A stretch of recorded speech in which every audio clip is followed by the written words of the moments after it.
have 5 days to submit statements, extraneous material, and questions for the record, subject to the length of the limitation of the rules. To insert something into the record, please have your staff email the previously mentioned address or contact full committee staff. As a reminder to all members, please keep your video function on at all times, even when you are not recognized by the chair. Members are responsible for muting and unmuting themselves. Consistent with House rules, staff will only mute members as appropriate when they are not under recognition to eliminate background noise. Where's the secretary?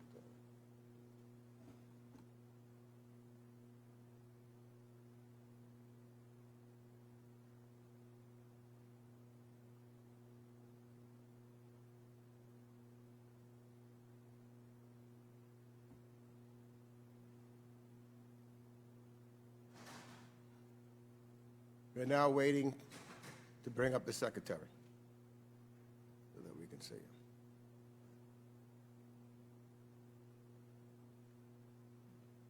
I'm here, Mr. Chairman. Great. Thank you, Mr. Secretary.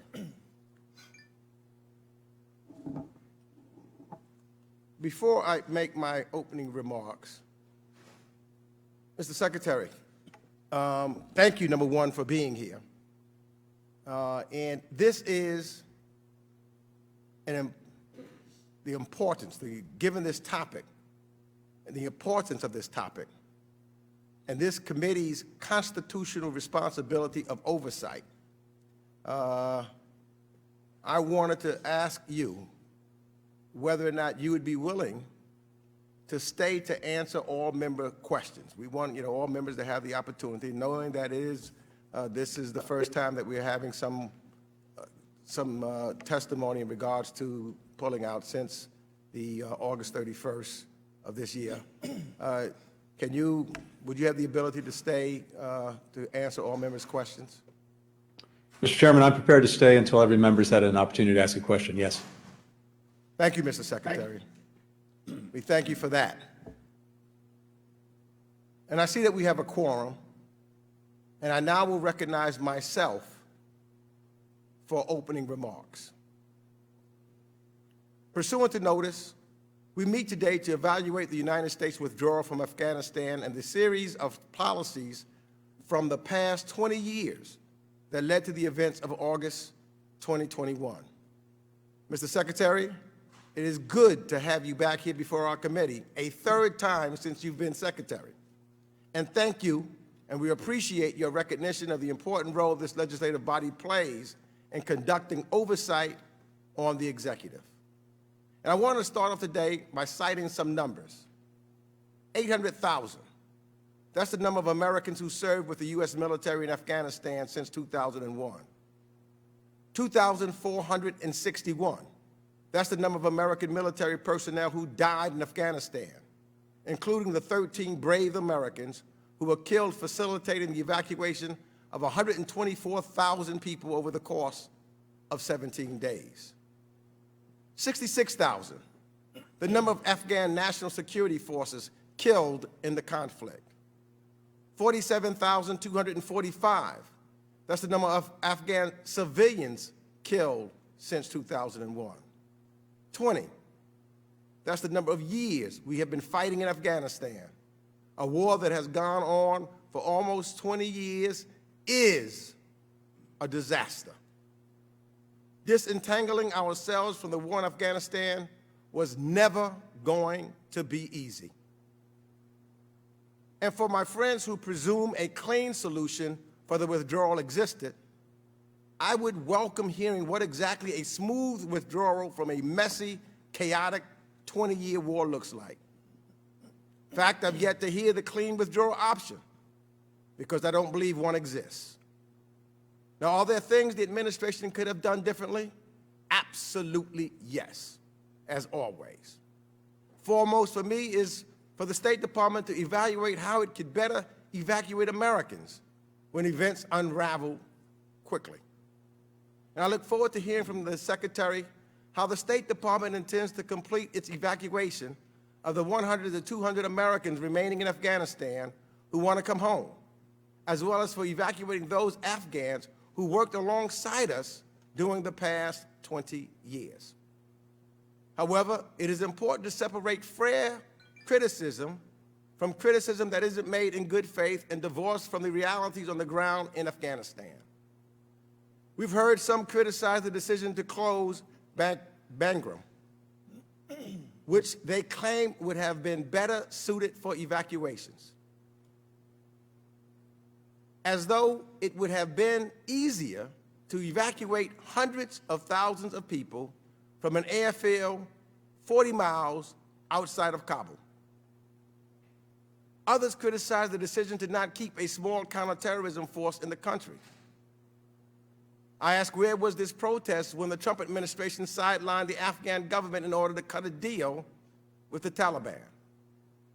Where was the protest when the Trump administration negotiated a deal with the Taliban just 1 month after the abduction of Navy veteran Mark Frericks? And where was this protest when then President Trump and Secretary Pompeo agreed to withdraw all troops by May 21st, 2020?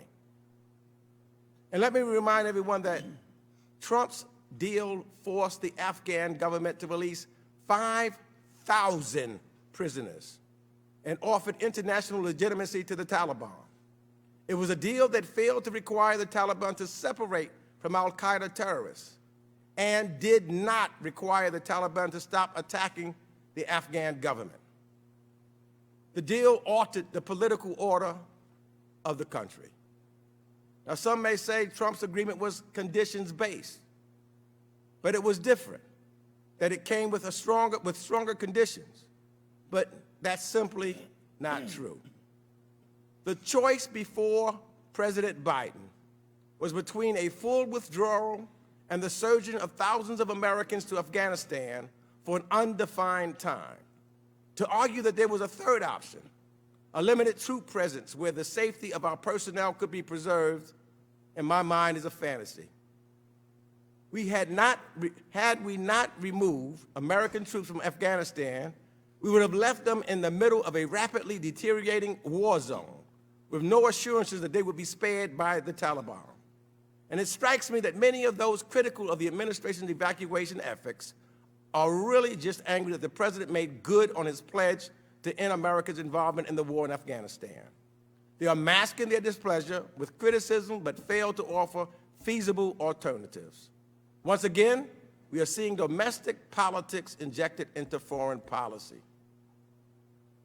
The Taliban's quick takeover of provinces, Afghan security forces laying down their arms, and President Ghani's abrupt departure from the country he led, watching 20 years of effort crumble in only a matter of days, has made it all the more clear that we could no longer occupy Afghanistan, and that the president's decision to bring our troops home was the right one.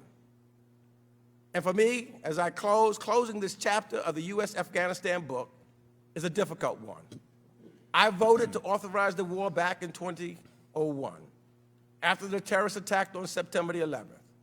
In the 20 years since, I've seen how this conflict cost the lives of countless Americans, Afghans, and our NATO partners.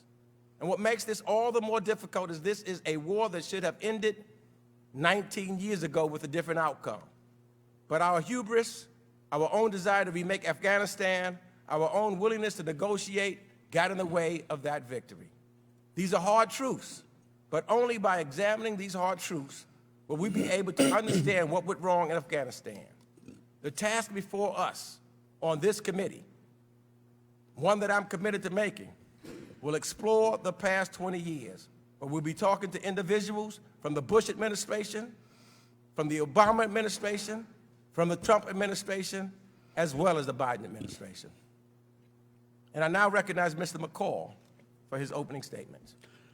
Thank you, Mr. Chairman. I want to thank the Secretary also for agreeing to stay until every member has been heard. I believe every member has a right to ask questions on such an important topic. Over the last several weeks, we witnessed Afghanistan rapidly fall to the Taliban and the chaotic aftermath that followed.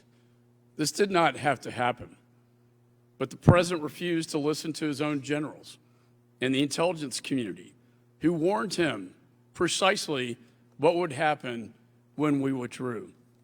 This was an unmitigated disaster of epic proportions. I never thought in my lifetime that I would see an unconditional surrender to the Taliban. For weeks, our offices were flooded with requests to help people get out of Afghanistan, requests that were coming to us because the State Department failed to provide help. And then the unimaginable happened. On August 26, 13 American servicemen and women were brutally murdered by ISIS-K trying to help American citizens and our Afghan partners escape from the Taliban. 2 days ago, we commemorated the 20th anniversary of 9/11. And while we mourn the loss of almost 3,000 innocent people, the Taliban at the same time celebrated by raising their flag over the presidential palace. Days before, they emblazoned their flag on the wall of our United States Embassy, proclaiming the defeat of the United States of America. Shockingly, the White House has described this Taliban regime as businesslike and professional. So let's meet a few of these professionals, the so-called new and improved Taliban. The acting prime minister, Mullah Hassan Akhund, one of the Taliban's founding leaders. He is also sanctioned by the United Nations and sheltered Osama bin Laden for years. The infamous members of the Taliban Five released from Guantanamo under the Obama administration also all hold senior positions in the new government. And finally, the worst, acting Interior Minister Haqqani. He is responsible for overseeing policing and counterterrorism. He's also wanted by the FBI. He is the head of the brutal Haqqani network with close ties to al-Qaeda and is currently sanctioned by the United States. Most of the new and improved Taliban leaders hold the same or similar positions they held prior to 9/11. And we are now at the mercy of the Taliban's reign of terror, all while a dark veil of Sharia law covers Afghanistan. The freedoms our troops help secure for Afghan women and girls have been stripped away in a matter of weeks. This, in my judgment, is not only disgraceful, it also dishonors the men and women who served our nation so bravely. Mr. Secretary, the American people don't like to lose, especially not to the terrorists. But that is exactly what has happened. This has emboldened the Taliban and our adversaries. The Taliban, a designated terrorist group, now equipped with American weapons than most countries in the world. Just a few weeks ago, thousands of terrorists, the worst of the worst, were all released from prisons as the Taliban overran the country. The situation we find ourselves in is far worse, in my judgment, as a former chairman of Homeland Security Committee, far worse than pre-9/11. To make matters worse, we abandoned Americans behind enemy lines. We left behind the interpreters who you, Mr. Secretary, and the President both promised to protect. I can summarize this in one word: betrayal. The America I know keeps its promises. The most important promise in our military is no man left behind, no one left behind. But you broke this promise. Unfortunately, it wasn't the only promise this administration broke. In April, President Biden promised, quote, "We will not conduct a hasty rush to the exit, and we will do it responsibly, deliberately, and safely." But that promise was broken. And then in July, the president said, quote, there's going to be no circumstance where you see people being lifted off the roof of the United States Embassy in Afghanistan. That promise was also broken. Our standing on the world stage has been greatly diminished. Our enemies no longer fear us, and our allies no longer trust us. And our Afghan veterans are questioning if their sacrifice was worth it. For those veterans who are watching this today, I have a message for you. Your service was not in vain. It is because of your heroism that we have not witnessed a large-scale attack by the terrorists since 9/11 in the last 20 years. And for that, I say to all of you, thank you. And so we're here today to better understand how this administration got it so wrong. And I hope you will directly answer our questions, Mr. Secretary, succinctly, because we have quite a few. And with that, Mr. Chairman, I yield back. Gentleman yields back. I now turn to the chair of the Subcommittee on Asia, the Pacific, Central Asia, and Nonproliferation, Ami Bera, for 1 minute. Thank you, Mr. Chairman, and thank you, Mr. Secretary, for coming before the subcommittee. Obviously, this is not going to be an easy hearing. There'll be a lot of questions back and forth. And we certainly, over the course of the next few months at the subcommittee and full committee level, will do some of our oversight on the information and so forth that decisions were made on.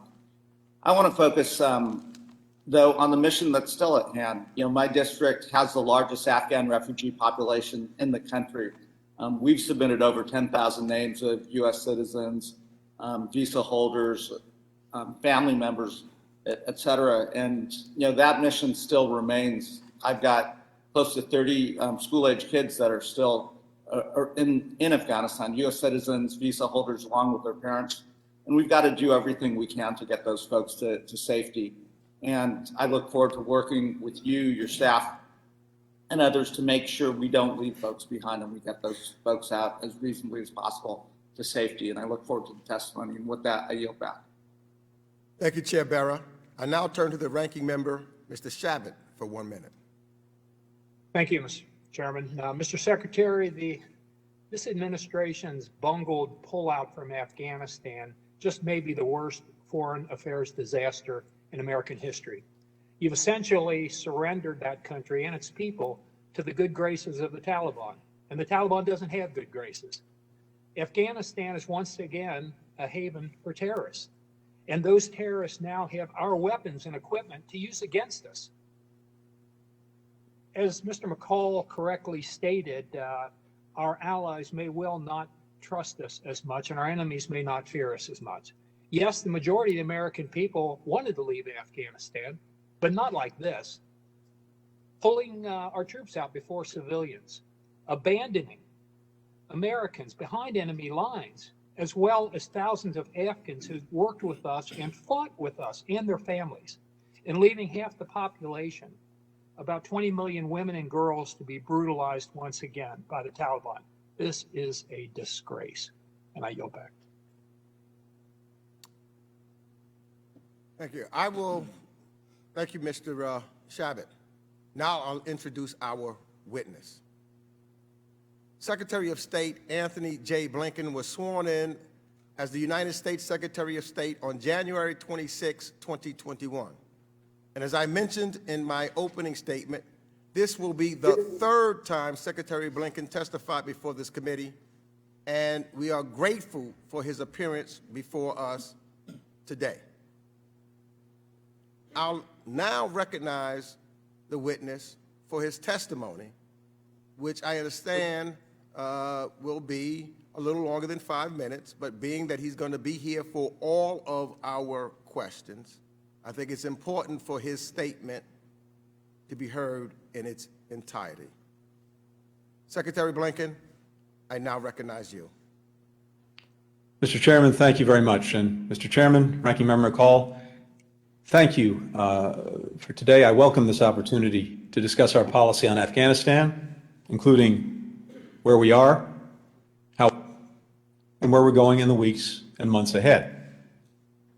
For 20 years, Congress has conducted oversight and provided funding for the mission in Afghanistan. I know from my own time as a staff member for then Senator Biden how invaluable a partner Congress is.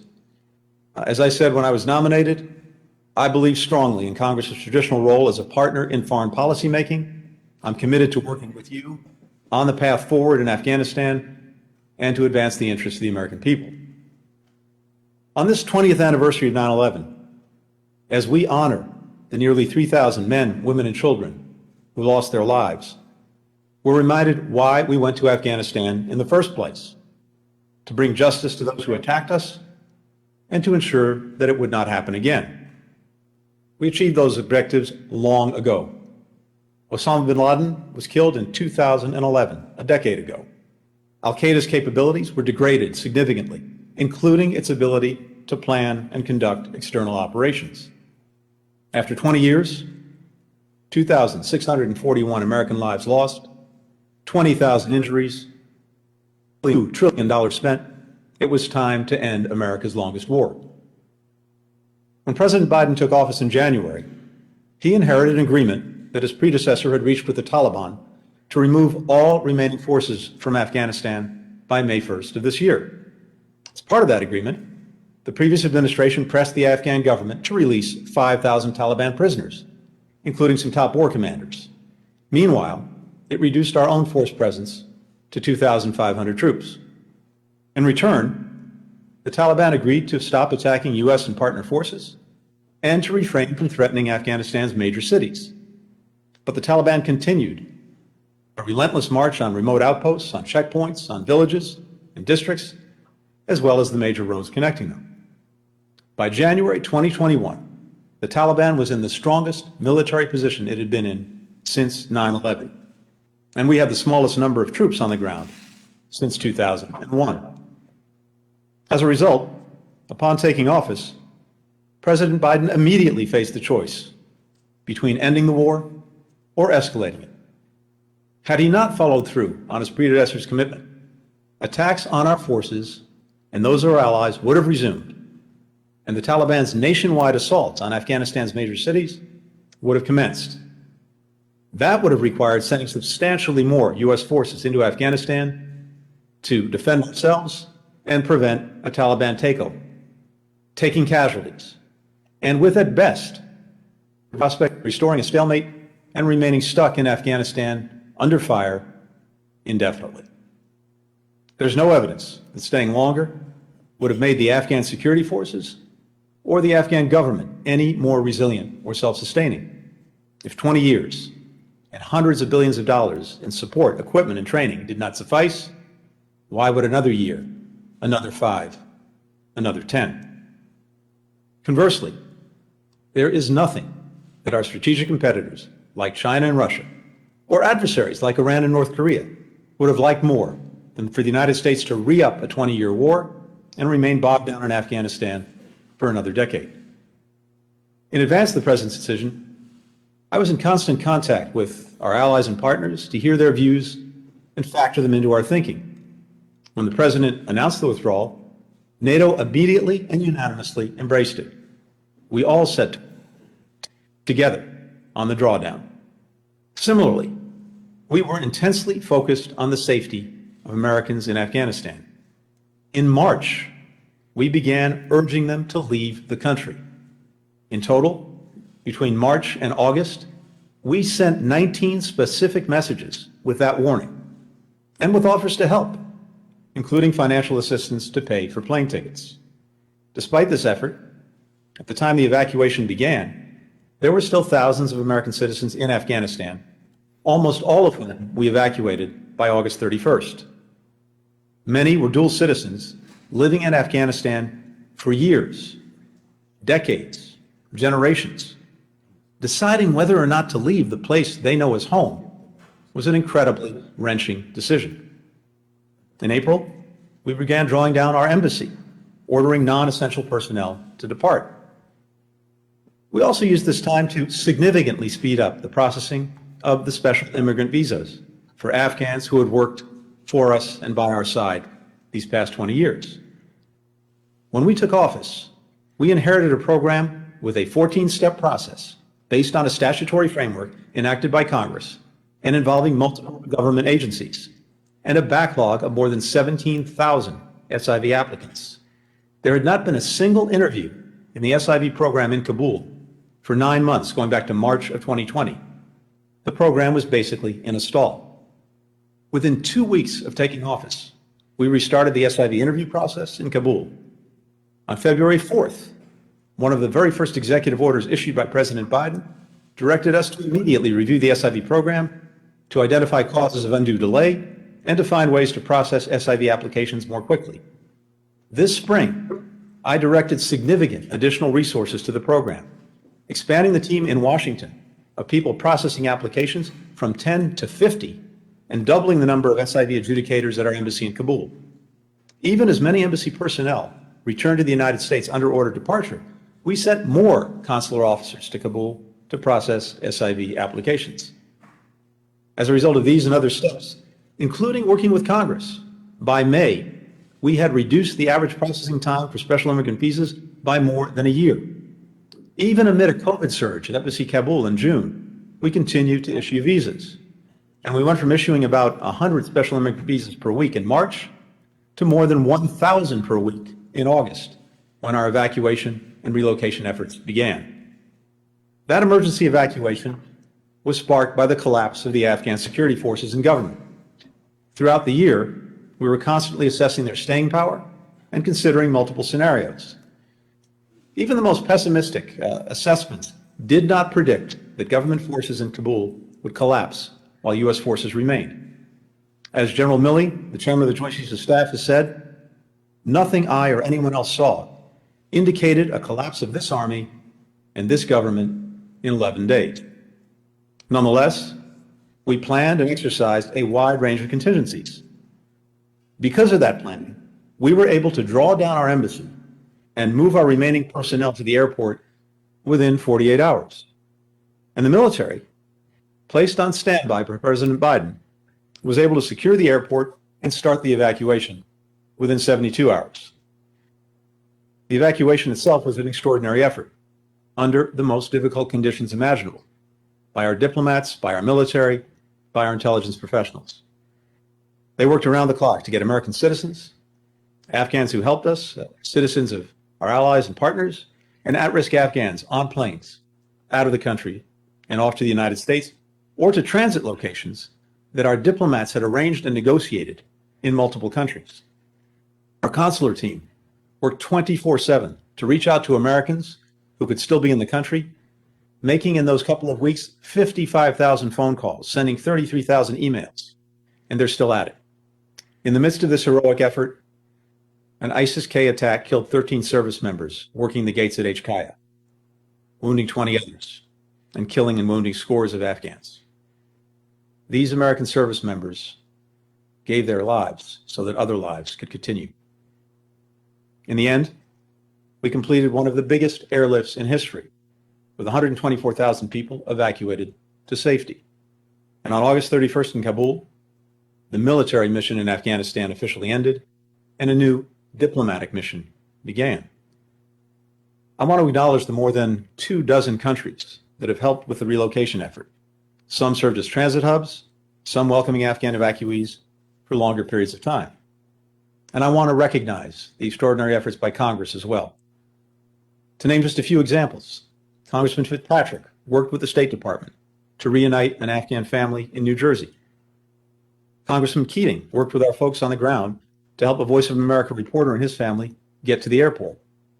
Congresswoman Jacobs and Congressman Issa worked across party lines to draw attention to cases of legal permanent residence and Afghans at risk.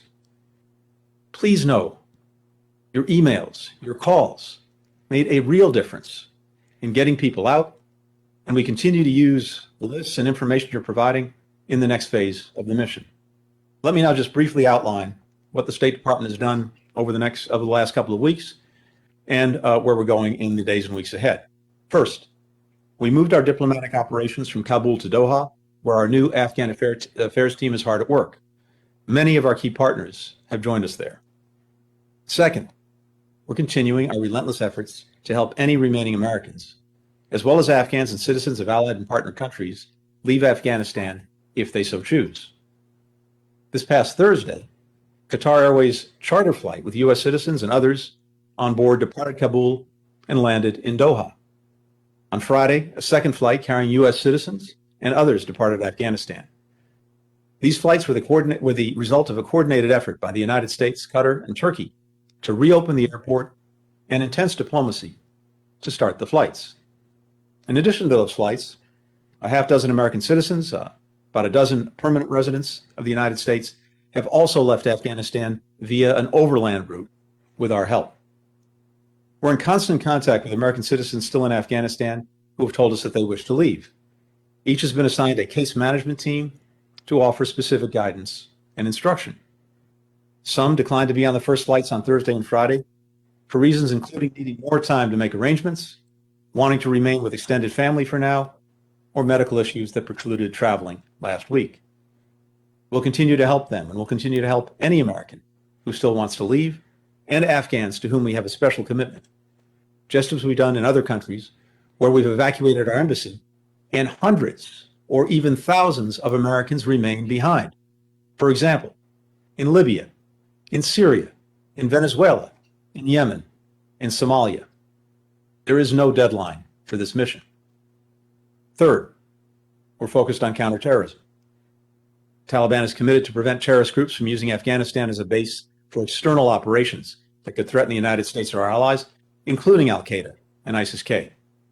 We'll hold them accountable for that. That does not mean we will rely on them. We will remain vigilant in monitoring threats. We'll maintain robust counterterrorism capabilities in the region to neutralize those threats if necessary. And we do that in places around the world where we do not have military forces on the ground. Fourth, we continue our intensive diplomacy with allies and partners. We initiated a statement joined by more than half the world's countries, over 100 countries, as well as the United Nations Security Council resolution, setting out the international community's expectations of a Taliban-led government. We expect the Taliban to ensure freedom of travel, to make good on its commitments on counterterrorism, to uphold the basic rights of the Afghan people, including women, girls, and minorities, to name a broadly representative permanent government to forswear reprisals. The legitimacy and support that the Taliban seeks from the international community will depend on its conduct. We've organized contact groups of key countries to ensure the international community continues to speak with one voice on Afghanistan and to leverage our combined influence.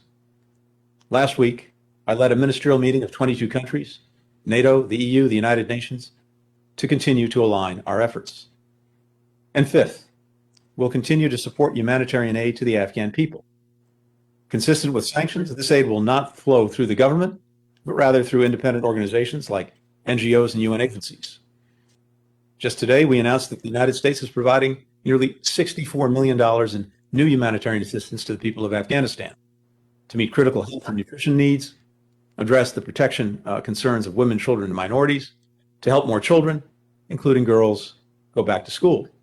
This additional funding means the United States has provided nearly $330 million in assistance to the Afghan people this fiscal year.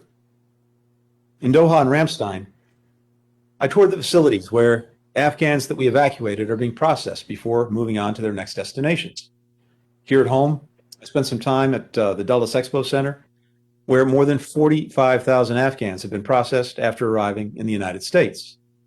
It's remarkable to see what our diplomats, our military, and employees from other civilian agencies across the U.S. government have been able to achieve in a very short time. They've met an enormous human need. They've coordinated food, water, sanitation for thousands, tens of thousands of people. They're arranging medical care, including the delivery of babies. They're reuniting families who are separated and caring for unaccompanied minors. It's an extraordinary interagency effort and a powerful testament to the skill, the compassion, and the dedication of our people. We should all be proud of what they're doing. And as we've done throughout our history, Americans are now welcoming families from Afghanistan into our communities and helping them resettle as they start their new lives. That's something to be proud of as well. Thanks very much for listening. And with that, Mr. Chairman, Ranking Member McCall, I look forward to your questions. Thank you. Thank you, Secretary Blinken, for your testimony. I will now recognize members for 5 minutes, and pursuant to House rules, all time yielded is for the purposes of questioning our witness. I'll recognize members by committee seniority, alternating between Democrats and Republicans. Please note that I will be strict in enforcing the 5-minute time limitation for questioning. What do I mean? I don't want members to ask questions for 5 minutes and then not leave the Secretary time to respond. So when addressing your questions, please keep in mind that the 5 minutes is for questions and answers. I'll start by recognizing myself. Mr. Secretary, you've mentioned in an area of concern that I know is shared by all is the status of American citizens, green card holders, and our SIV heroes who are yet to be evacuated. Can you tell us how many of them remain in the country, and what is our plan to facilitate their evacuation now? Yes, thank you, Mr. Chairman. So as of the end of last week, we had about 100 American citizens in Afghanistan who had told us that they wished to leave the country. And I want to emphasize that this is a snapshot in time. It's more accurately a moving picture, as you know, stepping back for a minute. To know precisely at any given moment in time exactly how many American citizens are in any country is something we can't and don't know. Americans are not required to register when they go to a foreign country or if they reside there. And so from the start of this effort, we've been engaged in an intense effort to identify every American citizen that we could in Afghanistan, to be in touch with them, in contact with them, and to work with them if they wanted to leave. We've also benefited greatly from information provided by Congress to help us fill out this picture. But as of last week, there were about 100 who we were in contact with who continue to express an interest to leave. We offered seats on the planes that got out last week to about 60. 30 came forward and used those seats. What happens in at any given moment is that people are making decisions hour by hour, if not day by day, about whether to leave or not. And as I said earlier, these are incredibly wrenching decisions because for the most part, this is a community of people who've been living, residing in Afghanistan for all their lives. Afghanistan is their home. They have extended families, and it's very, very hard for them, understandably, to make that decision. But that is the group that we're working with. Now, what also happens is, as people will identify themselves, including since the end of the evacuation, as American citizens in Afghanistan who wish to leave. So they get added to the picture. We get information from you, from NGOs, from other groups, veterans groups, about people purporting to be Americans in Afghanistan. We immediately seek to contact them, to engage with them, to find out if in fact they're in Afghanistan, and if in fact they want to leave.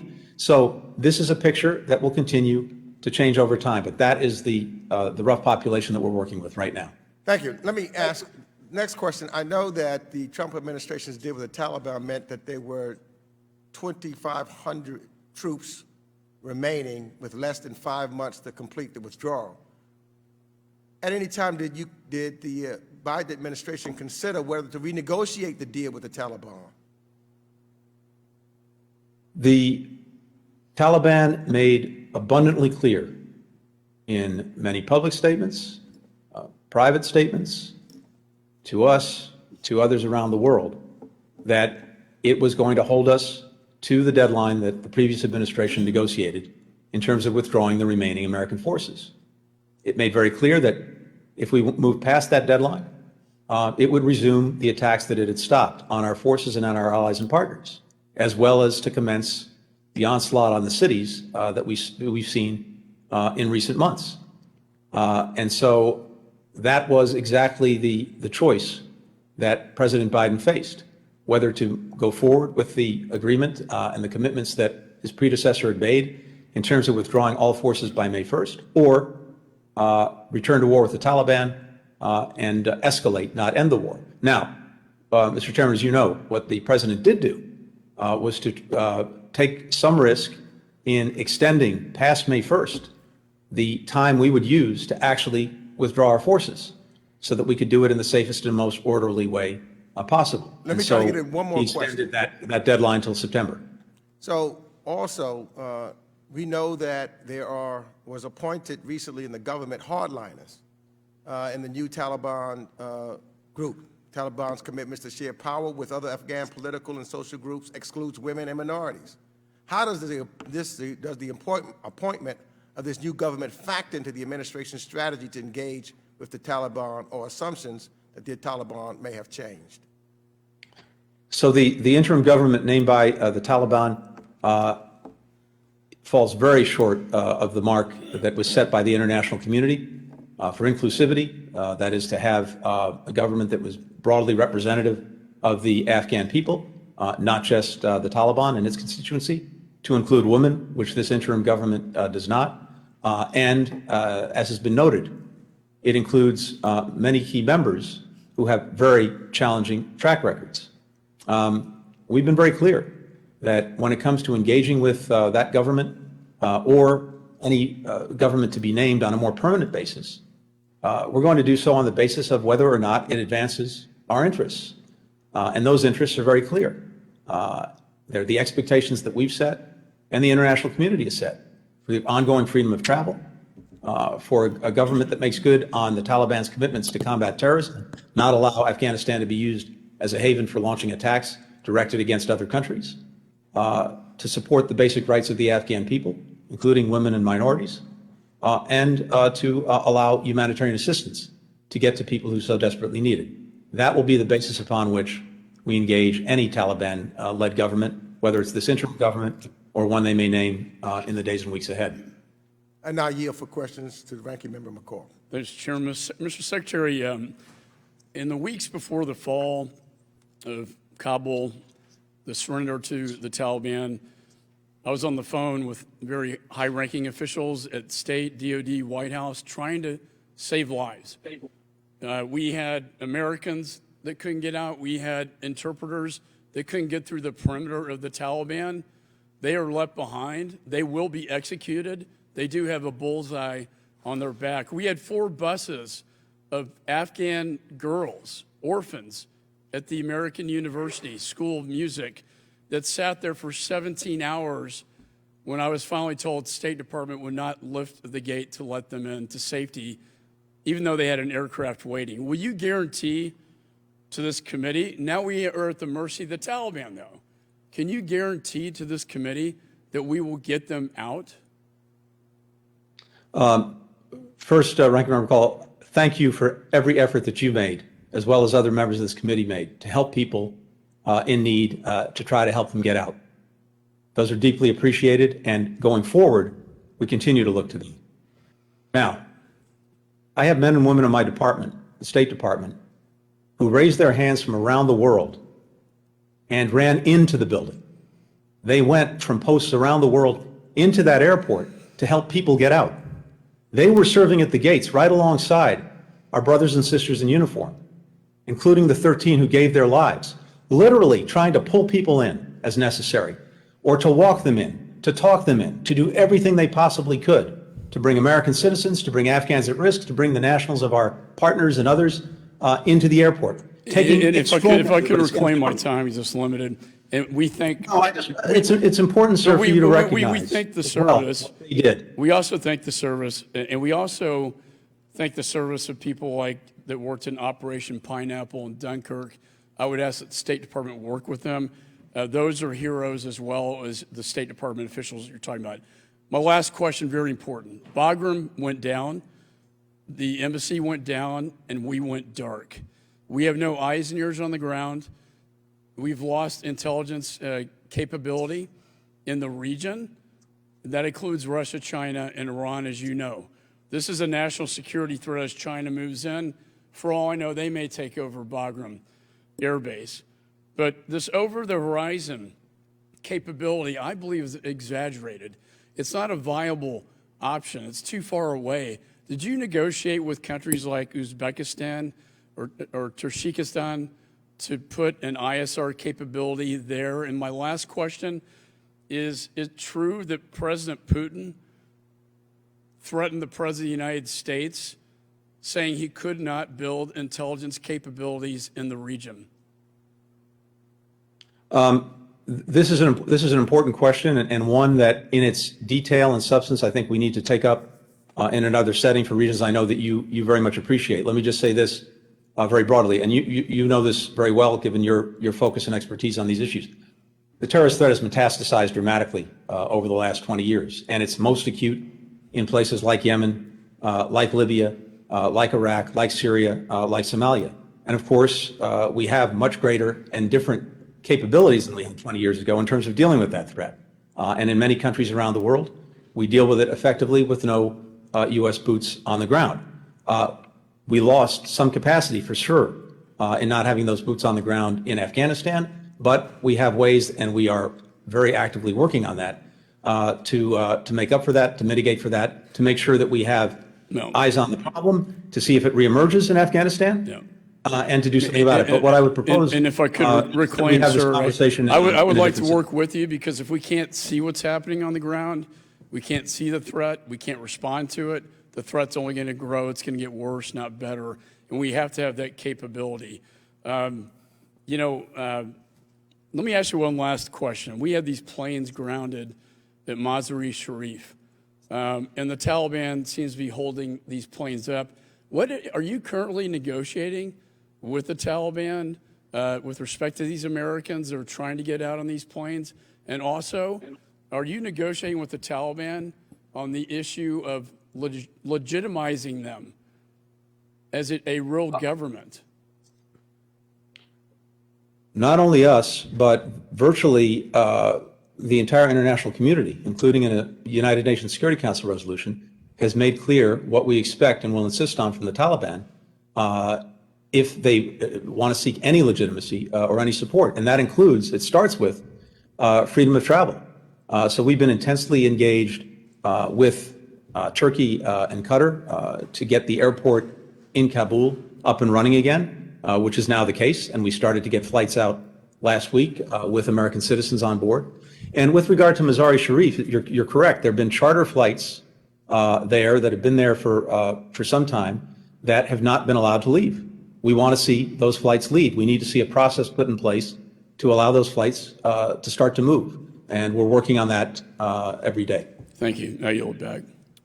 Thank you. Mr. Secretary, we've requested such a classified briefing not too long ago, and we welcome your assurance to schedule this briefing sometime in the immediate future.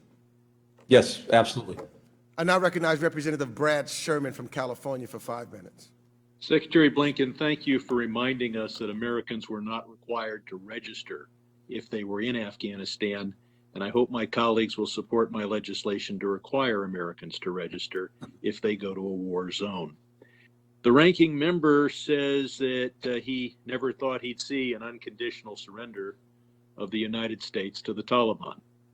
He saw it in 2020 when President Donald Trump announced that we'd be out by May 1st of 2021, forced the release of 5,000 of the Taliban's best fighters, and most importantly, created a circumstance where there was not even a credible possibility that we would engage in force to support the Afghan government. There are those who say we should get out all of our Afghan allies and all those who face oppression or death from the Taliban. I would point out that the Afghan army, together with all of its veterans over 20 years, together with all their families, you're talking about millions of people. And while the Taliban may be harsh to the girls who are music students who are orphans, imagine how harsh they'll be to a girl whose father was in the Afghan army trying to kill the Taliban. When the administration took over, the American people made it clear we had to get out in 2021. The Afghan government, some thought, had some chance to fight to a stalemate. But by spring, those closest to us, those most in the know, were demanding visas to get out, to flee as quickly as possible. They weren't asking for guns to build trenches around Kabul. to fight the Taliban. They were asking for visas. They were demanding visas. They were making videos about how they were going to be killed. When they started to flee, that started a stampede, and there is simply no way the administration could have an orderly or successful stampede. And it seems absurd, at least in retrospect, to think that the average Afghan grunt would fight in the trenches while seeing those who were best connected desperate to flee in a matter of days. Secretary Blinken, when you came into office on January 20th, we were committed to pulling everyone out of Afghanistan within 3 months, by May 1st. Did the Trump administration leave on your desk a pile of notebooks as to exactly how to carry out that plan? Did we have a list of which Afghans we were going to evacuate? Did we have a plan to get Americans from all over Afghanistan to Kabul and out in an orderly way? How meticulous was the planning for the Trump administration declared May 1st withdrawal? Thank you, Congressman. We inherited a deadline. We did not inherit a plan. So no plan at all. It's amazing that it wasn't much worse. It was controversial when we gave up 5 Taliban for Bergdahl, not the most meritorious of American fighting men. But the Trump administration gave 5,000 of the Taliban's top fighters back to the Taliban. What did we get for that, other than empty promises that were broken? Congressman, the deal that the previous administration struck involved, as you rightly said, committing to remove all U.S. forces from Afghanistan by May 1st of this year. And in addition, as that deal was being negotiated and then put into effect, pressing the Afghan government to release these 5,000 prisoners, many of whom went back to the battlefield. And at the same time, in return, getting from the Taliban a few commitments. One, not to attack our forces or allied and partner forces during the time of the agreement, from the time it was reached until May 1st, when we were supposed to pull out all of our forces, as well as not to go at the major cities, and to take steps to ensure that Afghanistan would not be used by Al-Qaeda or any other terrorist group. So, Secretary, I've got one more question. You're criticized for not getting our weapons out. Our weapons were given to the Afghan military. They were all over the country. Was there a way to disarm the Afghan government without being seen by the world as betraying the Afghan government? And was there a way without casualties to go all over Afghanistan and grab the trucks and the tanks, et cetera? Simply put, no. Of course, a lot of excess equipment was handed over to the Afghan security and defense forces, partners that we had worked with for 20 years, supported, financed, and equipped for 20 years to take on some of that equipment. And of course, when those forces collapsed in the space of about 11 days, some of that equipment wound up in the hands of the successor forces, the Taliban. Our folks worked very hard to disable or dismantle equipment that we still controlled before we left Afghanistan. And what we see now is much of the equipment that was left behind, including in the hands of the Afghan forces that then fell to the Taliban, much of it, based on what I understand from my colleagues at DOD, is inoperable or soon will become inoperable because it has to be maintained. It's not of any great strategic value in terms of threatening us or threatening any of Afghanistan's neighbors, but it does give the Taliban, as we've seen in pictures, all of us, uniforms and guns and some other equipment that is now in their hands. Gentleman's time has expired. I now recognize Representative Chris Smith of New Jersey, who's the ranking member of the Subcommittee on Africa, Global Health, and Global Human Rights, for 5 minutes. Thank you very much, Mr. Chairman. Mr. Secretary, you testified that you had encouraged Americans to leave the country. But, you know, simultaneous with that was statements being made, including by President Biden, that Afghans' military capability was 300,000 man strong, and that they had the best training imaginable. So, at best, I would say they were misled. And you don't mention withdrawal conditions that were placed by President trump on any exodus from Afghanistan. But I do have a couple of questions I'd like to ask. Did you concur and support President Biden's July 23rd phone call telling President Ghani to be untruthful about the Taliban's success? According to Reuters, which reviewed both the transcript and the audio, President Biden said, quote, "And there's a need, whether it be true or not, there is a need to project a different picture." Was that an ad lib by President Biden, or was that lie scripted into the phone call? And if it was scripted, by who? Secondly, have any Americans been arrested, beaten, abducted, or killed by the Taliban or ISIS-K since we left? And do we have the capacity and the capability to know that? Third, were there any gaps or weaknesses in the vetting process of Afghan evacuees, especially in light of the fact that reliable information on some, perhaps many, who got parole wasn't available to conduct a meaningful background check? Are you concerned that the Taliban may have embedded its members as evacuees? I visited our base at Fort Dix recently with some of the other members of Congress and our governor, and asked a number of questions. But I was very concerned about the vetting, or lack thereof, and the fact that parolees, about 70% strong at our base at least, and we're going to go up to about 13,000, they can leave if they would like. They're free to leave. It's not clear whether or not they can return, but they are free to leave. And finally, one of the profoundly negative consequences outside of Afghanistan has been China and Taiwan. The state-controlled Chinese Communist Party media, including CCP-run Global Times, and I read it every day, are saturating the Taiwanese with messages to give up and surrender to Beijing, because the United States will, just as it did in Afghanistan, abandon them too. That's what the Global Times is saying. But if you could start off with the first question, I would appreciate it, and go through them. Thanks very much, Congressman. Let me see if I can address all those questions. First, with regard to the phone call you cited, I'm obviously not going to comment on purportedly leaked transcripts of phone calls. Here's what I can tell you. What the President said in that conversation with then President Ghani is exactly what he was saying in public. And it's this, that the issue was not the capacity at that point of the Afghan government and the Afghan security forces to hold the country and to hold Kabul. It was their will and whether they had a plan to do so. And we were concerned that they were not demonstrating that will or that plan.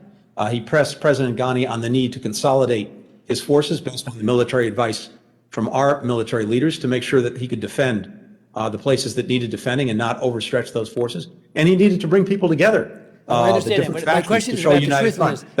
That's what he said. I only got a few minutes. Whether or not it's true or not. If I can. Was it a real, is the transcript untrue?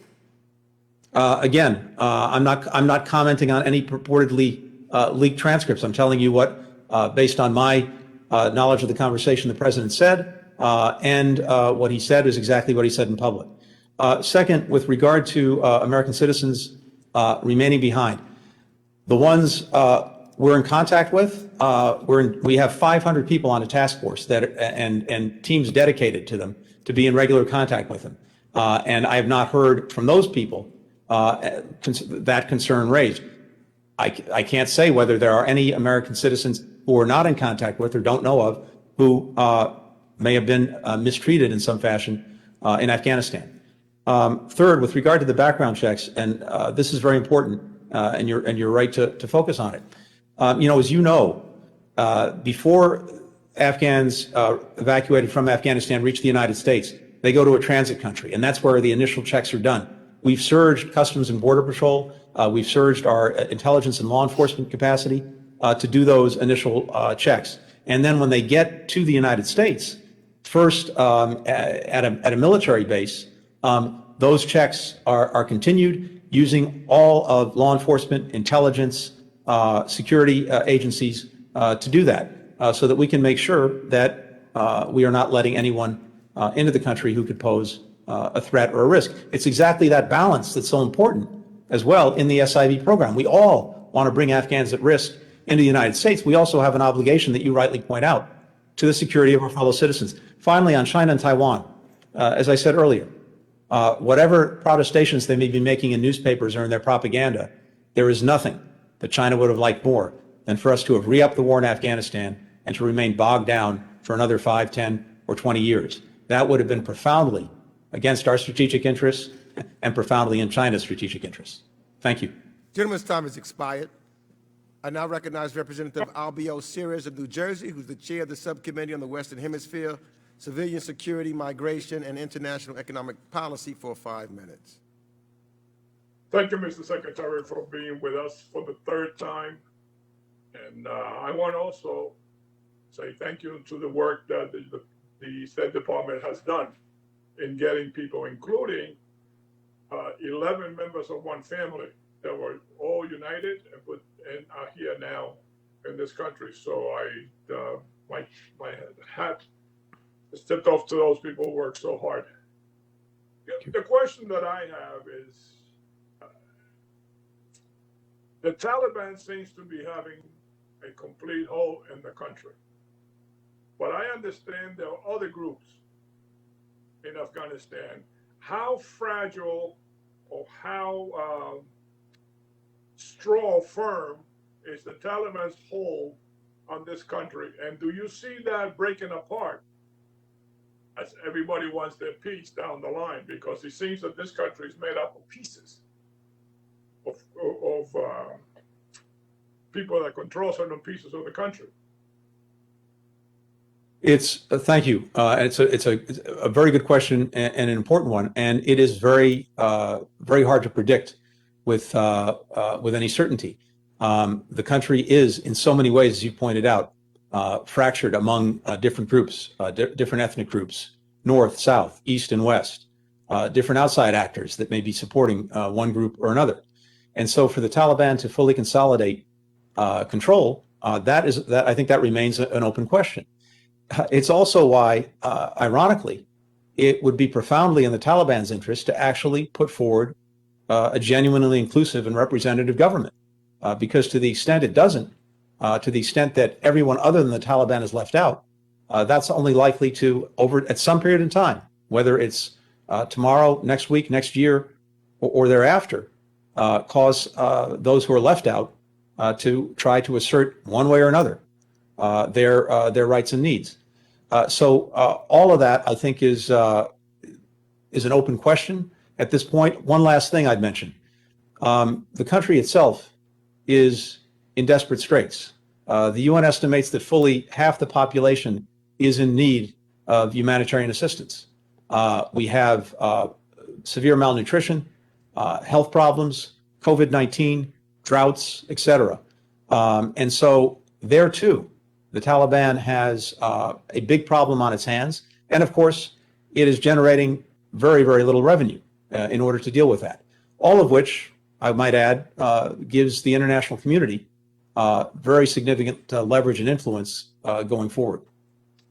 I also read where they're running out of food in the next few months.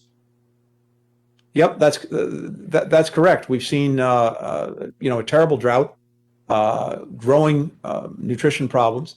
It's one of the reasons that we think it's so important to make sure that, regardless of anything else, we and other countries find ways to continue humanitarian assistance to the people of Afghanistan. We've committed additional funds to do that. There's a pledging conference called by the United Nations that's ongoing, and we can and will do that consistent with the sanctions, consistent with our laws, by directing assistance through NGOs, through the United Nations agencies, not through the government. We need to do everything we can to make sure the people of Afghanistan don't suffer any more than is already the case. I would like to see if we're going to help Afghanistan with food and aid, that we extract certain commitments from them before we just give them food. Thank you. And the last thing I want to say, I want to commend the country of Colombia. I think they've taken thousands of Afghanistans and they're vetting them before they get here. Is that accurate? There are a number of countries around the world that have made those commitments, that are either serving as transit countries or serving as resettlement countries, taking in Afghans as refugees. And we deeply appreciate the countries that have stood up and agreed to do that. Thank you. I don't have any more questions, Chairman. The gentleman yields back.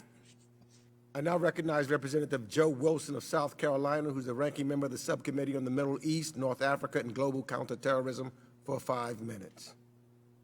Thank you very much, Chairman Greg Meeks, and I'm glad to join with our dear colleague Albi Osiris in thanking our great ally of Colombia of helping the Afghan refugees. Sir, in my service on the Foreign Affairs Committee, the Global Terrorism Subcommittee, the Armed Services Committee, the NATO Parliamentary Assembly, and the Helsinki Commission, I've always been impressed by American Foreign Service diplomats worldwide. Their dedication to service is inspiring. That is why I am shocked at your actions superseding military advice, leading to the surrender in Afghanistan to be a safe haven for murderous terrorists. Biden and Harris have also opened the southern border, stopping the wall of President Donald Trump. This allows identified terrorists of the terror watch list to enter American neighborhoods as lone wolf suicide bombers to murder as many Americans as possible. In American history, American families have never been at a greater risk of attack at home than today. As the global war on terrorism is not over, it has been moved from abroad to American homes. As the grateful father of an Afghanistan veteran, I especially see your actions as indefensible. With 12 visits by me across Afghanistan to thank the South Carolina Army National Guard troops, the 218th Brigade, commanded by General Bob Livingston, I know firsthand they appreciated serving with their Afghan brothers. I saw the United States Agency for International Development success in building schools, agricultural projects, hospitals, and bridges and roads. My beliefs have been actually expressed by the New York Post editorial board on September the 1st, and that is, quote, 6 lies Joe Biden told about Afghanistan. How can any American believe anything Biden says after he's lied so blatantly? Lie. If there are American citizens left, we're going to stay until we get them out. Truth. Biden himself admits Americans remain stranded in Afghanistan. Lie. We're making the same commitment Biden said to Afghanistans who assisted America. Truth. A senior State Department official confessed to NBC News that the majority of Afghans didn't make it out of Kabul. Lie. The United States stands by its commitment that we've made to vulnerable Afghans, such as women leaders and journalists. Truth. Team Biden didn't even ensure American employed journalists made it to safety. Lie. Asked by a reporter, do you see any parallels between what happened in Vietnam? None whatsoever. Zero. Truth. Not even a month later, pictures came from Kabul of a helicopter flying over the American embassy. Lie. Biden vowed to continue to provide Afghan army with air support. Truth. In the wake of Biden's withdrawal decision, he pulled the air support, intelligence, and contractors. The Afghan militaries couldn't operate. Lie. July 8th, Biden added that the likelihood there's going to be a Taliban overrunning everything is highly unlikely. Truth. In fact, Biden knew the Taliban were overtaking the Afghan government and asked President Ghani to lie about it, whether it's true or not. Sadly, the advanced military equipment left to the terrorists, and I end the quote of that article. Sadly, the advanced military equipment left to the terrorists is comparable to all of the military equipment that we've provided to Israel since 1948. The countries who have suffered most from Islamic extremist terrorist attacks, India, Israel, and America, are endangered. They chant death to Israel, death to America. We must never forget the May 8th bombing in Kabul, where Islamic extremist terrorists slaughtered over 80 innocent young girls. You should have changed course then because of this gruesome revealing fact. The murderers of that attack now will have a safe haven to attack American families at home. Your bizarre abandoning of Bagram airfield led directly to 13 Marines murdered at Kabul. You should resign. I yield back.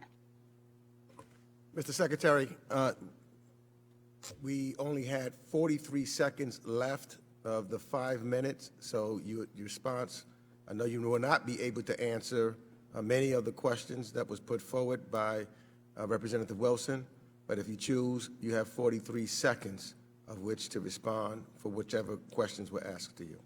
Thank you, Mr. Chairman. Let me simply thank the member for his support for the men and women of the State Department. I appreciated that part of the statement. Thank you. I now recognize Representative Jerry Connolly of Virginia, who's the president of the NATO Parliamentarian Assembly, for 5 minutes.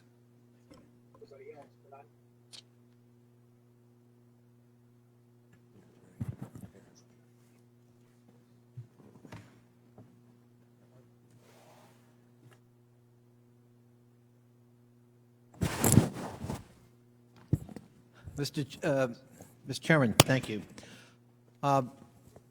I guess I would say to my friend from South Carolina, if I were the member of Congress who committed one of the most grievous acts in a State of the Union address when the President of the United States, Mr. Obama, was our guest, to shout out, "You lie," I might take more care about enumerating other alleged lies in a hearing with the Secretary of State. Mr. Secretary,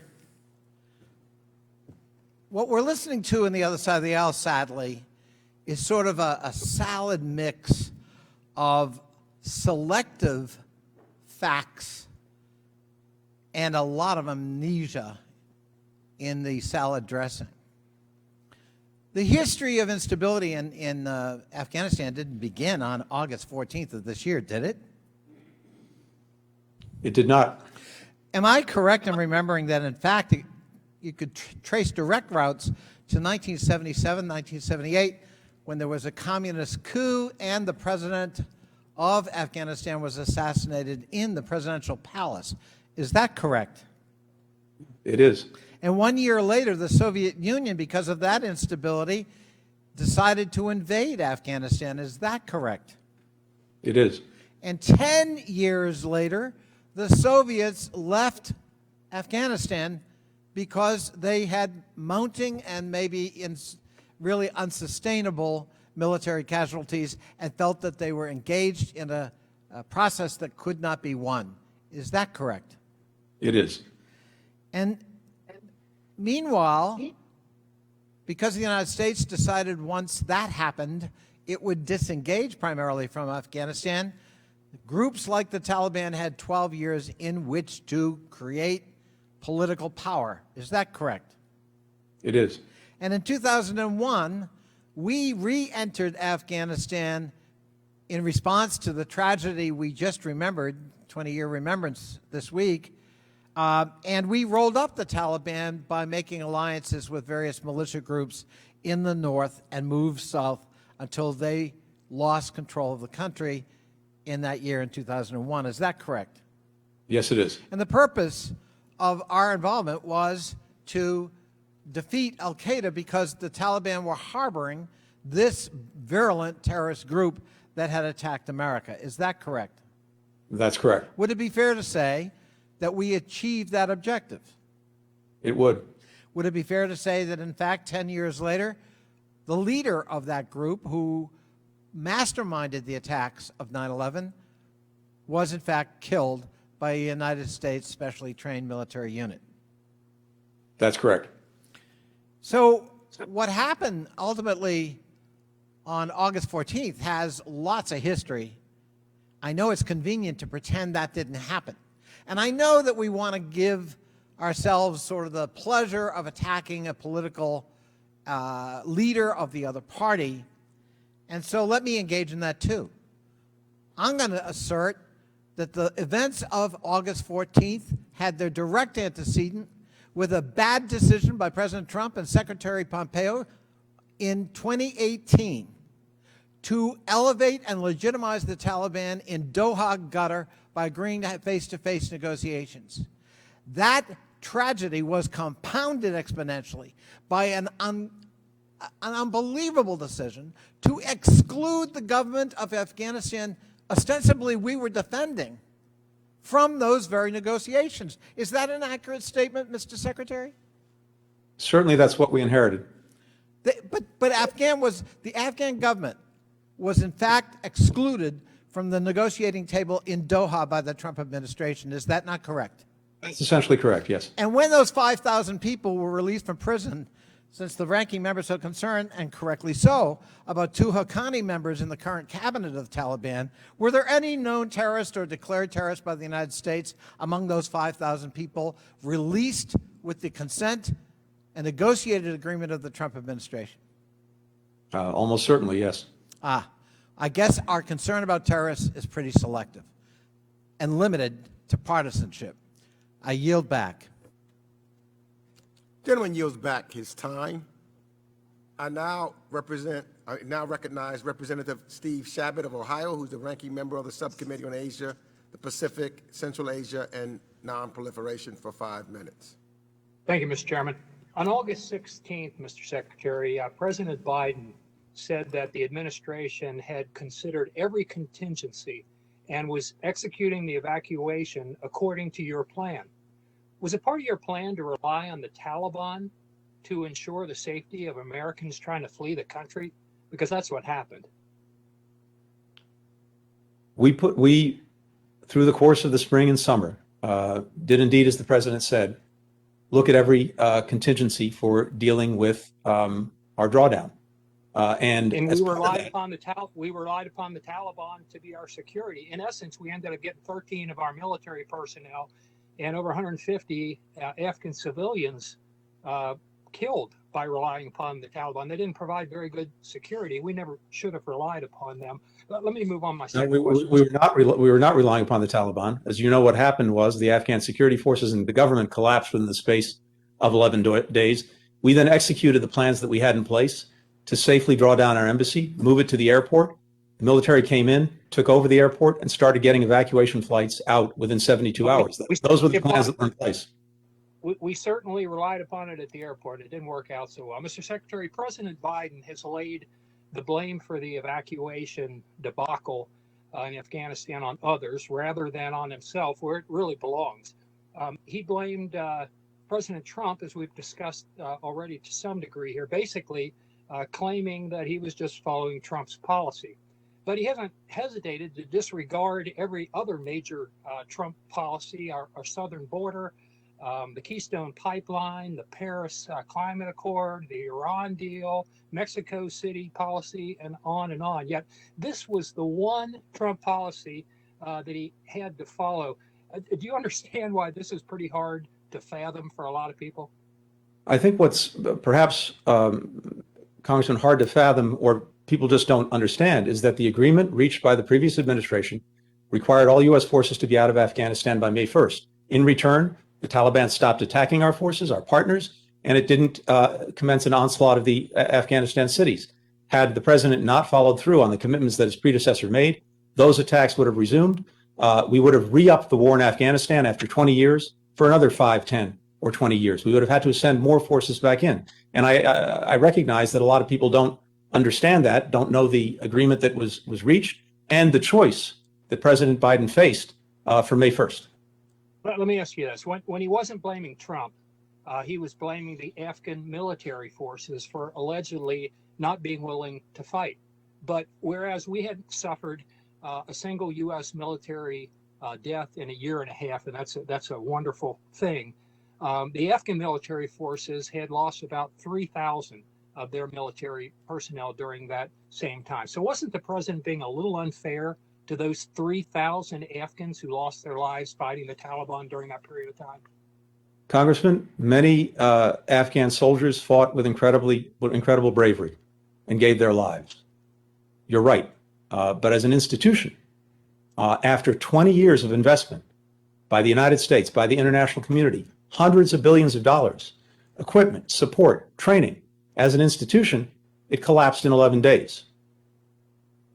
Mr. Secretary, we went into Afghanistan in the first place because the Taliban had harbored al-Qaeda, correct? And they attacked us on September 11th. Now, 20 years later, we have the Taliban back in charge there, and they have billions and billions of dollars worth of our equipment and our weaponry. And once again, they're a haven for terrorists. How is this not a debacle of monumental proportions?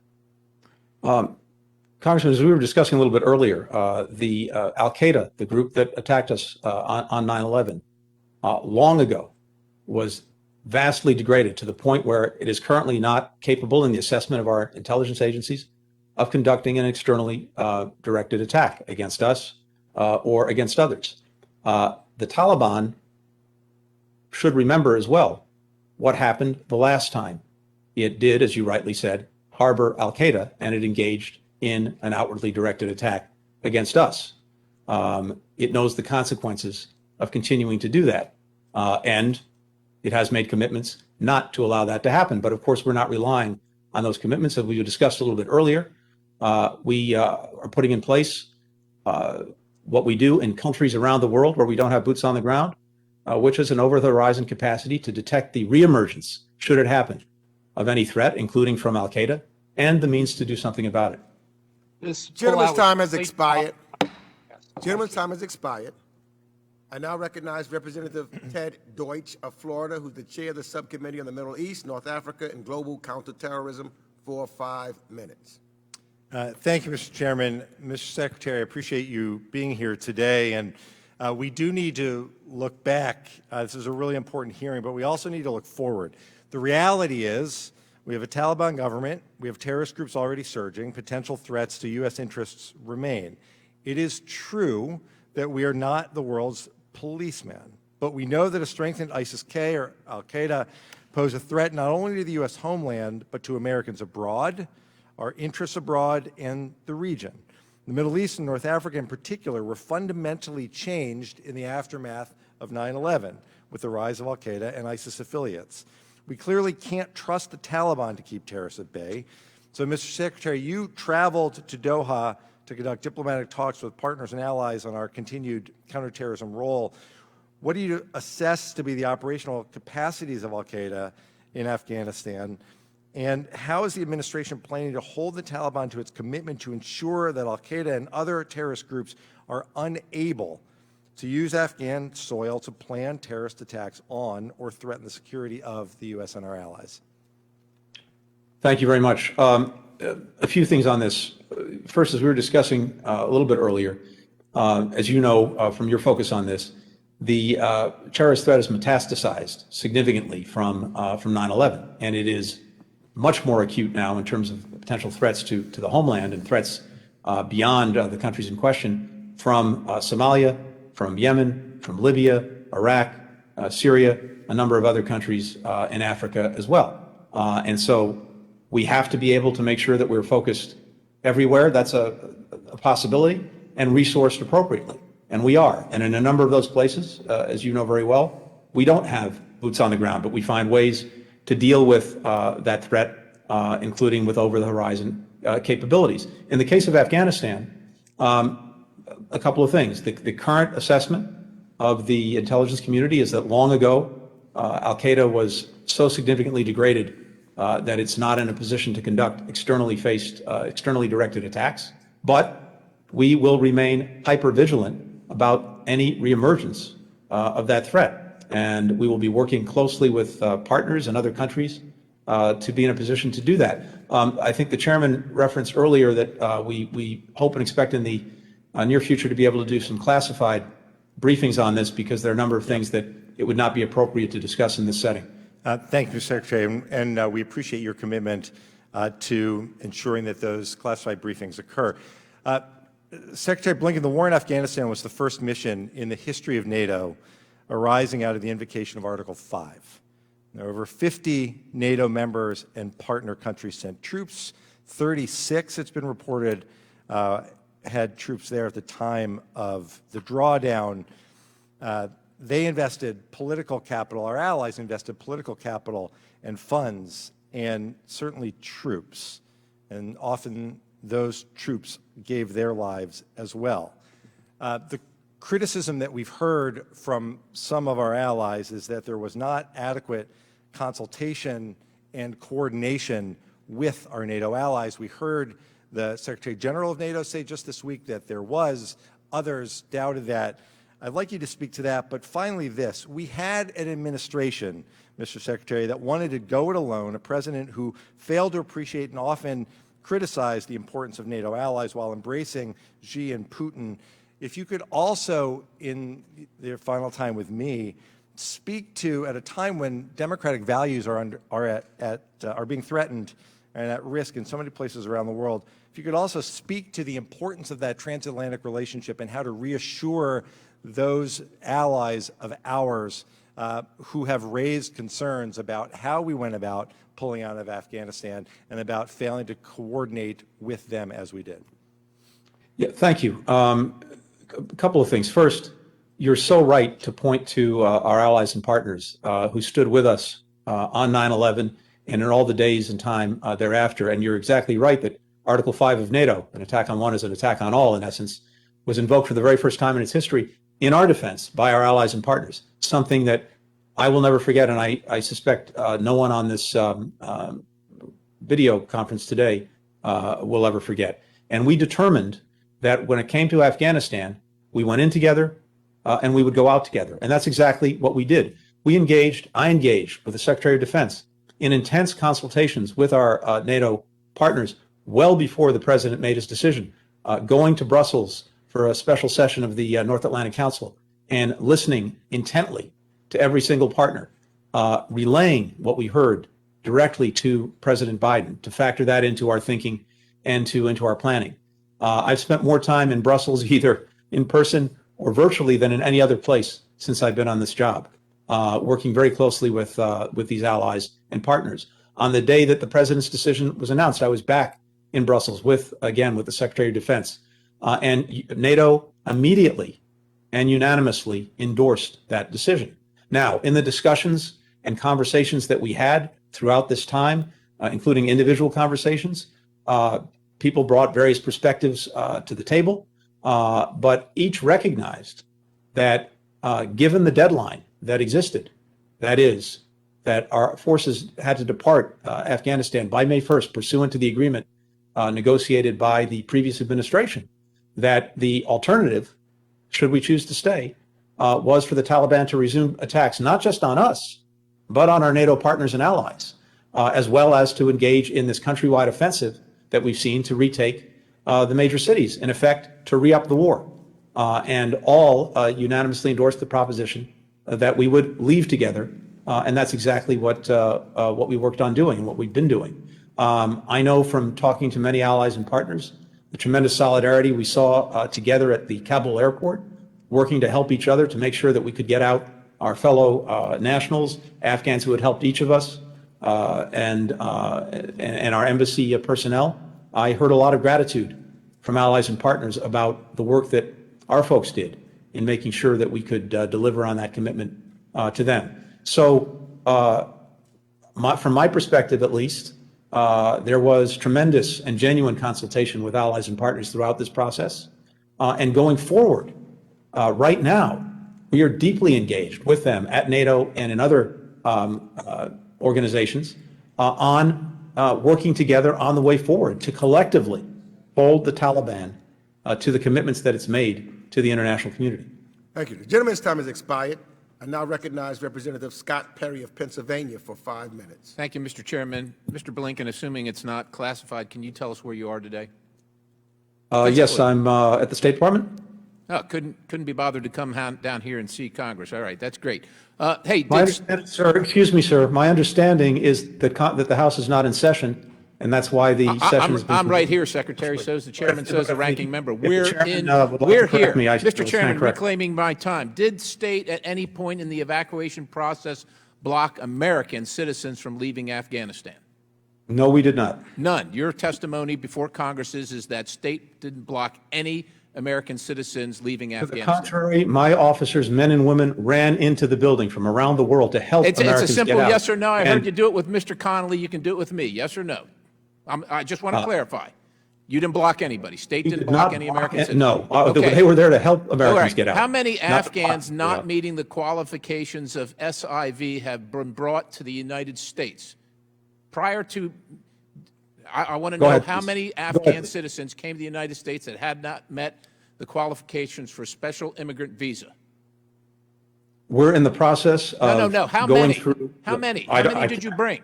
You were just at Dulles. How many did you bring? We will have by the end of the month, we will have brought a total of approximately 60,000 that have not met the SIV process. Some of those will have been through the SIV process. All of them, regardless of SIV status, will have gone through rigorous security checks. First at the transit points outside of the United States, if that was done before we brought these people to the United States of America. Mr. Secretary, Are Afghan refugees required to be vaccinated for COVID before coming to the United States of America? They are vaccinated in the United States before they are resettled into the United States. There are none of these Afghan citizens that are allowed to leave these resettlement communities, Fort Dix, Dulles, et cetera, that are allowed to leave at any time they want. None of them are leaving unless they are vaccinated for COVID. Is that your testimony? They're tested for COVID and vaccinated for COVID. Vaccinated before they leave? That's my understanding. All right, thank you, Mr. Secretary. Is it the policy of the United States of America to take hard-earned tax dollars and pay terrorist organizations? It is not. It is not. So your testimony earlier is that we're sending taxpayer dollars to Afghanistan right now for humanitarian relief. Who are we sending that to? To NGOs and to the United Nations agencies who are using that assistance, not to the Afghan government. Not to the Afghan, the Taliban government. How are you accounting for that? How are you making sure that the Taliban government is not receiving that? As we do around the world in places of conflict where we provide humanitarian assistance, working through UN, working through NGOs with long-tested methods to make sure that the assistance provided goes to the people who need it, not to the government in question. Is it your understanding that over the past 20 years, the United States taxpayers have paid Pakistan, who has then used that money to support the Taliban, the Haqqani Network, ISIS-K, Khorasan Group, et cetera, for the past 20 years? Is that not true? There's a long history that we should all look at together about the involvement of Pakistan. So I would say that we should no longer pay Pakistan and we should pay India. Let me ask you this. I just have a couple more questions for you. A little off topic here, but I think it's interesting. How long was your recent interview with the FBI, and was it a deposition? I'm sorry, I don't know what you're referring. Are you saying that you have not had a recent interview with the FBI since becoming Secretary of State? I'm not sure what you're referring to, and I'm happy to take that up with you offline. Did the State Department turn over documents to the FBI related to Hunter Biden, Burisma, and or the Blue State Strategies Corporation? You'll have to. So you have no knowledge of this. You have had no. You don't. Are you saying you have not had an interview with the FBI since becoming Secretary of State? It would not be appropriate for me to comment in a public forum on any legal proceedings that the department. I'm not asking you to cooperate. I'm not asking you to comment on the legal proceedings. I'm just asking if you've been interviewed by the FBI since becoming Secretary of State. Again, I'm not going to comment one way or another on any legal proceedings or not that may or may not have happened. Have you sought to? Let me remind the gentleman that the topic of this hearing is Afghanistan. That's what we're. I appreciate it, Mr. Chairman, but the Secretary generally refuses to answer questions about Afghanistan, so I just figured we'd talk about something he should be intimately familiar with. Have you sought to alter any of your testimony from last year's Senate investigation regarding this topic? Mr. Secretary. Gentleman's time has expired. And let me also, for the record, make clear that this is a hybrid hearing. Just as members had an option to come or to be other places, the Secretary also. It's a hybrid hearing because we are not in session. Mr. Chairman, Mr. Chairman, point of inquiry, if I could. Who seeks recognition? This is Congressman Issa.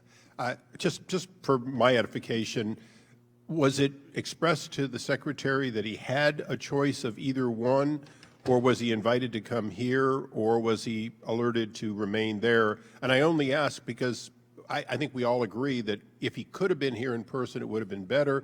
But if it was an option or for whatever reason, because I want to make sure that it's clear that the Secretary may have done no wrong, even though many of us would prefer him to be here. The Secretary has done no wrong. It was an option, and I made it as an option as I've done with every member. Okay, thank you, Mr. Chairman. I now recognize Representative Karen Bass of California, who's the chair of the Subcommittee on Africa, Global Health, and Global Human Rights for 5 minutes. Thank you very much, Mr. Chair, and thank you, Secretary Blinken, for attending this hearing and for your patience with putting up with the theatrics of my colleagues on the other side of the aisle. I want to thank you again for spending the time and agreeing to take everyone's questions for 5 minutes. The departure from Afghanistan has provided really unprecedented insight into our foreign policy. In addition to demonstrating the bravery, dedication, and professionalism of our military, diplomats, and Afghan partners, it has also shown how a 20-year effort and billions of dollars have really raised questions about what the return of investment is that we desired in terms of sustaining peace and stability in Afghanistan.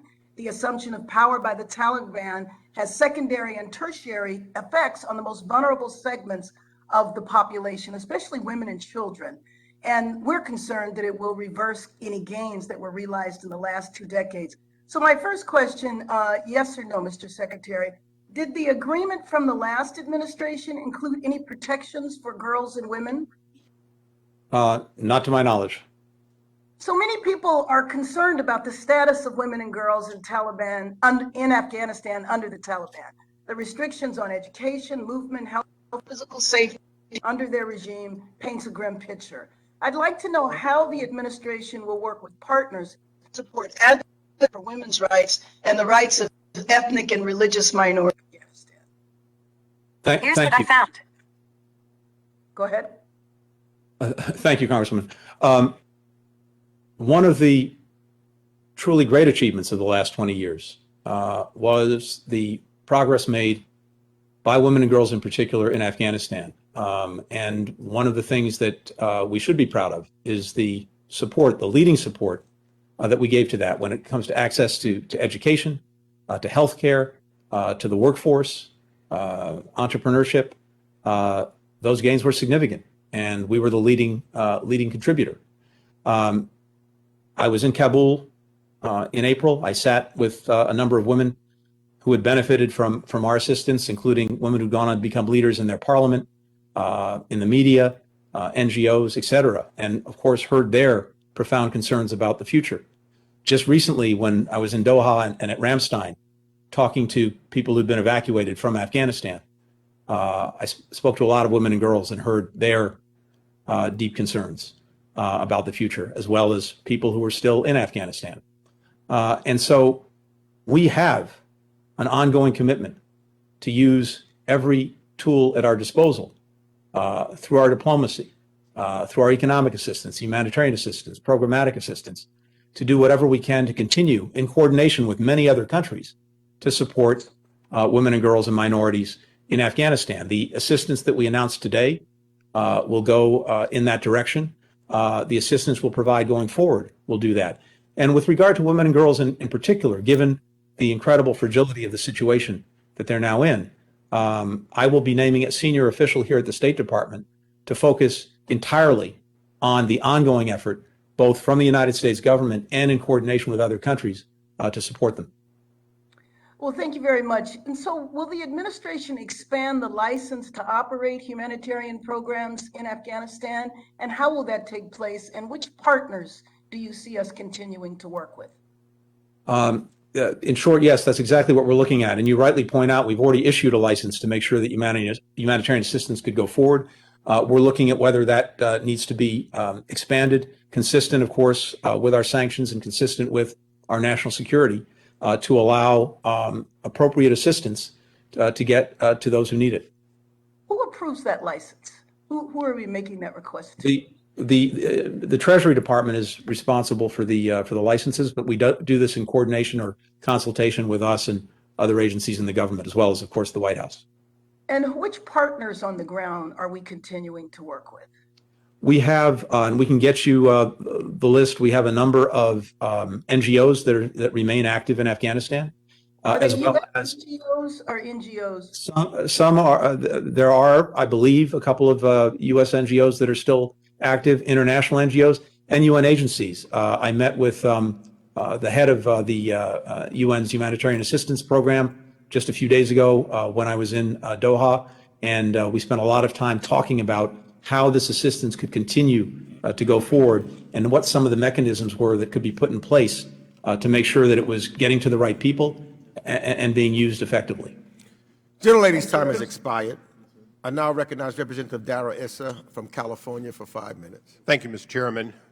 Mr. Secretary, before we get into the tougher part of this, I want to thank you for the effort that has gone on by the men and women of both the State Department and the Department of Defense, and a lot of independent actions that occurred to try to help get people out in the aftermath of the withdrawal.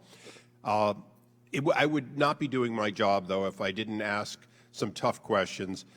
One of them is up here on this board, and it's pretty straightforward. A response I received from the State Department said to my staff when we asked about continued work to get people out, it said, make contingency plans to leave when it is safe to do so. That do not rely on U.S. government assistance. How do we square the fact that in an official response that I waited weeks for, that we do not have any assurance for assistance, but that when people get out, typically they are lauded by the State Department as success stories? That includes an 80-year-old couple that was announced to have gotten out when, in fact, we saw no real assistance by the State Department, had to find out there was a non-government flight and get these 2 American citizens onto that flight, and we still have a number of others. So in a nutshell, how do I explain don't rely on the United States? Do we or do we not rely on the United States of America for blue passport holder American citizens who want to get out? The answer to that is yes, absolutely. And could you tell me, because I'm sorry, I can't see it clearly from here, when and to whom that statement was made? We'll give it to your staff so that you get it without it being fully disclosed, but it is a correspondence and directly. Congressman, I'd really welcome following up with you, with your team, with your staff to make sure that we are following up on that particular request. I've got here, because I really want to express deep appreciation to members of Congress, this committee. I have here a very lengthy document of all of the inquiries that we've received from HVAC, from members of HVAC on people who've come to you seeking assistance, all of which has been factored into our databases, our information, our efforts. But if someone is not getting the response they need, please come back to us and let me know, and we'd be very happy to work with you on that. Thank you. We'll do that. Thank you, Mr. Secretary. Now, if I can quickly go through a few dates and a few statements. On July 8th, President Biden was asked if he listened to the intelligence assessment that the Afghan government was likely to collapse. He answered, that is not true. They are not, they did not reach that conclusion. In other words, the IC hadn't reached that conclusion. I believe that we'll find that as of July 8th, the President misspoke. The President also said the likelihood there's going to be the Taliban overrunning everything and owning the whole country is highly unlikely. 2 days later, on July 10th, the Taliban was reported to have 85% of the country. Then on August 12th, the Wall Street Journal reported that on July 13th, you received an urgent dissent memo from 23 U.S. Embassy personnel in Kabul warning that the advances of the Taliban and the rapid collapse of Afghanistan. Your spokesman said you read every memo sent to you from the dissent channel. So if you do, then you knew that, in fact, a major portion of people in the embassy believed that they were going to quickly overrun. On August 18th, President Biden said the intelligence community did not say back in June or July that, in fact, this was going to collapse like it did. But the embassy told you, or at least a great many, in July that it would. The question really is, how do we regain confidence in the State Department and its spokespeople, yourself included, and the President, if, in fact, we cannot square what we receive, members of Congress, both publicly and privately, that indicate some of those statements that I just read, including ones by the President, are not supported by the facts? Thank you. As you know from tracking this as well, throughout the year, assessments were made of the resilience of the Afghan government, the Afghan security forces, and the possibility of the Taliban taking over the country. And this was typically done in a series of different scenarios. Worst, mid-case, best-case scenarios. In the worst-case scenarios throughout the spring, I think it's fair to say that the general assessment was that the government and security forces would be able to hold on to the country well into next year, 2022. At some point in July, there was an assessment that it was more likely than not that that time frame was down to the end of the year. And then, of course, as things fully unraveled in August, that changed. To my knowledge, Congressman, no one predicted the unraveling before our forces and embassy left Afghanistan on August 31st. The chairman of the Joint Chiefs, General Milley, has said, nothing I or anyone else saw indicated a collapse of the government and the security forces in 11 days. The director of national intelligence has said in the days leading up to the Taliban takeover, intelligence agencies did not say collapse was imminent. This unfolded more quickly than we anticipated, including in the intelligence community. And there are a number of other conclusory statements of that kind that I can share with you. With regard to the so-called descent channel cable, it's something I'm immensely proud of. It's a tradition that we have, and you're right. I read every such cable, I respond to it, I factor it into my own thinking and actions. And that cable did not predict the collapse of the government or security forces before our departure. It was very focused and rightly focused on the work we were doing to try to get Afghans at risk out of the country and pressing to speed up that effort. As it happens, a number of the things that were suggested in that very important cable were things that we were in the process of doing. The very next day, I think the cable came in on the 13th of July, the 14th, we launched Operation Allies Refuge, which of course had been in train for some time, as well as the 24/7 task force to help those in the SIV program get out and even to relocate them, which is not part of the program. So that was a very important cable. I'm grateful for it and grateful that we have a process at the State Department where people can clearly express their views and differences on policy or recommendations on policy. That's usually important. Gentleman's time has expired. I now recognize Representative Bill Keating of Massachusetts, who's the chair of the Subcommittee on Europe, Energy, the Environment, and Cyber for 5 minutes. Thank you, Mr. Chairman, and thank you, Mr. Secretary, for your service. And as head of the Department of State for our country, I want to thank all of your people for the work they've done. They stood side by side with our military, risking their lives in helping people evacuate in the most dangerous situation. So my sincere appreciation to everyone at State that was part of that. I'm also glad that you reinforced, as my conversations have, the renewed commitment, the strength that is there with our transatlantic allies going forward on our mission, not just in the region, but also through worldwide through our counterterrorism efforts. So I must say this, though. This is a period of reassessment, I think, as we go forward, where we have some lessons learned, where we go embarking on a new mission, where we're trying to do the best in that area and so many fronts. But there's one relationship that really is always troubled me a great deal, certainly over the last couple of decades, and that's our relationship with Pakistan. You know, from its Pakistan's played an active and by so many accounts a negative role in Afghan affairs for decades, not just recently, but for decades. From the very beginning, its inception, they helped in actually branding the name Taliban. And by 2005, when the Taliban was reconstituting in East and South Afghanistan, and importantly, across the border in Pakistan, and as Pakistan's ISI, their Inter-Services Intelligence Agency, had such strong ties and cooperation with the Haqqani network, responsible for so many things, including the deaths of some of our soldiers.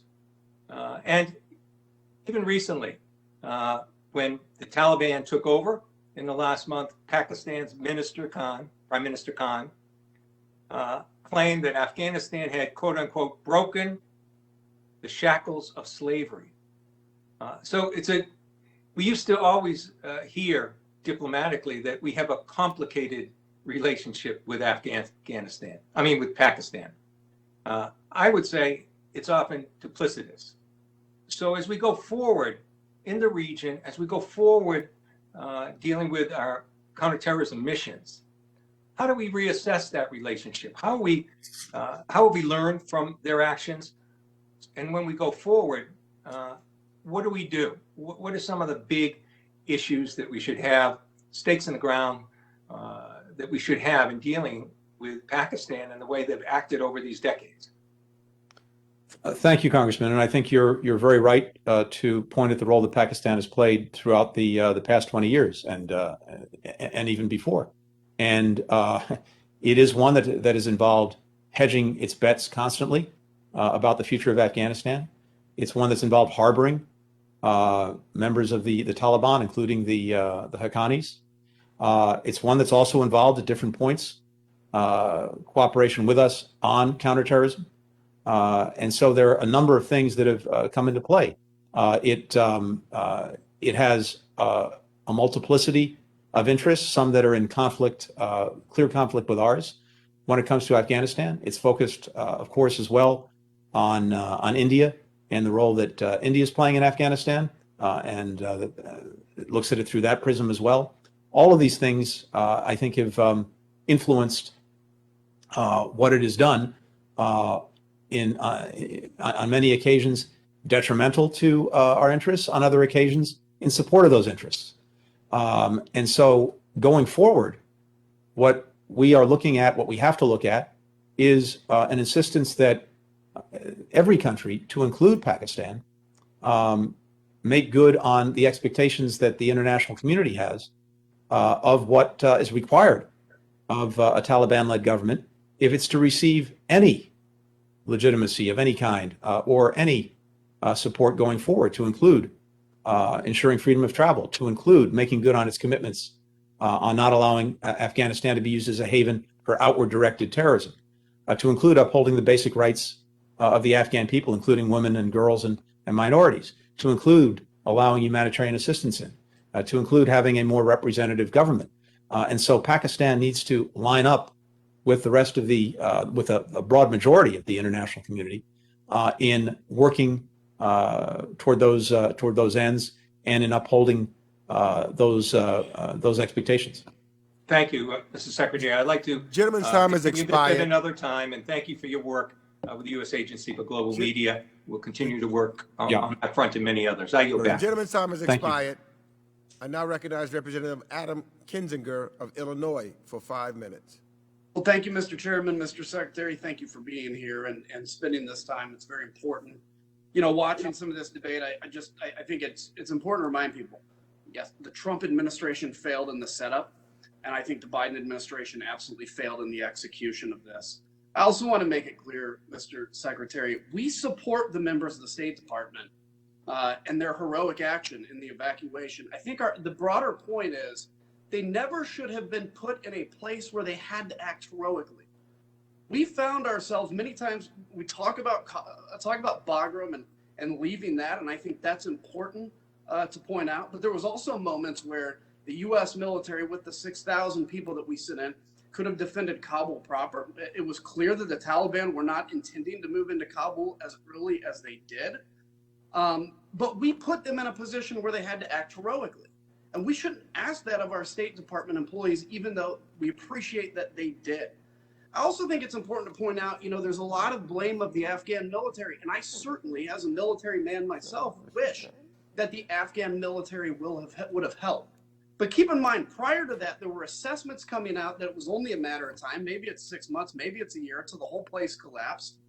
You know, we had built a military in our own image that relied on air power, that relied on logistics. And then we pulled our logistic and air power support from the Afghan military. And as they received night letters from the Taliban saying, we're going to kill your family because the United States is vacating, they're leaving you. It's, to me, as much as I would love for them to have stayed and taken a stand heroically, I don't know many even of our allies' militaries that frankly could have stood in those conditions in that kind of an onslaught. Let me ask you, though, Mr. Secretary, you know, you talk a little about the Taliban legitimacy, and we're going to see how they act. I want to ask you a question because I'm not sure where that changed. At the beginning of all of this, we were talking about building a worldwide coalition to not recognize the Taliban, and all of a sudden this is on the table. Is the Taliban the legitimate government of Afghanistan? And if not, would you consider what the Taliban have done in Afghanistan to be a coup d'etat? First, let me just start by thanking you for your strong words in support of the men and women of the State Department. I very much appreciate them and appreciate you saying them. Second, with regard to the Taliban and your question, it is the de facto government of Afghanistan. Those are just the facts. And if I don't mean to interrupt, but I need to. Has there been any discussion of an Afghan government in exile, vice president, even if the president had left? Is there any discussion of that? Because this, to me, appears to be an armed military coup against the legitimate elected government of Afghanistan. Congressman, I will certainly look to see what the lawyers say. From where I sit, this is the product, alas, of one side getting the upper hand in a civil war. Let me ask a couple of questions here on something too about that. So if we look at the list of new key players in the regime, we have the current prime minister who was deputy during the 9/11 attacks, the current deputy prime minister who served as #2 defense official during the 9/11 attacks, the current foreign minister who's your counterpart was the Minister of Culture and Information during the 9/11 attacks. And we have designated terrorists in key positions like those that are responsible for preventing Afghanistan from becoming a safe haven and terror once again. So we look at that list and we see those individuals who not only defended al-Qaeda, but have committed crimes against women and vulnerable populations. And I think anybody would look at that and say, this is the same regime that failed to hand over Osama bin Laden 20 years ago. But let me just ask you, have these individuals committed to denouncing al-Qaeda, to denouncing the Haqqani network, and ensuring that they will execute any attacks against them should they try to organize in their territory? Well, in the agreement that was secured by the previous administration, the Taliban, now represented by these individuals, made commitments not to allow Afghanistan to be used as a launching ground for externally directed terrorism, whether by al-Qaeda or by anyone else. The big question now, and you're right to point to it, is whether they will make good on that commitment. But of course, we can't and won't rely on them to do that, even as we insist that they do. Let me ask you too. Thank you, and I'm sorry to cut you off. Just no, please go ahead. Points. Number one, we absolutely have to be executing any attack against al-Qaeda that we can, where we see them form. And secondarily, because I'm running out of time, let me stress to you the importance of State Department working hand in hand in a public and private way with these NGOs made up of former veterans that are doing stuff that unfortunately the government can no longer do. And let me encourage you to give them top cover and work with them to provide the assets necessary to get these people out. Thank you, Mr. Chairman. Mr. Secretary, I yield back. Let me just say, I really appreciate you saying that and putting the spotlight on that, because veterans groups are doing remarkable work. We're in close contact with them. I met with about 75 veterans organizations and groups virtually about a week ago. We followed up with a number of other meetings, and we deeply appreciate the work that many veterans on this committee, as well as organizations, are doing. And we're looking to work even more closely together on that. Thank you. Good news. I now recognize Representative David Cicilline of Rhode Island for 5 minutes. Thank you, Mr. Secretary. You explained that you inherited an agreement with a deadline but no plan, a backlog of 17,000 special immigrant visas, and a responsibility to evacuate safely both Americans and those who helped us in this effort. As a candidate, President Biden promised to end the war in Afghanistan, and he kept his word. I agree with him. It was the right thing to do. And while today's hearing is focused on the U.S. withdrawal, I think it would be a mistake to lose sight of the misjudgments and lessons learned over the long arc of the past 20 years, and I hope Congress will have an opportunity to do its own self-reflection. But I want to begin, Mr. Secretary, my question about the evacuation. You were cut off when you were trying to explain the vetting process, and I wonder if you could quickly finish that answer about what the State Department did with respect to vetting people that were being evacuated out of Afghanistan. Sure. And two things. And by the way, I very much agree with you. And I heard the chairman say at the outset that this committee, among other things, will be focusing on the 20-year history of our engagement in Afghanistan. And I think there are lots of lessons to be learned across the board through every administration, including our own. With regard to the vetting, two things I would point out here. First, we've spent a lot of time talking about the Special Immigrant Visa Program and our commitment, and the commitment I know of so many members of this committee, to the Afghans who worked with us, who stood side by side with us, and the work that we did these first months of the administration to take a program that was in pretty much a dead stall and to put it into Mr. Secretary, I don't want to be impolite, but if you could just quickly say what you did, because I know how thorough it was. Yeah. I have two more things I want to get to. Thank you. Simply put, when it comes to vetting people coming out of Afghanistan, they go to transit countries. We negotiated agreements with more than a dozen countries to transit Afghans at those countries, and we do security screenings there. We've sent Customs and Border Patrol agents to all of those countries. We have the law enforcement, intelligence, and security agencies all there doing vetting, biometrics, biographic information. Then they come to the United States, but before they're resettled anywhere, they're also at one of our military bases, and any vetting continues there. And under authorities that we've asked Congress for, including the ability for people who are resettled in a year's time to apply for a green card, the vetting and background authorities will continue so that if anything comes up, we can continue to do that. Great, thank you. As you know, Mr. Secretary, the LGBTQI community in Afghanistan is extremely vulnerable to punitive actions from the Taliban. It's important, in my view, that we take steps to ensure that those who would be subjected to violence or worse because of their sexual orientation or gender identity are safe. The Council for Global Equality, the Human Rights Campaign, and LGBTQI+ refugee support groups released a 10-point plan to protect Afghan LGBTQI refugees. My question is, have you seen this plan? And if so, is the administration prepared to implement it? And is it consistent with the presidential memorandum of early 2021 that speaks of the responsibility to help Afghan refugees that make it to neighboring states as outlined in that memorandum? Well, thank you for very rightly putting the spotlight on concerns about the LGBTQI+ community in Afghanistan and the particular threat that they may find themselves under. This is something that we are focused on. I have not personally seen the report that you referred to. I'm going to ask to see it. I'm pretty sure that my team has, but I'll take a look at that myself, and I thank you for sending it to us. Great, and I look forward to following up with you on that.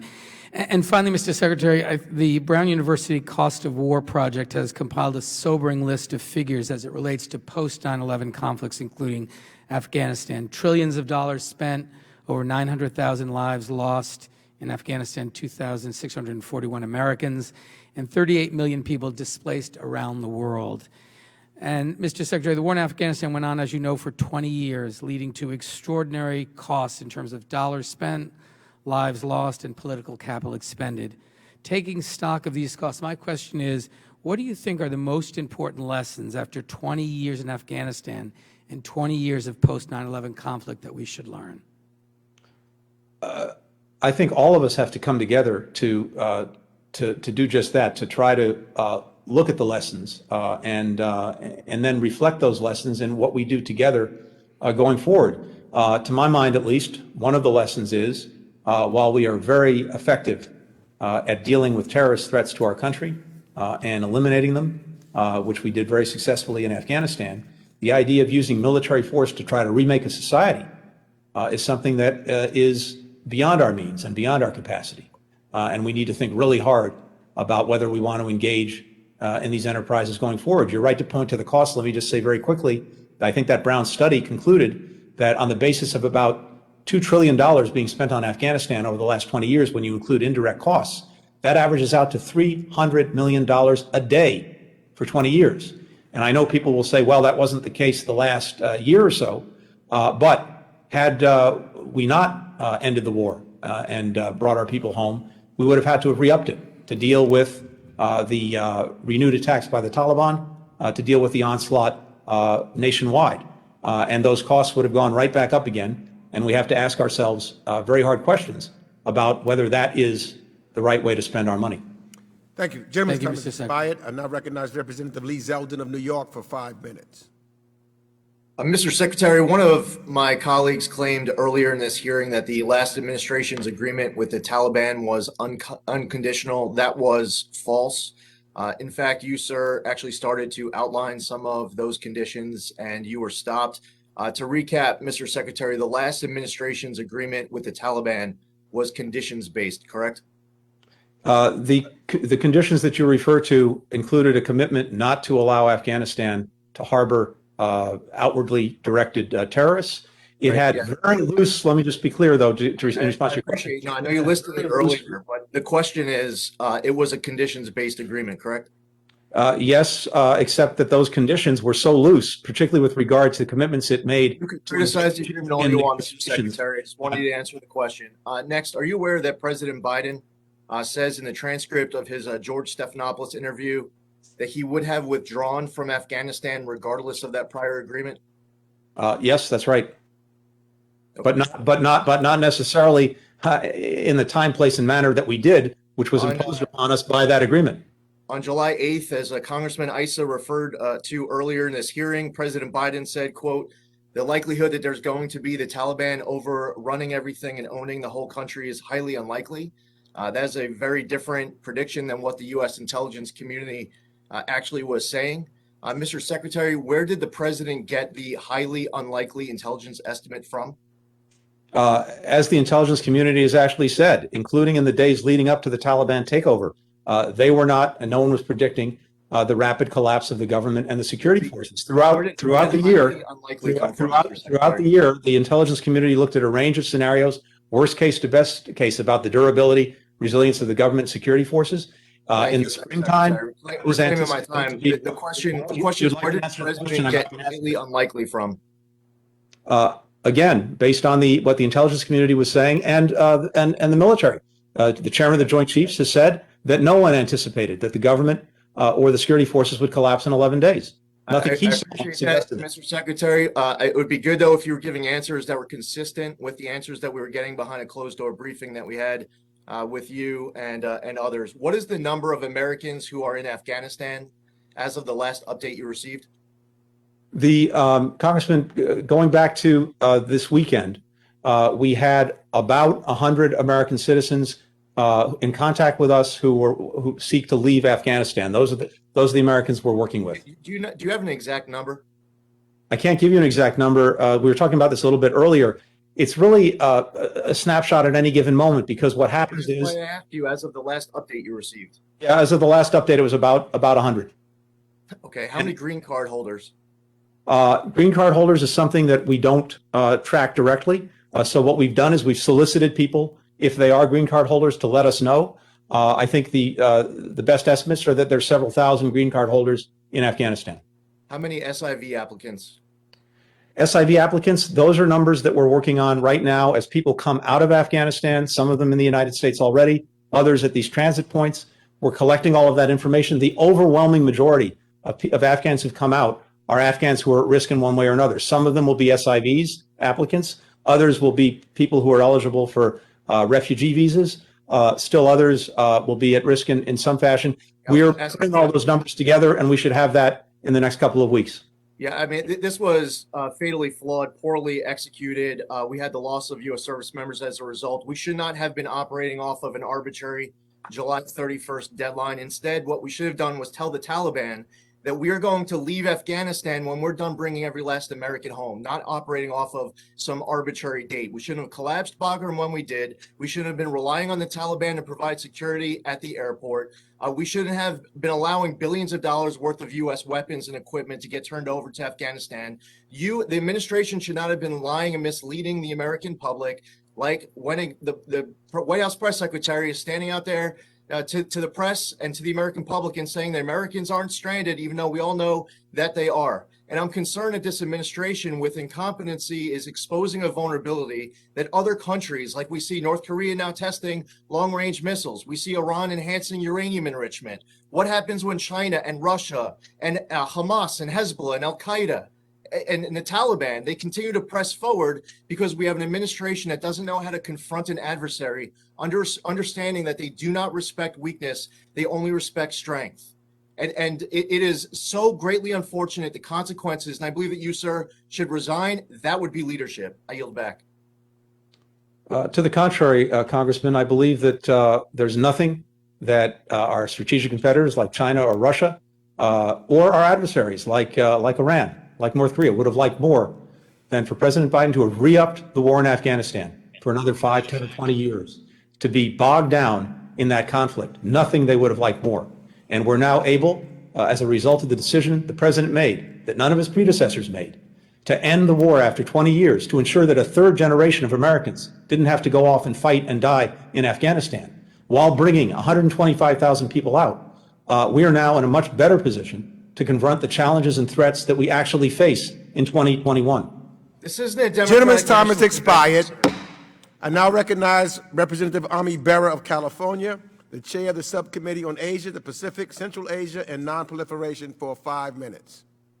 Thank you, Mr. Chairman. And Mr. Secretary, once again, I want to reiterate our thanks as a committee for your appearing before us, answering all the questions and giving every member a chance. That is not something your predecessor did very easily. Look, I agree with President Biden's decision to withdraw. I think most of the American public agrees with that decision. I sat in many hearings, sat in many classified and open briefings as we were looking at various scenarios of what that withdrawal looks like, what the capabilities of the Afghan government were. And, you know, unfortunately, the worst case scenario played out. And, you know, the images that we saw coming out of Afghanistan were painful, frankly, in the last few weeks of August. And I do think the men and women in the military and State Department in difficult circumstances stepped up. I do think the logistics of that airlift and getting the numbers of American citizens, visa holders, SIVs, vulnerable Afghans out in such a short period of time was remarkable. I think we all mourn the loss of life of Afghan civilians, but also the 13 men and women that were serving our country and meeting the mission. And there will be time to kind of go through and do the oversight and get a sense of where did our estimates go wrong? Where were the flaws? But at this moment in time, knowing that we still have American citizens there, knowing that we still have vulnerable Afghans and so forth, I really do want our focus to be getting those folks to safety, the visa holders, the SIVs, and others. And I won't ask you to guarantee a commitment that you'll get everyone out. Nobody can make that promise. But what I will ask is working with my office, working with the various congressional offices, the men and women at the State Department, that we will use every resource that we can in a difficult situation, in a challenging security situation on the ground, to do the best job possible to get every American citizen, visa holder, SIV, and vulnerable Afghan out to safety. Can I get that promise that we'll do everything? Absolutely. You have that commitment, and I welcome working with every member of this committee to do just that. Great. Thank you. And your staff, and again, the men and women within the State Department and elsewhere, again, in trying circumstances, have been very readily available to work with us. As, you know, again, we've submitted over 10,000 names of folks, just given the size of our population in the community. Secondly, and we haven't talked about this, is, as I mentioned earlier, we have the largest Afghan refugee population in the country, and we're proud of that. You know, we've welcomed these men and women. We've got great resettlement agencies that are working with folks, but we've also got real challenges just because of the rapidity of folks leaving country and arriving after being vetted in the United States. Many of these folks now are coming as humanitarian parolees under a visa status that doesn't necessarily have the resources that are available. I know we will be working on a budget supplemental to help provide the resources to get medical resources, get visa resources, and ramp up your staffing at the State Department to process these refugees.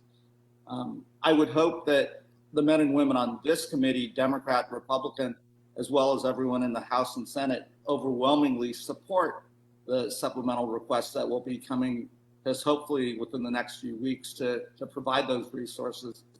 Because the one thing, when I talk to our veterans community, and many that are served in Afghanistan and are wondering about that service, the one thing we can do to make them whole is to welcome these folks that served them, worked side by side, often saved their lives, and really do everything we can to get those folks to safety. Those that are coming to the United States, to help them reassemble their lives. So, Mr. Secretary, I would imagine that supplemental is coming. We've already heard some top line numbers the president's asked for. Are there specifics that, from your vantage point with the men and women who work for you, that you see on that horizon? Yeah, thank you so much for flagging that. Let me just say very quickly, yes, we're going to be looking for support from all of you on this, and particularly a few things. For Afghans who are paroled into the United States to receive the same benefits that refugees do, so that they have some ongoing support, the ability to work in the United States, HHS benefits that they wouldn't otherwise get. We'd also like them to be able to apply for a green card after 1 year of being in the United States. And there's some significant funds that will be requested to support both the efforts that we've already made at the different transit points where we've incurred significant expenses, as well as to continue to relocate people, to bring them to transit points into the United States, process them, et cetera. So that is coming. And in fact, we need to get this done quickly in the CR, I think. So we have just a few weeks to do it. And I really welcome your support and everyone's support for that. Thank you. I now recognize Representative Ann Wagner of Missouri, who's the vice ranking member of the full committee, for 5 minutes. Secretary Blinken, I represent the people of Missouri's 2nd Congressional District, and today I'm also here on behalf of the family of Lance Corporal Jared Schmitz of our region. Let me tell you about this heroic and selfless young man. Lance Corporal Schmitz from Wentzville, Missouri, was 20 years old when he lost his life in the terrorist attack at the airport in Kabul just days before Joe Biden's arbitrary deadline of August 31st. He was passionate about his military service. He was totally committed to making a difference as a U.S. Marine and had gotten his parents' permission to enlist at just 17 years old. I don't believe that this hearing will allow us to truly understand why he and his fellow military servicemen and women were killed on August 26th of 2021. His family, their families, and all Americans deserve answers, sir. I am outraged to hear this administration claim its retreat from Afghanistan, its surrender, was a success. How could anyone say that 13 precious young men and women who lost their lives is a success? I'm not asking for my own peace of mind. I'm asking on behalf of the families. They're burying their sons and their daughters this week, and they deserve accountability, and they deserve transparency, and they deserve answers. The Biden administration outsourced the security of our military stationed at the Kabul airport to the Taliban. It was a total betrayal. You put the lives of our men and women in the hands of a brutal terrorist organization after you claimed that the Taliban would never even be in charge of the country. Then he said they would never be in charge of Kabul. He said we would never leave Americans and allies behind. It was lie after lie. President Biden wanted out at any cost, and that cost, sir, was 13 American lives, $85 billion in equipment, our Bagram Air Base, our United States Embassy, our credibility with the allies and the Afghans who stood and fought with us, and our national security and safety of our homeland. Make no mistake, Mr. Secretary, the Biden administration's egregiously inept withdrawal has left America and the world a much less safe place 20 years after September 11th. Secretary Blinken, will you honor these families and give the American people the answers they deserve in the wake of this ongoing disaster? Who will be held accountable? In your opening statement, you said the Taliban, you said several times, the Taliban made it clear we had to withdraw. The Taliban made it clear, or they would escalate. Now we hear in testimony, President Putin was dictating our counterintelligence. And you tell us NATO made us do it. Trump made us do it. The Taliban made it clear. Do you take any responsibility, Secretary Blinken, for this disastrous withdrawal, or do you still want to call it a success? Congresswoman, I'm responsible for the decisions that I make. I'm responsible for the actions of the State Department. I'm responsible for looking at any lessons to be taken from those decisions and those actions. I'm also responsible for being accountable for those decisions and actions. Let me ask you a simple question. And if you let me finish, please. My time, The way that I'm accountable is doing exactly what I'm doing today, which is to you and through you to the American people, to hold myself accountable for all those decisions. And we made the right decision in ending America's longest war. We made the right decision in not sending a third generation of Americans to fight and die in Afghanistan. We did the right thing by our citizens in working feverishly to get every one of them out. We did the right thing by 125,000 Afghans to bring them to safety. And now we're working to do the right thing to hold the Taliban to the expectations of the international community, to ensure people can continue to travel freely, to ensure that the rights of Afghans are upheld, to ensure that they make good on commitments they've made on counterterrorism. That's what we're doing. Gentlewoman's time has expired. I now recognize Representative Castro of Texas for 5 minutes. Thank you, Chairman, and thank you, Secretary, for your testimony today. Thank you for your work and the work of the many very devoted employees at the State Department.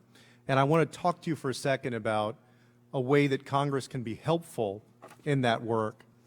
Secretary Blinken, the 9/11 Commission's report held that only 56% of the Bush administration's senior national security positions were filled at the beginning of September 2001, impeding its ability to respond to crises. Today, only 26% of the State Department's Senate-confirmed positions are filled. This isn't because President Biden hasn't presented nominees. It's because a single senator has thrown a tantrum and blocked these nominees from getting a vote and prevented national security positions from being filled. So I'm going to ask you a few yes or no questions regarding very important staffing at the State Department. Do we have a Senate-confirmed Assistant Secretary of State for Conflict and Stabilization Operations who would inform U.S. policy in war zones like Afghanistan? We do not. Do we have a Senate-confirmed Assistant Secretary of State for South and Central Asian Affairs who would cover Afghanistan? We do not. Do we have a Senate-confirmed Assistant Secretary of State for East Asia and Pacific Affairs who would guide U.S. policy towards China, a country deeply involved in South Asia? We do not. For African affairs? We do not. European and Eurasian affairs? We do not. Western Hemisphere affairs? We do not. International organization affairs, international narcotics and law enforcement affairs, and educational and cultural affairs? We do not. For each of these positions, President Biden has nominated a candidate. The candidate has testified in front of the Senate Foreign Relations Committee, been vetted and recommended by that committee for a vote, only to be delayed by a hold by Senator Ted Cruz of my home state of Texas. This has delayed many other positions as well, and is denying you the team you need to advance our nation's interest abroad and protect our own national security. Despite this, the State Department rose to the occasion.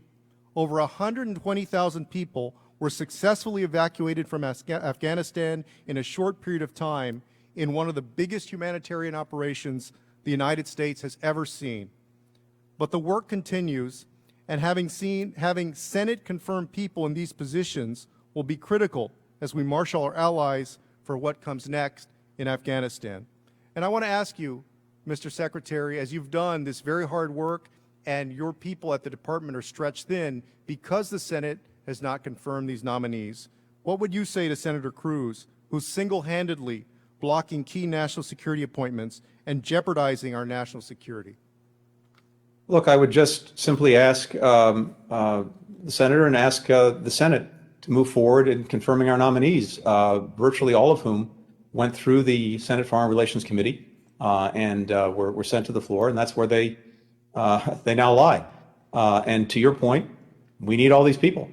We need them to do the business of the United States. We need them to advance the interests of the United States, especially at this critical time. So I hope very much that we can work through this very, very quickly. And I would hope that the Senate can get our nominees confirmed. Thank you, Mr. Secretary. I'm going to ask another question on Pakistan, and you may have to take some of it for the record, but I want to get through the question real quick. Sure. I want to follow up on Rep. Keating's line of questioning about Pakistan. As you just noted, over the years, Pakistan has harbored Taliban leaders and provided other forms of support to the group. As my colleague noted, Pakistan's leader cheered the Taliban taking over Afghanistan. You began discussing what we will be looking at with Pakistan moving forward. And on that note, Pakistan is currently a major non-NATO ally of the United States, giving it a number of benefits, including privileged access to U.S. arms sales. And so, based on their past actions, our conversation today, all of it, I want to ask you, given its longtime support for the Taliban, is it time for the United States to reassess its relationship with Pakistan and reassess its status as a major non-NATO ally? Thank you for the reasons you cited, as well as others. This is one of the things that we're going to be looking at in the days and weeks ahead. The role that Pakistan has played over the last 20 years, but also the role that we would want to see it play in the coming years, and what it will take for it to do that. Thank you. I yield back, Chairman. Gentleman's time has expired. I now recognize Representative Brian Mast of Florida for 5 minutes. Mr. Secretary, as the transcript, the leaked transcript, as you referred to it, says, did the President Biden work with the coward exiled president of Afghanistan to manipulate the intelligence about the Taliban? What the president said to then President Ghani in private is exactly what he said in public, that the issue was not whether Afghanistan had the capacity to withstand the Taliban, it's whether it had the will and the plan to do so. He urged him the transcript is a lie. It's false. That plan. It's incorrect. He did not and work. To bring people together in You're unity. saying it's false, it's a lie, it's incorrect. He did not work to tamp down the intelligence on the Taliban. Absolutely not. So the transcript is incorrect. That's your testimony today. That the intelligence that we had, we've already discussed at some length about what the assessments were of the Taliban and its capacity to take over the country. I think that everybody looking for an explanation about what happened and how everybody got it so wrong, how your administration got it so wrong, needs to look at that as the most likely explanation, asking the president to manipulate the intelligence of what was actually going on with the Taliban. And I'm going to tell you the 13 families that deserve most to really hear the honest answers on that. It's these families. Marine Lance Corporal Kareem Nakui. His family deserves to truly know that. Marine Corporal Dagan Page. His family truly deserves to know if that's why they are missing their son, because intelligence was manipulated. Marine Lance Corporal Riley McCullum, 20, wife expecting their first child. Sister said he was going to be the best dad ever.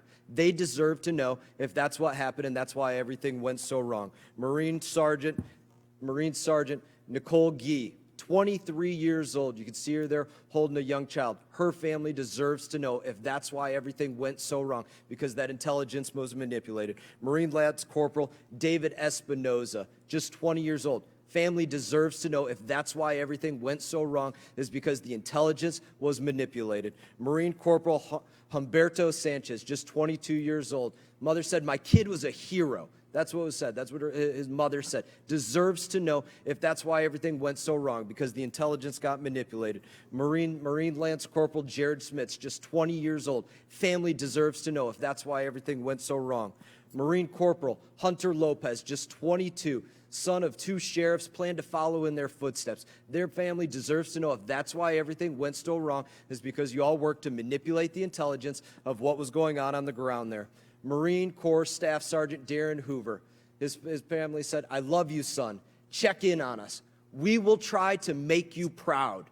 They deserve to know if that's what happened, if that's how everything went so wrong in Afghanistan. Marine Corps Sergeant Johanny Rosario Picardo, family deserves to know if that's why everything went so wrong, because you all worked to manipulate the intelligence of what was going on with the Taliban. Marine Lance Corporal Dylan Marola, just 20. Family said he always had a smile on his face, was the kindest person. They deserve to know if that's why everything went so wrong, because you all manipulated intelligence. Army Staff Sergeant Ryan Canals, the ultimate honor he could give was to give back to his country. He would not be sorry. He would not regret it. That's what his family said. They deserve to know if you manipulated intelligence, if President Biden manipulated intelligence, and that's what led to everything going so wrong. Navy Corpsman Maxton Soviak, just 22. His family deserves to know if that's why everything went so wrong. We deserve hearings on what's going on with that leaked transcript. We deserve to know why there are others that remain in Afghanistan. Mark Frericks, Navy veteran, disappeared in Coast Province January 30 of 2020. We deserve to know what's going on with his release. These are things that have to be answered for. I do not believe whatsoever what you're saying about the administration not working to manipulate that intelligence. To me, that is the most logical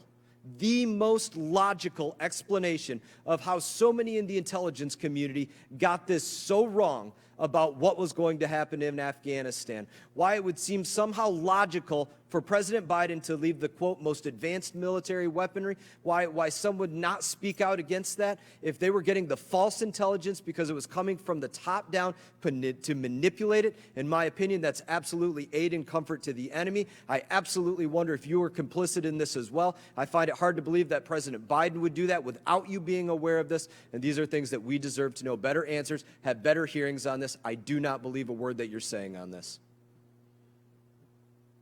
Simply put, I do not wish to hear from you. I'm not simply yielding you a put, moment Congressman, of time. what you've I'm said not is yielding dead you a moment wrong. of time. I don't wish There to is hear no your lies. manipulation You've of heard your intelligence, lies when you step period. up in front of the camera. And Not listening you to have all been Don't wish to hear regularly your lies. apprised of the intelligence no, thank you for your assessments. lies. All the way Gentlemen, through over the gentleman will months. suspend. And your lies. The gentleman's Not true. time. Not looking to hear The gentleman's time has expired. And so has the The secretary. gentleman's time has Yes, so expired. has the secretary. The secretary can answer the question. I didn't ask him a question.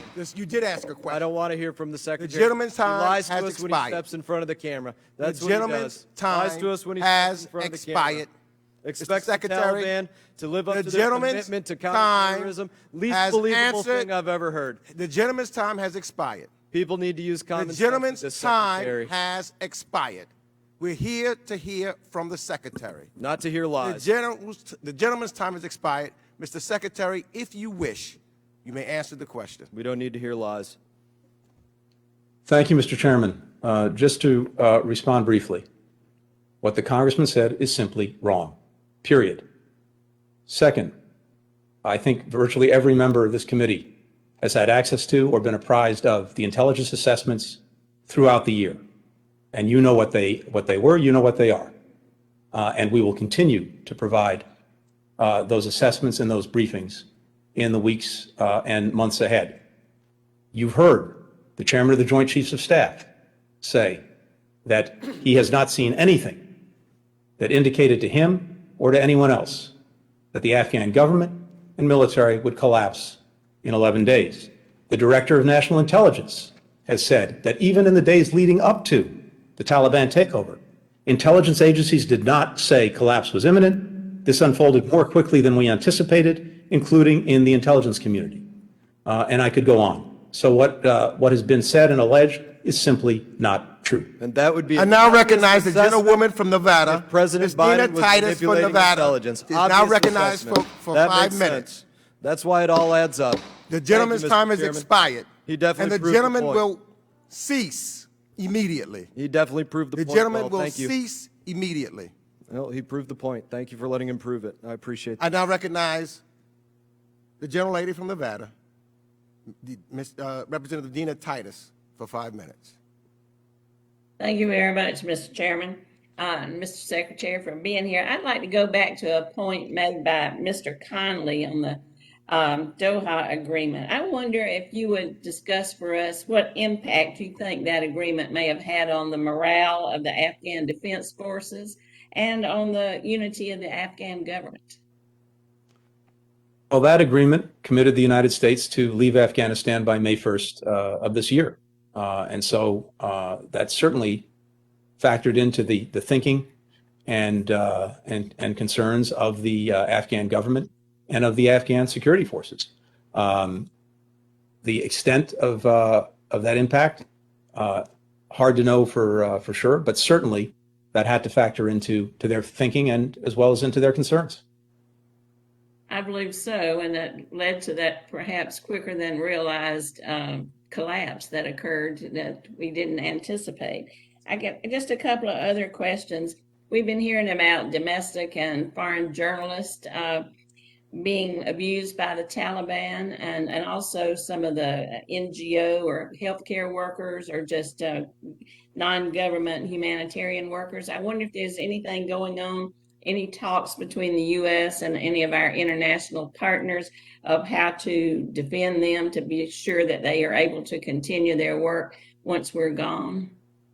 Yes, very much so. Two things. One, we've been working very hard to make sure that basic humanitarian assistance can still get into Afghanistan, working with and through NGOs, working with and through the United Nations agencies, and also putting in place mechanisms to make sure that that assistance is used in the way we intend it to be used, that is to the benefit of the Afghan people, the recipients, not the Taliban-led government. Second, we've been working full-time around the world to bring country after country on board with the expectations that we're setting of the conduct of a Taliban-led government, to include upholding the basic rights of the Afghan people, to include women and minorities. And we have put in place a UN Security Council resolution setting those clear expectations. More than 100 countries around the world, led by our efforts, have signed on to that. And to the extent the Taliban is looking for any kind of legitimacy or any kind of support from the international community, that will not be forthcoming in any fashion if it's not making good on those basic expectations and on commitments it itself has made. So going forward, its conduct will define its relationship with the rest of the world. Thank you. They seek to be legitimate, I know, but in the meantime, one of the challenges they're facing, of course, is the economy, and that's not new. That existed under the Ghani government. But we see Pakistan and China rapidly positioning themselves to kind of take advantage of this destabilized economy. I wonder how that's going to impact the U.S. and U.S. international relations, especially in light of the World Bank and the International Monetary Fund freezing distributions of funds to Afghanistan. Could you talk about that?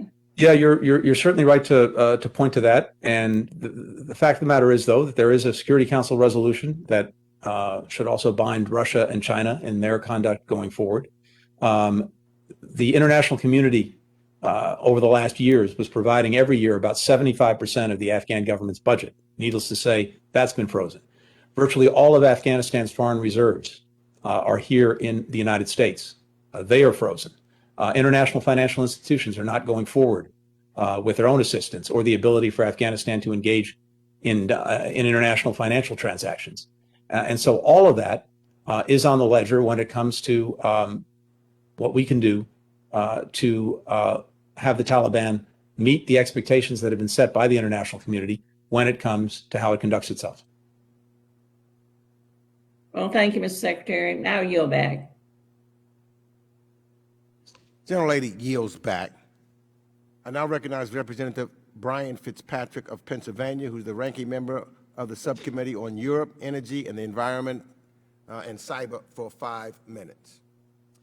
Mr. Secretary, just to get to the core of what your philosophy is on national and international security, sir, do you believe in the maxim and the precept of the stronger that we exert ourselves overseas, the safer we are here in America, i.e. peace through strength?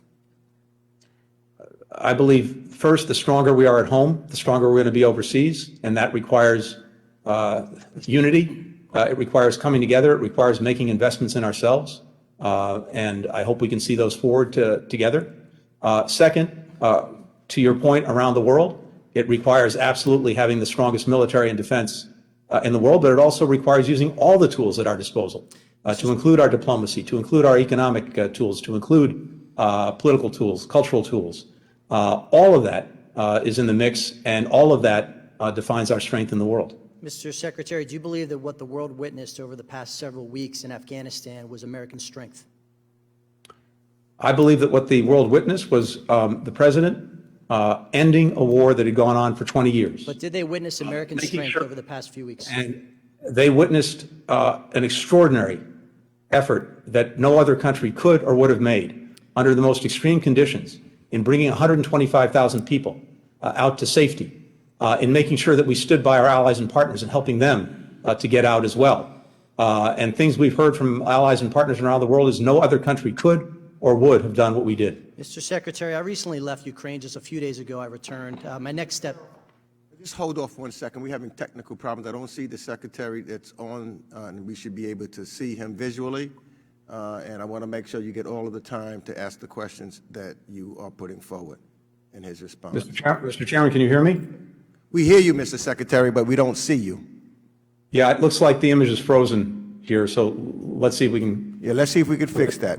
The technical staff is working on it. I want to make sure Mr. Fitzgerald gets all of the time. Mr. Fitzpatrick, what did I say? Mr. Fitzpatrick. How's that, Mr. Chairman? Okay, I don't have a visual of the secretary. Now, okay. Did I get my time to claim, sir? Yes, let's give Mr. Fitzpatrick his, how much time when I stopped him? It should be 4 minutes and 10 seconds. No, when I stopped, I continued the questions that you had asked, but when I stopped, 4 minutes?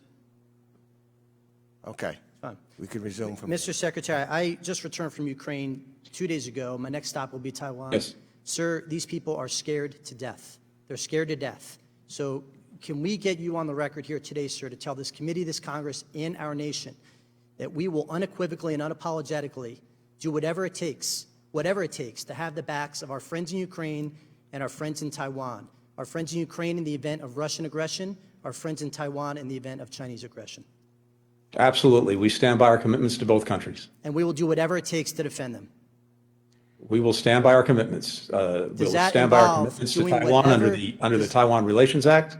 We'll stand by the commitments we have to Ukraine, including, by the way, commitments that President Zelensky discussed and put out just about a week, maybe 2 weeks ago. Sir, I can tell you, I just left there. They are scared to death, and they question the commitment of this country. So I will take you at your word that we will do whatever it takes to defend Taiwan and Ukraine. Next question. Not talking about the arms and munitions. I'm talking about the heavy equipment, the tanks, the Humvees, the Black Hawk helicopters, the aircraft. Sir, all this is GPS tracked. We can identify this, where it's at. Why did we not destroy it, or don't we destroy it now? Thank you. So let me say this. I know my colleagues from the Defense Department, the Joint Chiefs, et cetera, will have an opportunity to speak to you, to speak to Congress in the weeks ahead. They're the experts on this. Since 2004, roughly, something like $80 billion in defense articles was provided to Afghanistan. So that goes back over the last roughly. Sir, I'm only asking about the GPS tracking. We know the location of this equipment that we have now seen fall into the hands of terrorists. Are we going to destroy it or not? So much of this equipment is either inoperable or will soon be inoperable because it can't be maintained. As I've seen it, based on what I've heard from my colleagues, there is nothing of strategic value, that is, that would threaten us or threaten Afghanistan's neighbors. Having said that, I'm not the expert on this, and I would really defer to my colleagues at the Pentagon. Mr. Secretary, do you believe that America should ever in any way capitulate to terrorists? Absolutely not. Do you believe, sir, that allowing the Taliban to run perimeter Hakaya with American troops on the inside of that perimeter, relying on the Taliban to keep ISIS out, and American citizens, passport holders on the outside of the perimeter, relying on the Taliban to get in, that is capitulating to terrorists? The reality is that the government and Afghan National Security Forces collapsed. The reality is that the Taliban took over Kabul, as well as much of the country. That was the reality we were dealing with. And the judgment of all of us, starting with our military commanders, including the people on the ground, was that our job was to work to get as many people out as possible, American citizens, Afghans at risk, and because the Taliban controlled the city, that required some coordination with them to get people through and to the airport. Sir, to an 18-year-old Afghani girl who may be watching this hearing today, who was born after 9/11, who knows nothing of what it's like to live under Taliban rule, who had hopes and dreams, who's in school, who wanted to be a female journalist, to help women and young girls rise up in Afghanistan, who now feels betrayed by the actions of this administration, what is your message to her? I spoke to a number of young Afghan women, including 18, 19, 21-year-olds, just about a week ago in Doha, actually in Ramstein, Germany, Do you where believe their lives are at risk right now? relocated. And we talked about their futures. We talked about the futures of Afghan women and girls who remain in Afghanistan. Under the Taliban? And we talked about the ongoing commitment that the United States has and countries around the world have to do everything we can to support those women and girls going forward.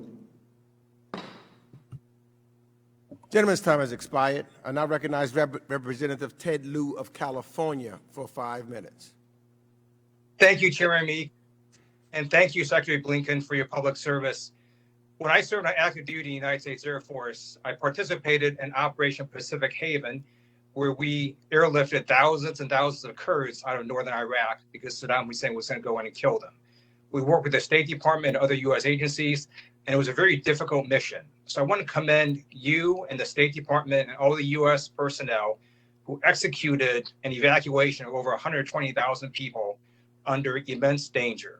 That was a remarkable feat that all of you did.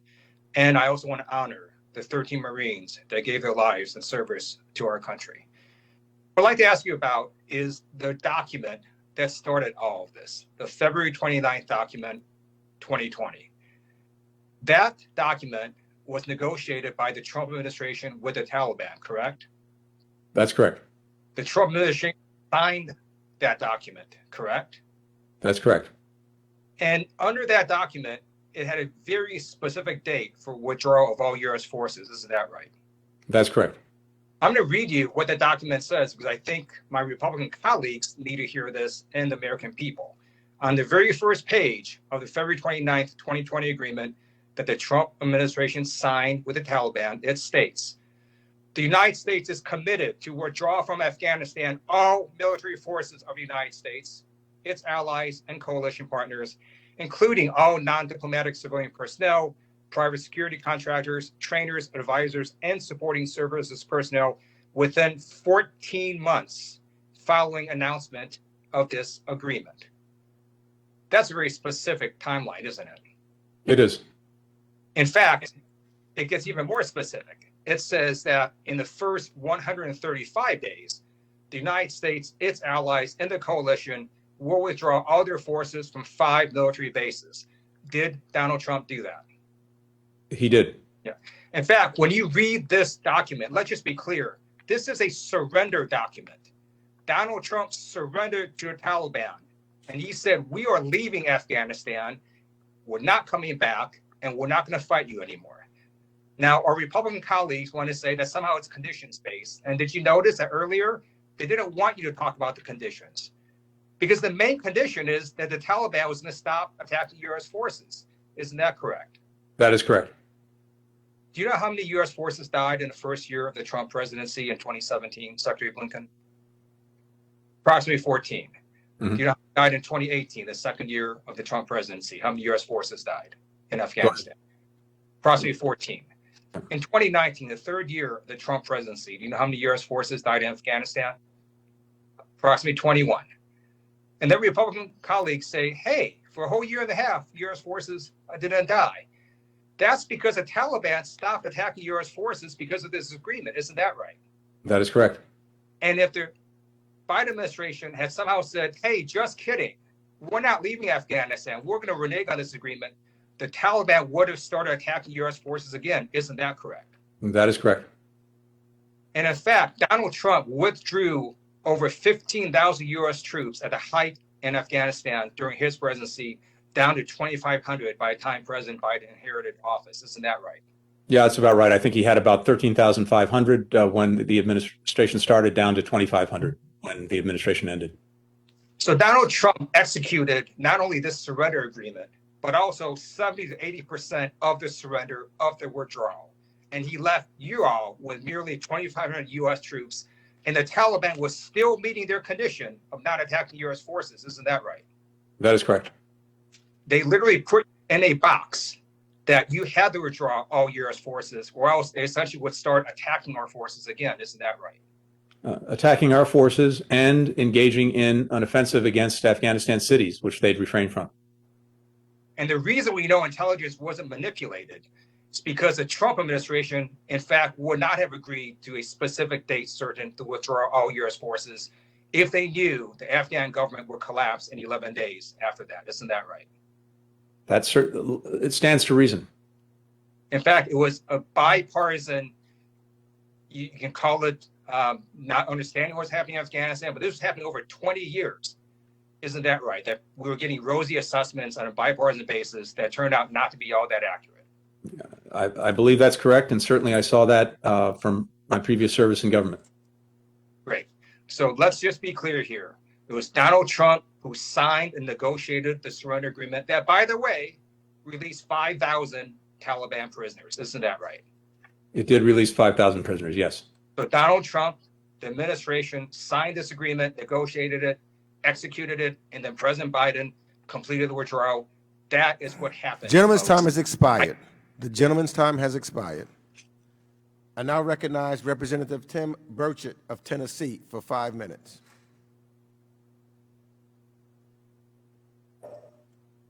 Thank you, Mr. Chairman. This is a picture of Staff Sergeant Ryan Knaus in my local paper, the Knoxville Focus. I want to read you something that his mama said this weekend at the funeral. He was a God-loving man. He died helping people. He died doing what he loved to do.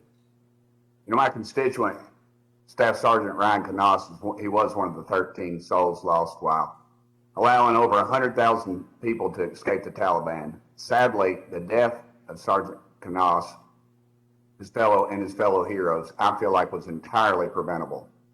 If your department and this administration had a plan and had not been caught flat-footed in Afghanistan, there would have been no need to surge 6,000 additional soldiers into the country to secure that airport.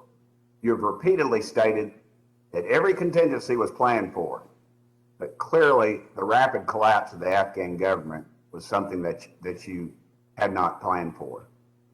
Their blood is on your hands in this administration, sir. I call on you to resign, and I yield the remainder of my time to Mark Green.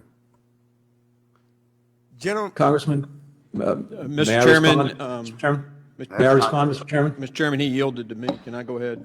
Mark Green. Thank you, Mr. Chairman. The gentleman did yield his time back. I now recognize Representative Susan Weil of Pennsylvania. He yielded his time to me, Mr. Chairman. He yielded his time to me. He yielded his time. Yes, you may proceed. Thank you, Mr. Chairman. Mr. Secretary, yes or no, and I do mean yes or no, is the Taliban a terrorist organization? The Taliban has been designated as a terrorist organization. That's correct. And are you aware that news reports last week show that the Taliban has already set up a school to teach suicide bombers? Are you aware of that reporting? I've not seen that report. I'll make but sure. I'd be welcome if you'd like to share it. Please do. I'll absolutely do that. Thank you very much. You guys keep talking about insinuating that you're going to make an agreement with the Taliban.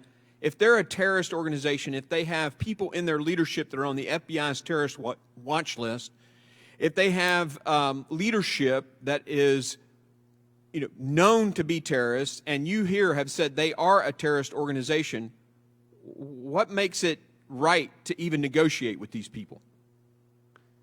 Anything we do, Congressman, will be for purposes of advancing the interests and national security of the United States. And those interests, among other things, involve ensuring that people can continue to travel freely out of Afghanistan, including any remaining American citizens who want to leave. If I could on that note, counterterrorism commitments, very much related to that point, if I could, we will do so in a way that's fully consistent with our laws. Mr. Secretary, I'm reclaiming my time. On that note, you have said, and we have said, and your department has said, and the DOD has said to people who are sitting over there, now that we're all gone, they should destroy their documents because the Taliban are searching them and killing them with those documents. You say you got a plan to get those people out of there, but they can't get on an airplane without documents. You have nobody over there to print them documents. How are they going to get out of there? What is your plan if they have no documents? Your people told them to destroy the documents. DOD said destroy the documents. We've told them, because we're talking to hundreds of them on the phone, U.S. citizens, SIVs. What's the plan? We did not tell people to destroy documents, although I understand that some people did for understandable reasons in many cases. Yeah, we've got the pictures of the dead bodies. I mean, I can show you the videos that friends of mine, former interpreters that I know, are videoing and sending to me. I can send those to you. They're destroying those documents because they don't want to wind up on a dirt road bleeding to death. So what's the plan to get those individuals who have no documents now out of that country? The plan is this. First, the Taliban-led government has made commitments to recognize documents, to exit the country, to include U.S. passports, to include green cards, to include visas.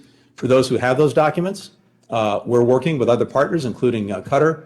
Well, I mean, for the people who don't have documents, Mr. Secretary, that we know, you just said it was understandable that they would destroy those documents. So what are we doing for the people who don't have documents? And we are putting in place exactly that, a mechanism to make sure that we can get people the documents they need in order to leave the country. And I'm happy to take that up in a different setting to go into more detail. But okay, you're insinuating that might be classified. Okay, fine, we can do that. Considering that the agreement between the Taliban and Afghan governments that the president keeps talking about, everybody keeps talking about this, agreement between the Taliban and the Afghan governments that they're just following. We're following the agreement. It looks like my time's about to expire. I'll see you in a few minutes when it's my turn. Thank you, Mr. Secretary. Thank you. I now recognize Representative Susan Wild of Pennsylvania for 5 minutes. Thank you, Mr. Chairman. Secretary Blinken, we just received word in my office this past weekend that one of my constituents here in Pennsylvania 7, an American citizen, has been successfully evacuated from Afghanistan and is now safely in Qatar. She is a wife and mother, and I want to thank you and the State Department officials who worked so hard with my team to ensure this successful outcome, and I hope for Glad to hear that. I hope for many more. Mr. Secretary, like all of my colleagues here, I've been working with my team to assist vulnerable Afghan allies who worked shoulder to shoulder with service members from our communities. And I have to say that over the course of the evacuation, it was beyond heartbreaking to see that in the vast majority of cases, the Afghan allies we were trying to assist were simply not getting out or receiving any useful information, even with members of Congress getting involved. Although I will also say parenthetically, there may have been situations where members of Congress were not particularly helpful or were getting in the way, and I apologize for that on behalf of this body. But at the same time, I want to recognize the extraordinary efforts behind what was the largest airlift in American history. It's a testament to our service members, first and foremost, as well as the administration. What I want to ask you is, what concrete steps is the State Department taking now to accelerate processing time for SIV, P2, and other applications for vulnerable Afghan allies? And what steps is the department taking to improve communication with offices here in Congress when it comes to time-sensitive cases involving our Afghan allies? Thank you. First, let me just again thank you personally, but also thank so many members of this committee who have been working with us on SIVs and other Afghans at risk, getting information to us, working to follow up. We're deeply, deeply grateful for that, and we want to make sure that we continue to do that and work on these cases. As you know, we've discussed before. In the first instance, of course, we inherited a program that was in a deep freeze. We got it back up into second and third gear, and well before the collapse of the government, we went from issuing about 100 visas a week to 1,000, and we were working with Congress to try to streamline and make more efficient this program. As you know, there are 14 steps involving half a dozen agencies that are required by law or by the different implementing rules that came into place as a result of that law. However, having said all of that, going forward, a few things. We have about 20,000 people in the SIV pipeline. That's basically been the number for a long time. It's accumulated over many years, and it's stayed more or less in that area because more people, even today, continue to start the application process. But as you know, the most critical moment in the application process is what's called chief of mission approval. That's the point at which people are found to be, in fact, eligible for the program. They meet the requirements. And of all the people applying to the program, 40% don't make it through chief of mission approval because it turns out that they don't qualify. Now, some of that is because they don't have the necessary documentation required, again, by law to demonstrate their eligibility. Much of that is because of the many people applying for SIVs. The majority, well over the majority, worked for DoD contractors primarily. These are not the interpreters and translators. These are folks who work for contractors or subcontractors.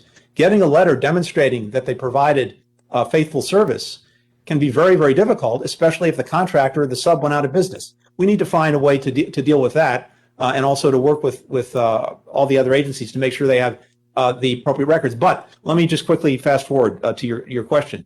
We have about 4,000 or so people who are at the chief of mission approval stage right now, and we're going to work to get them through that in the coming weeks. And then we have another roughly 4,000 who already have chief of mission approval.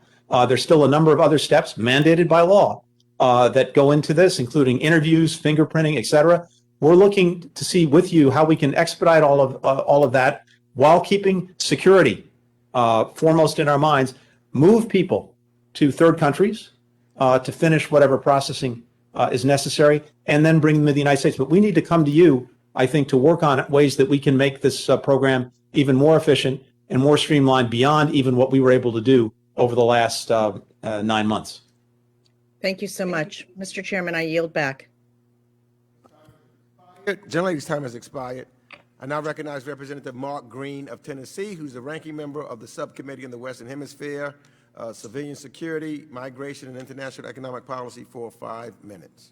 Thank you, Mr. Chairman. And Secretary Blinken, your credibility, I think, would be a lot greater if you'd at least own something. Something, X, Y, Z, something. Yet you follow the lead of your president and you blame everybody else. It's not your problem. It's Trump. It's somebody else. You'd have credibility. Let me give you an example. HKIA. You had no plan or a horrible plan to get people into the gate. Just get them through the gate. My colleagues and I had hundreds of people on the phone that were U.S. citizens sitting at the gates and they couldn't get in. That's a failure on you, either to plan or you had a horrible plan, but those U.S. citizens couldn't get through the gate. Just own it. Get some credibility. Own it. You keep telling us that the DOD and President Biden had no idea that the Taliban would be so successful, the collapse of the Afghan forces, and then you want us to believe you when you say the Russians and the Chinese aren't empowered by this. That kills your credibility by saying, hey, we failed to predict that this would happen. Nobody had an idea that they'd collapse like that. And then you say, oh, but I assure you, the Russians and the Chinese aren't empowered by this, and we're supposed to believe you.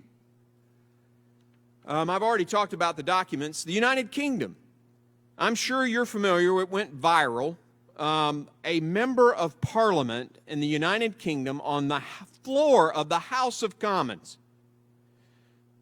Tom Tugendhat basically called the withdrawal, President Biden's withdrawal, shameful, and said that the UK, our greatest ally, should reconsider how dependent they are on the United States. Yet you sit here today and tell us that NATO was completely fine with everything. Y'all coordinated everything with NATO and it was all good. That's what you've communicated to me, at least, or here today. And yet a member of Parliament is saying it was a shameful withdrawal on the floor of the House of Commons, our greatest ally. The headline of The Economist a few weeks ago, I don't know if you saw it, but it said, Biden's debacle. I'm not so sure NATO will agree with you that they were all in on this together. Now, I will say this. It is against the law, the United States law, to give material aid to a terrorist organization. You said earlier today, when I asked you before, if the Taliban was a terrorist organization, you said yes. $85 billion, I would consider that material aid to a terrorist organization, Mr. Secretary. And you had, here we are. Oh, well, but wait, you admitted we had no idea that the Taliban would be so successful. We had no idea that, the Afghans would fail like this. Well, that's your fault. That's your administration's fault.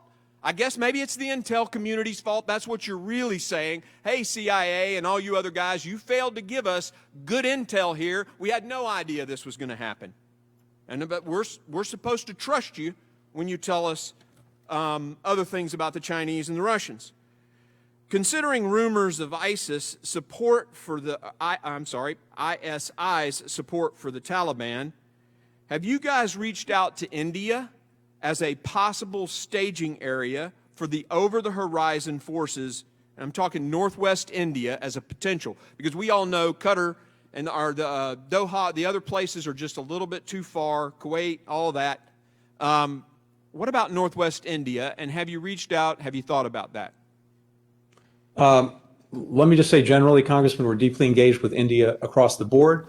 With regard, though, to any specifics about over-the-horizon capabilities and the plans that we put in place or will continue to put in place, I'd rather take that up in a different setting, and I think the chairman referenced that at the start of the hearing. I think that's very fair, and I appreciate you saying that, and I'm glad to at least know that there's an opportunity to talk about that, because I think that, from my standpoint, is an opportunity we should seize.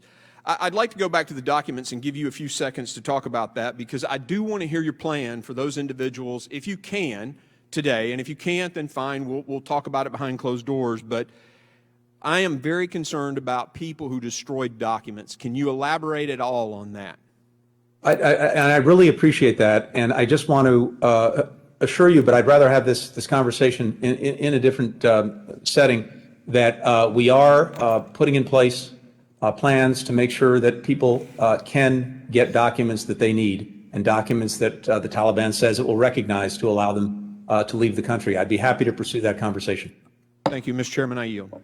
Gentleman's time has expired. I now recognize Representative Dean Phillips of Minnesota for 5 minutes. Thank you, Mr. Chairman. Mr. Secretary, I'm one of 20,000 Gold Star children from the Vietnam War, and now joined by 5,000 more Gold Star children from both Iraq and Afghanistan. And I just want to acknowledge all of my brothers and sisters who've had to watch the events of the last month that so sadly look so strangely familiar as it relates to the fall of Saigon, of course, 50 years ago. I also want to honor the service of many of my colleagues, many of whom serve on this very committee, including my friend Brian Mast, who just about gave his entire life to our country. And I honor all of you. I want to start with that. And let me assure you, it's been difficult, heartbreaking, and disappointing to watch the last number of years, and of course the last month. But I also have to say I'm terribly disappointed in my colleagues, some of them on this committee today.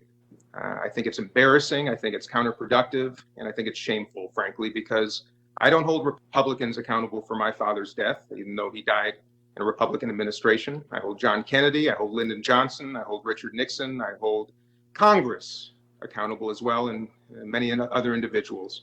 I just ask that the spirit of this committee return to our core job. With that, Mr. Secretary, you've spoken about lessons learned for both our country. Not terribly specifically. I'd welcome you to cover that again. What specifically did we learn? What should we have learned collectively? And also personally, what have you learned? What might you do differently as you look back over the last number of months in preparation for this exit? Thank you very much. Thank you for what you said, and thank you for the question. I think we all have to take stock of the last 9 months and the last 20 years, because to reach the point that we've reached today, it's an accumulation of decisions, strategies, plans over 20 years, as well as over the last 9 months, and all of that has to factor in. Look, my biggest takeaway is that when it comes to using force, we are very good and very effective at doing that to deal with a terrorist threat to this country, as we've demonstrated time and again, and as we demonstrated after 9/11. And we need to make sure that we always have the capacity to be the most effective country on earth when it comes to that.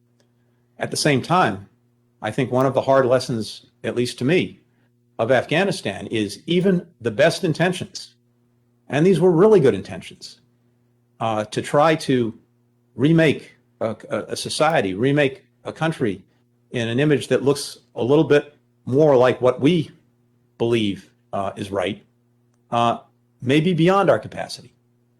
And inserting ourselves into the middle of a civil war and staying there with no prospect of actually creating a decisive effect also is something we need to think really, really hard about. I think we got to a point in Afghanistan, not when it comes to counterterrorism, where thanks to the extraordinary courage, bravery, and success of generations now of men and women in uniform, as well as the diplomats and intelligence officials who worked with them, they did a remarkable job in dealing with the people who attacked us on 9/11. But when it came to this much more expansive effort to defeat the Taliban and to remake Afghanistan, that was a different story. And I think we got to the point where arguably we knew how not to lose, but we were not capable in that frame of winning. And the result was it went on. Secretary, I've got about a minute left. I just want to reclaim a little bit of time. Please, go ahead. Thank you. I also want to salute our staffers in Democratic offices, Yes. Republican officers, many of them very early career staffers who have done yeoman's work to help people evacuate from Afghanistan. I want to celebrate them. But what I've heard from many, Mr. Secretary, is that the coordination of this effort was very challenging. Very quickly, what grade would you give the United States of America for its whole of government planning and execution of the withdrawal plan? What grade? I can't give it a grade, but here's what I can say. I think that you're right. We, in this extraordinary situation, had to do a tremendous amount of work to get to a better place, especially when it comes to coordination.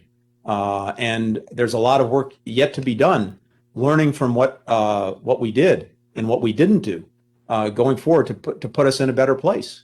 And so I think from my perspective, at least, it definitely improved, but it did not start from a great place, largely because of the exigency of the situation that we were in. But here's the question that I hope we can work on together.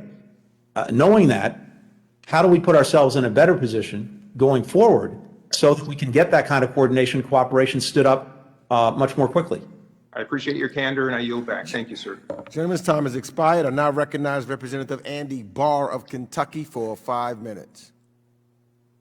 Mr. Secretary, let me return to the dissent cable. You said you read the July 13th dissent cable prepared by the career diplomats at the Kabul embassy. And you said you're very proud of that. Is that, again, correct? That is correct, yes. And that warning came over 1 month before the fall of Kabul, right? The cable was, I believe, July 13th. on July 13th. Yes. July 13th, so over a month. And the cable warned that the Afghan government was at risk of collapse. And your response was, quote, the thoughts of the drafters reflected much of the thinking of the department, unquote. And you still maintain that to be the case.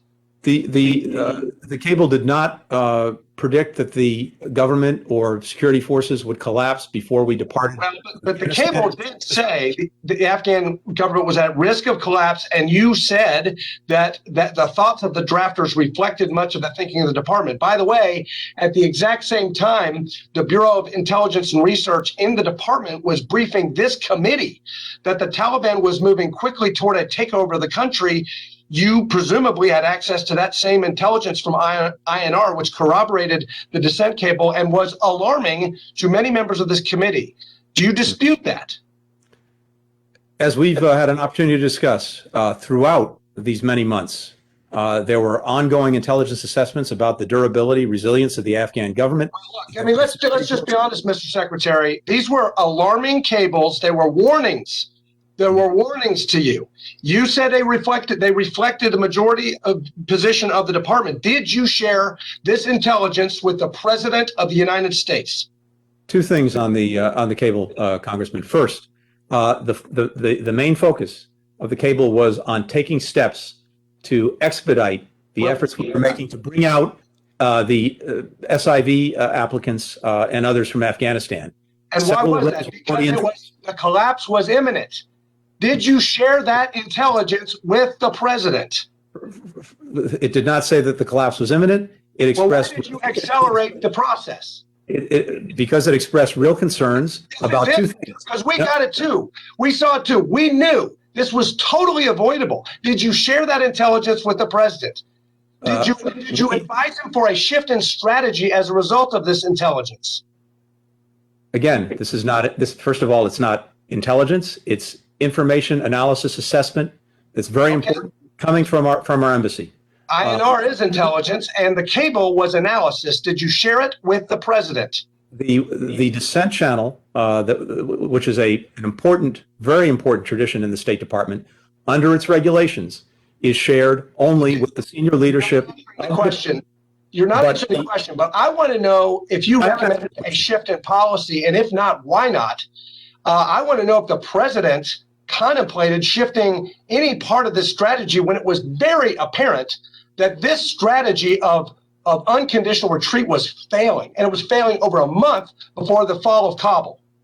Let me move on. Bagram, real quick. In April, I warned you not to abandon Bagram. Little did I know the Biden administration would abandon it even before evacuating all Americans, our allies, and advanced military equipment, leaving the world's most dangerous airport, HKIA, as the exclusive point of extraction.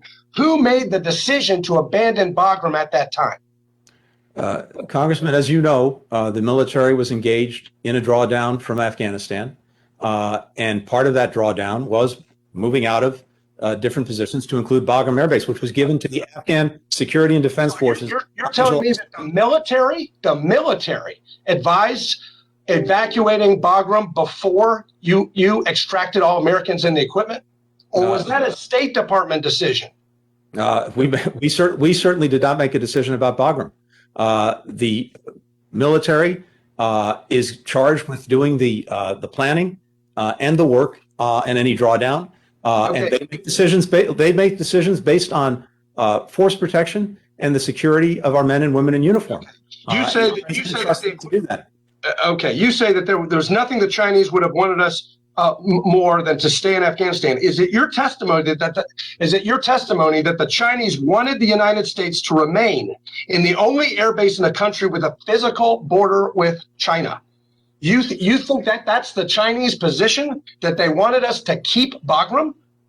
I think the Chinese would have liked to have seen us remain in a re-upped war in which our forces were under attack, in which we were putting more and more forces into Afghanistan, in which you think the Chinese are celebrating us? You think the Chinese are celebrating us abandoning an airbase, the largest airbase on their border? Come on. The gentleman's time has expired. Just be honest. Just be honest. I yield back. The gentleman's time has expired. I now recognize Representative Ilhan Omar of Minnesota, who's the Vice Chair of the Subcommittee on Africa, Global Health, and Global Human Rights for 5 minutes. Thank you, Chairman. Mr. Secretary, I know it is harder to end a war than start one in this town. So I thank you and the President for ending our longest war. Over the weekend, both the New York Times and Washington Post reported that August 29th drone strike that supposedly prevented a car bomb attack at the airport in Kabul instead killed Samari Ahmadi, an aid worker, and his family. The strike happened when there was a lot of eyes on Kabul, but it's not unusual for U.S. drone strikes to kill civilians. It is not unusual for the U.S. government to claim it killed terrorists instead. And this is coming on the heels of reporting that DOD failed to spend a single dollar of the redress payments that Congress has provided for civilian casualties. As Congress considers the continuing utility of the 2001 AUMF, how can you possibly ensure us that our drone strikes and over-the-horizon capabilities will actually reach their targets? First, when it comes to moving forward, I hope that we can again take this up in a different setting and different session. I know with regard to the drone strike that you're referring to, that is being looked at very, very, very carefully by others in the administration, so that we understand exactly what happened or what didn't happen. And no country on earth, no government takes more effort, takes more precautions to try to ensure that anyone other than the intended terrorist target is struck using a drone or by any other means. But certainly we know that in the past, civilians have been hurt and have been killed in these strikes. And we have to make sure that we have in place every possible measure to allow us to continue to use the tool to defend and protect ourselves while avoiding anyone on the civilian side from being hit. And we also need to look, as you rightly said, at the authorizations going back to 2001 and 2002. We strongly support that. Those need to be updated to reflect present realities, not the reality as it was in 2001 or 2002. And Mr. Secretary, from the State Department's point of view, what is the impact of the uncountable and accountable civilian harm on our counterterrorism goals? It certainly runs counter to those goals. Whenever there are civilian casualties, whenever there are unintended injuries or deaths, it does not advance what we're trying to do. And so that's besides the moral obligation we have to do everything we possibly can to make sure that civilians are not harmed or killed. It's also true that in terms of the mission itself, we want to make sure that that doesn't happen, because if people lose faith and confidence in it, if they, and particularly in the countries in question, if people see it as a tool to do harm to innocent civilians as opposed to terrorists who are a threat to everyone, that will undermine support for what we're doing. And in your role and previous roles in other administrations, how much of an analysis is being done to look at whether our counterterrorism efforts are actually being counter to the work that we are trying to do in ending terrorism around the world? I would call it very, very significant. Certainly in the Obama administration, we spent a tremendous amount of time looking at, reviewing, and modifying all of these procedures, all of the safeguards, all of the criteria that went along with using these tools. And we've been in the midst of conducting just such a review in this administration to make sure, to the best of our ability, that when we take a strike we get the intended person and no one else. Gentlelady's time has expired. I now recognize Representative Greg Stubbe of Florida, who's the ranking member of the Subcommittee on the Middle East, North Africa, and Global Counterterrorism for 5 minutes. Thank you, Mr. Chairman. Mr. Blinken, even in your opening statement, you can't be honest with the American people. You stated, and I quote, that by January 2021, the Taliban was in its strongest military position since 9/11. I'm pretty sure their strongest military position has been during your entire administration, not prior to it. In fact, their strongest military position since the towers were hit in 2001 was this past September 11th, the 20th anniversary, all of which happened on your watch, not your predecessors. In fact, on April 27th of this year, days before the original deadline negotiated by the Trump administration that you and the Biden administration violated, the Taliban controlled 77 districts in Afghanistan. The Afghan government controlled 129, and there were 194 contested districts. By August 15th, while you and Biden were on vacation, the Taliban had taken and controlled 304 districts, and the government only controlled 37. From May to August of this year, while you, the Department of Defense, and the president did absolutely nothing, the Taliban gained 227 districts in Afghanistan in just 4 months. You can't claim ignorance to what was going on there, and you can't blame the Trump administration for your failure. I served in Iraq, and I'm well aware of our capabilities. Your administration in the White House was seeing in real time what was happening in Afghanistan, and you did absolutely nothing to stop it. In fact, you did what you could to conceal the facts. Biden himself tried to get President Ghani to lie about what was happening on the ground. Biden told Ghani that, quote, the perception around the world, and in parts of Afghanistan, I believe, is that things aren't going well in terms of the fight against the Taliban. And there's a need, whether it's true or not, there's a need to project a different picture. That was on July 23rd, before all of you went on vacation. So you knew exactly what was going on there and did nothing to start moving our people out or our SIVs out until it was too late and the Taliban controlled the entire nation.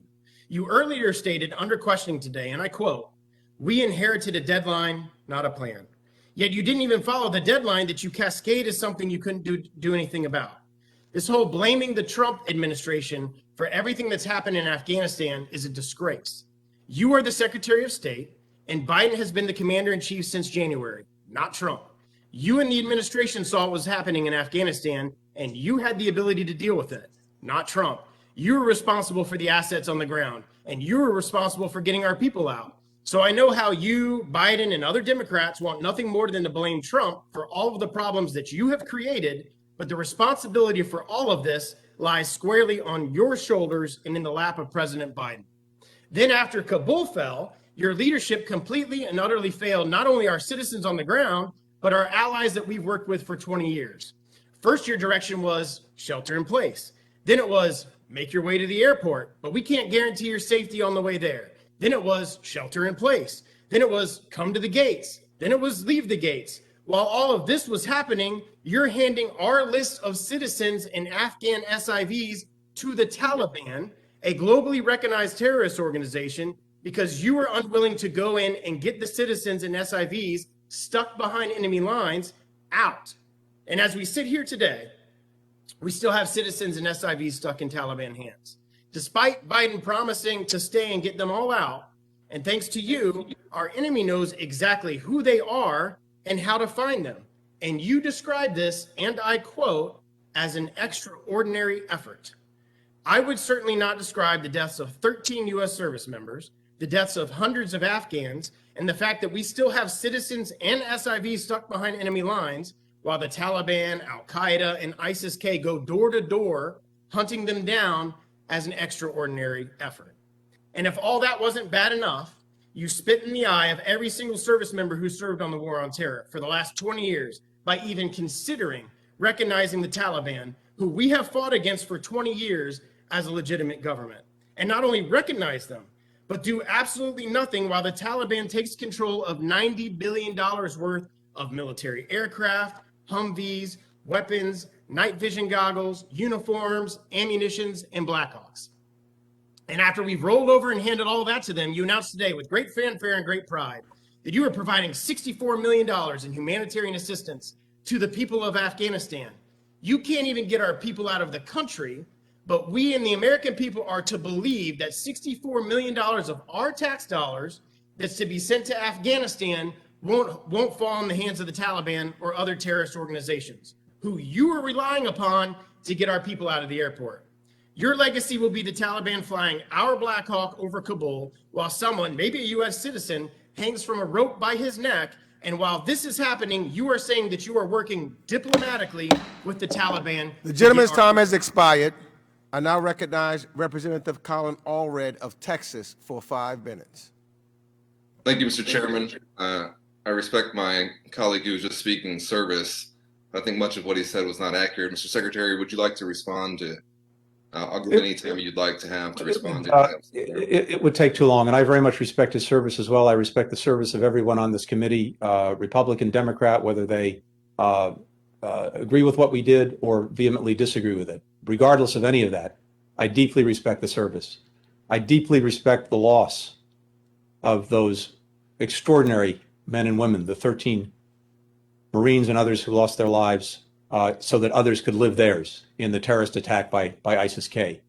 And I also deeply respect the loss of the 2,641 service members who gave their lives in Afghanistan over the last 20 years. And I would simply say, and I apologize for taking your time, but I would simply say that I believe the most important legacy we can leave is to have ended America's longest war, to make sure that a third generation of Americans doesn't have to go fight and die in Afghanistan, as well as having brought 125,000 people to safety under the most extraordinary circumstances, made good by our commitments to work to get every American out and to continue to do that with the few that remain in Afghanistan, as well as to deal with the ongoing challenges that it poses. So I believe that will be the legacy that we're talking about. I apologize, Congressman, for taking your time. Thank you. No, thank you, Mr. Secretary.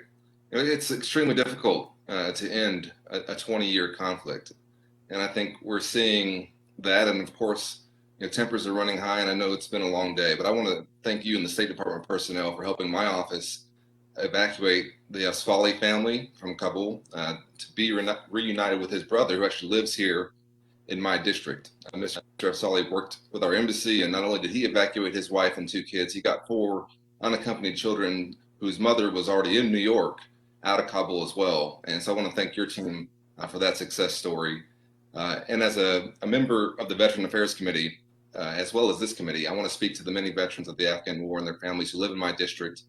And just quote President George W. Bush, who's actually my constituent, this weekend said that the cause that you pursued at the call of duty is the noblest America has to offer. You've shielded your fellow citizens from danger. You've defended the beliefs of your country and advanced the rights of the downtrodden. You've been the face of hope and mercy in dark places. You've been a force for good in the world, end quote. And I want to thank all those who've served as well. Mr. Secretary, in the time I have remaining, I want to say 2.5 years ago, your predecessor, Secretary Pompeo, appeared before this committee. And I know it's not very satisfying to look to the past and sometimes maybe even think that you're pointing fingers. But at that time, I questioned him about the conditions of our withdrawal from Afghanistan that he was negotiating in real time with the Taliban.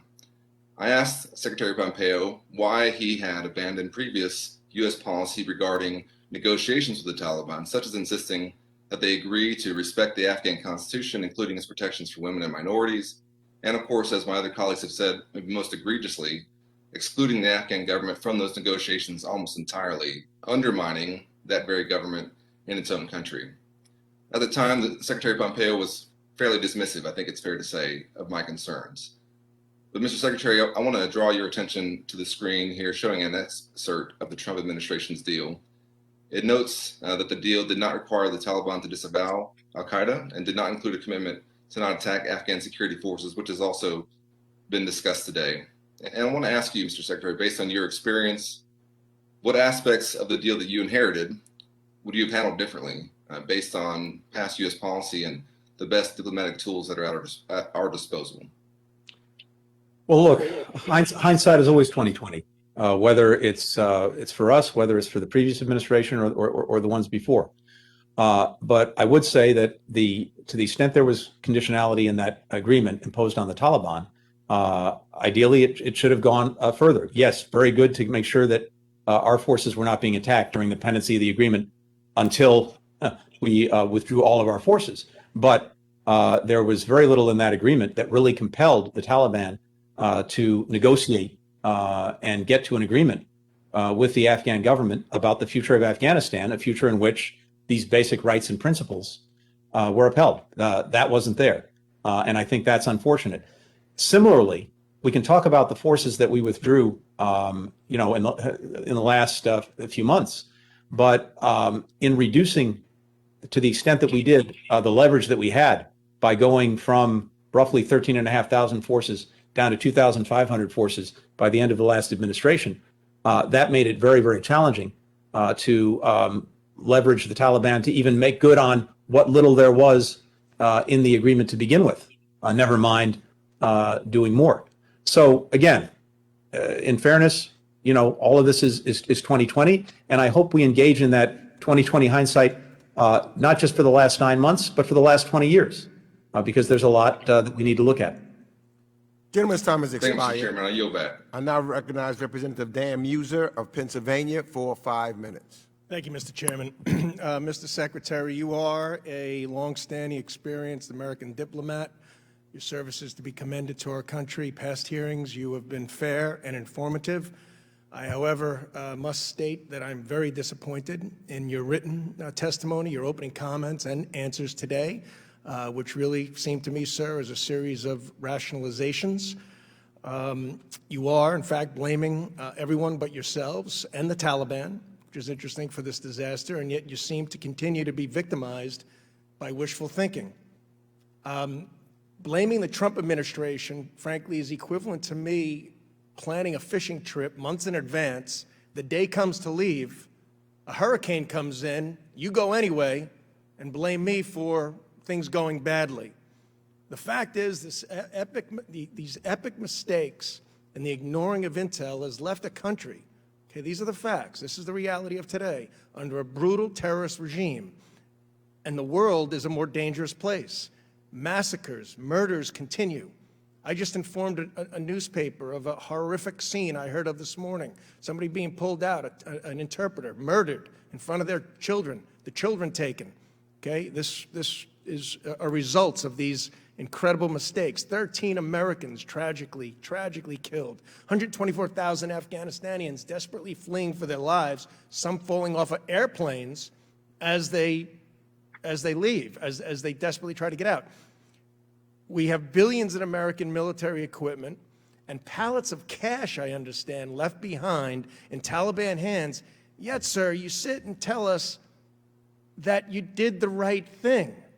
Okay, that frankly makes us, kind of scares the hell out of us as to what decisions might be made next. So I'll start with my first question. Are there any conditions where we provide pallets of cash to the Taliban? None that I'm aware of. All right, thank you. Intel said Taliban would likely overrun Afghanistan and all the cities as it did. Of course, you mentioned General Milley a number of times, stating how no, there was no intel stating 11 days. What was the likely scenario that you all, your department, and the Biden administration believe was going to occur after our retreat? So, Congressman, throughout the spring and into the summer, if you look back at the intelligence assessments and collective assessments that were made, and typically you would have a worst case scenario, a best case scenario, some scenarios in between. It went from in the winter and spring to worst case scenario, the Taliban takes over the country in 18 months to 2 years after our withdrawal, to in July, the end of the year, the end of this calendar year. And even right up to the very end, as I've said before, to my knowledge at least, no one was predicting the collapse of the government and the security forces in 11 days. So, yes, it got narrower, the worst case scenarios, but it went from 18 months to 2 years to the end of this year. Okay, that's getting it very wrong, regardless of the information available. Will the Biden administration secure our southern border now that we have this serious additional crisis and terrorists on the loose worldwide? We've been working assiduously to secure that border from day one. We're also, as we talked about a little bit earlier, with regard to Afghans coming in to the United States, as you know, there are very significant, rigorous vetting procedures in place with Customs and Border Patrol, NCTC, FBI, CIA, et cetera, that are done initially in these transit countries before anyone comes to the United States, and then continue on military bases here, which is usually the first point of landing after Dulles Airport for people coming from Afghanistan. Thank you, Secretary. Just lastly, do you believe, and the Biden administration believe, terrorists respond to strength and the willingness to use it? Terrorists respond to effective counterterrorism. Absolutely. All right. Thank you, Mr. Chairman. I yield back. Thank you. Gentleman yields back. I now recognize Representative Andy Levin of Michigan, who's the Vice Chair of the Subcommittee on Asia, the Pacific, Central Asia, and Nonproliferation, for 5 minutes.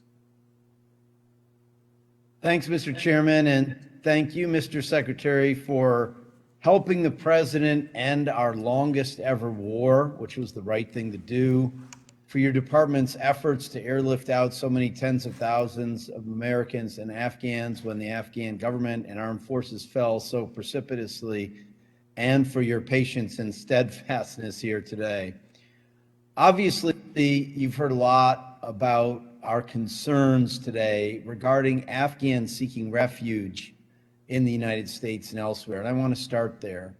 What commitments has the administration secured from third countries to host Afghans for a sufficient duration to allow the administration to process their SIV, P1, and P2 visas or humanitarian parole requests? Where are we at with that?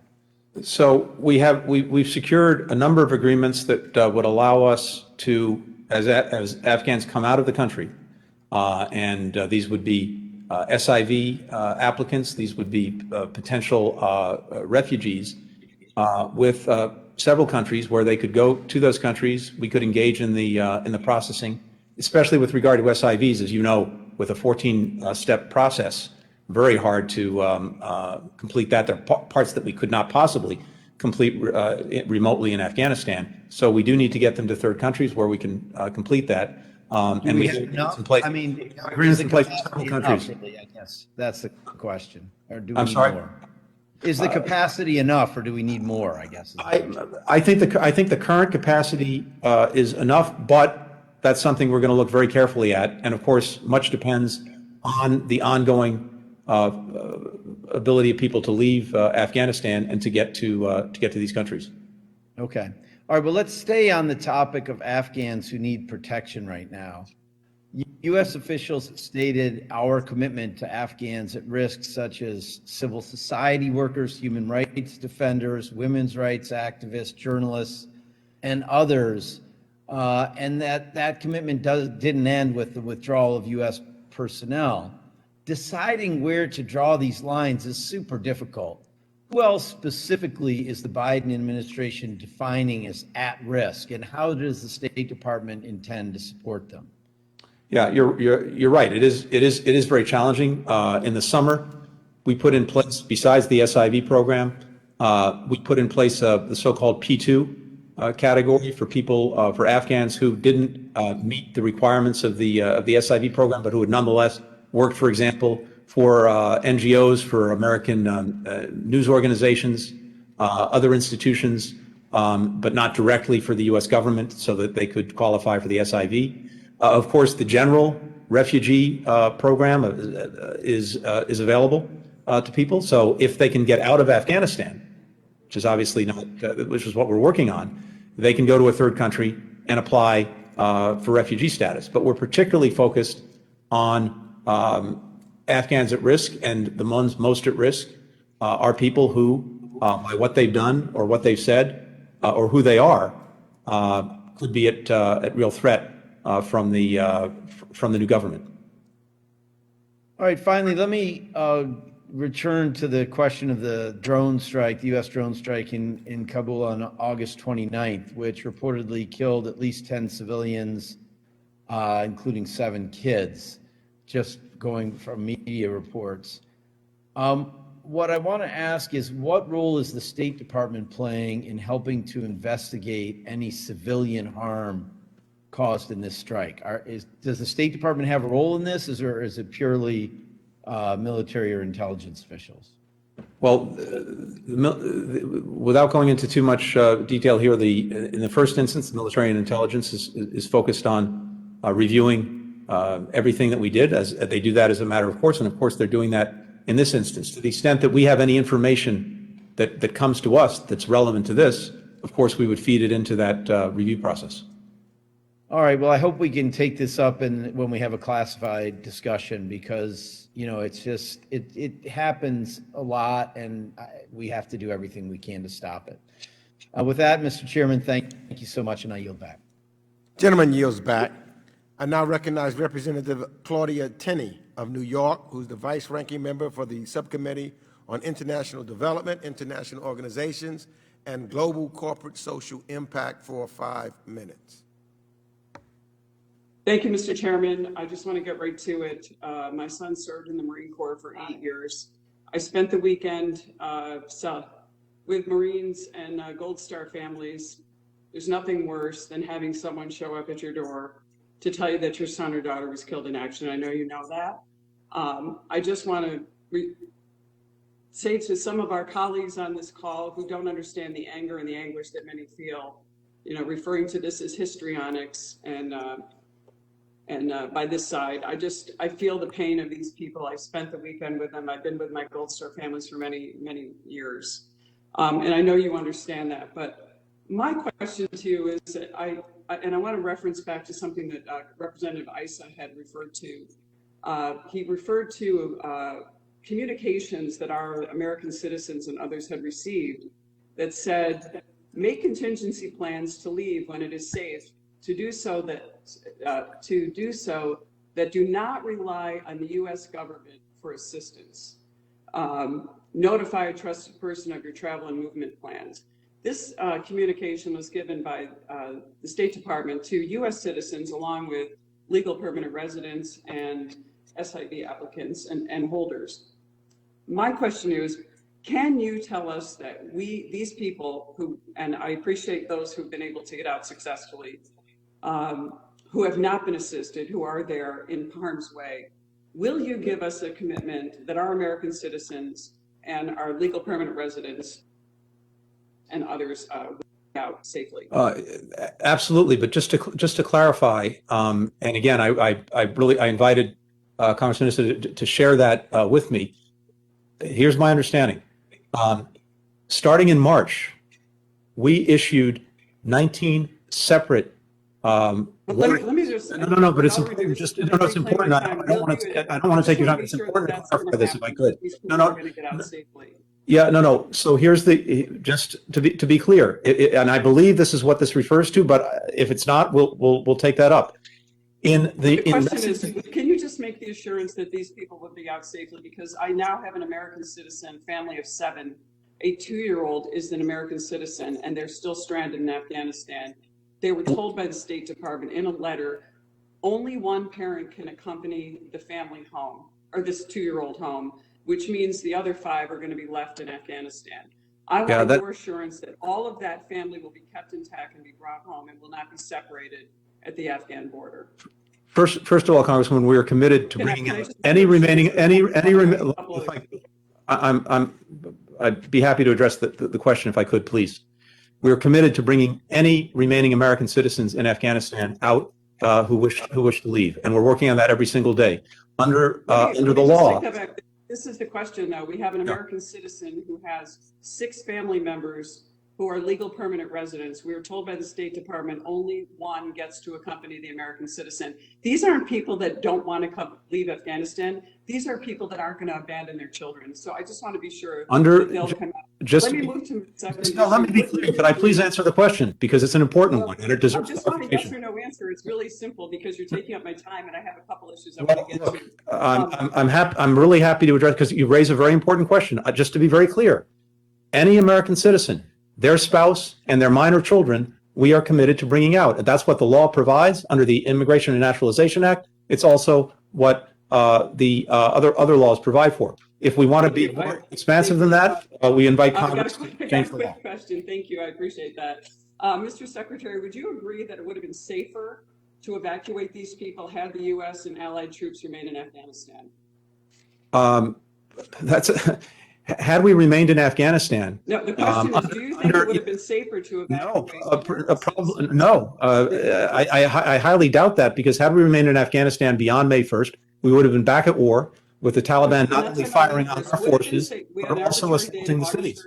Would it have been safer if U.S. service members, allied troops were in Afghanistan while we were evacuating these people? Do you agree that it would have been safer? I'm sorry, I apologize. I missed the last part of your question. Could you repeat it, please? Yeah, I said, do you agree that it would have been safer to evacuate the people that I described, American citizens, green card holders and other, had we kept the U.S. troops and allied troops there first and evacuated them later? Oh, I see. If the Defense Department, the government as a whole, engaged in the drawdown from Afghanistan, but the single most important factor was the collapse of the Afghan security forces and the Afghan government in 11 days. That's what radically changed the situation. Gentlelady's time has expired. I now recognize Representative Abigail Spanberger of Virginia, who's the Vice Chair of the Subcommittee on Europe, Energy and Environment and Cyber, for 5 minutes. Thank you very much, Mr. Chairman. And Mr. Secretary, thank you for being with us today. My first question is specific to Afghan allies. And for those of us who have been working directly with people on the ground trying to get folks out, as I know you have, it's been a really challenging time. And I think one of the lessons here, one of the takeaways for me, is that we must always plan for the worst case scenario, because I think we saw a confluence of worst case scenarios come to fruition. So on that end, I would note that in your opening remarks, you stated that we expect the Taliban to ensure freedom of travel, make good on its CT commitments, uphold the basic rights of the Afghan people, including women, girls, minorities, and name a broadly representative permanent government. But I have also seen videos of women and girls being beaten by the Taliban. I know there have been night letters that have been posted on doors marking people for interrogation or assassination. I have received photos and written testimonies of some of the beatings and targetings that have occurred, and murders and beatings have been documented against those who have helped the United States. And so, sir, I would begin by asking, have you seen any of these videos? Have they made their way to you as well? Yes, I've seen videos. I've seen reports. I've read news accounts. Yes, and these incidents are deeply, deeply disturbing. So looking towards the future, recognizing that perhaps we should here plan for the absolute worst case scenario, is the department talking through what the contingencies are in the scenario in which the Taliban does not do the things that you stated are our expectations and hopes? In short, yes. Okay. And thank you for that. And I also just want to thank every person on the ground, every person who's been so helpful. I represent many, many in the veterans community who have focused on exclusively on ensuring that those who helped keep them alive and those who work side by side with them would have a chance at a better life in the future. And so I'm grateful for their service and their work. I recently sent a letter to you, sir, focused on border crossings. And I know there's been some progress towards working with border nations about the possibility of them opening the borders. Could you just briefly comment on what the status is related to the ability to exfiltrate people or allow people to cross at borders? Yes, thank you. And I saw the letter, and I thank you for it. We've been working with a number of countries, including Pakistan, Uzbekistan, Tajikistan, to ensure that ideally their borders will remain open overall, but certainly that they would remain open to American citizens, green card holders, visa holders who seek to leave and who are assisting in leaving. And we have basic agreements with all three countries that that'll be the case. And so the work now is to be able to see people start, as we saw last week with the flights that left Kabul for Qatar, that start to happen.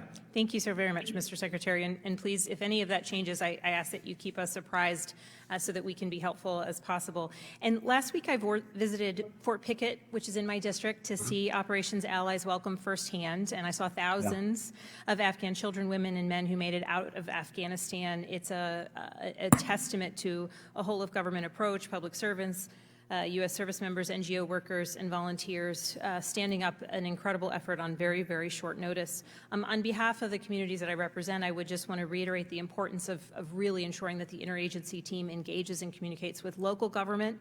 I was very happy to learn about the health screenings on the ground and the initiation of English language classes that have begun on site. I hope that continues. But I am curious, how long do you anticipate Operations Ally Welcome will continue to utilize military installations across the United States, including the one that's in my district? Well, thank you, and I really grateful for that support, the engagement of the community. It makes all the difference, and I want to make sure too, like you, that we have the right, connectivity, that we're talking and coordinating with the local community. We have to make sure that we have the ability to put people into the resettlement process with resettlement agencies across the United States. We're determined to move them as expeditiously as possible. Let me come back to you with a better time frame, because we also have to do it mindful of making sure we complete any security checks that are necessary. And I do appreciate the robust security provisions that I witnessed when I was visiting. I have run out of time, though I have many more questions. I appreciate your time, Mr. Secretary. I yield back.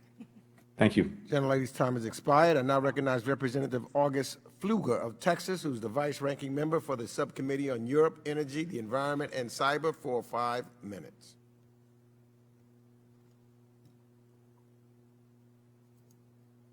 You're muted, Mr. Pfluger. Please unmute.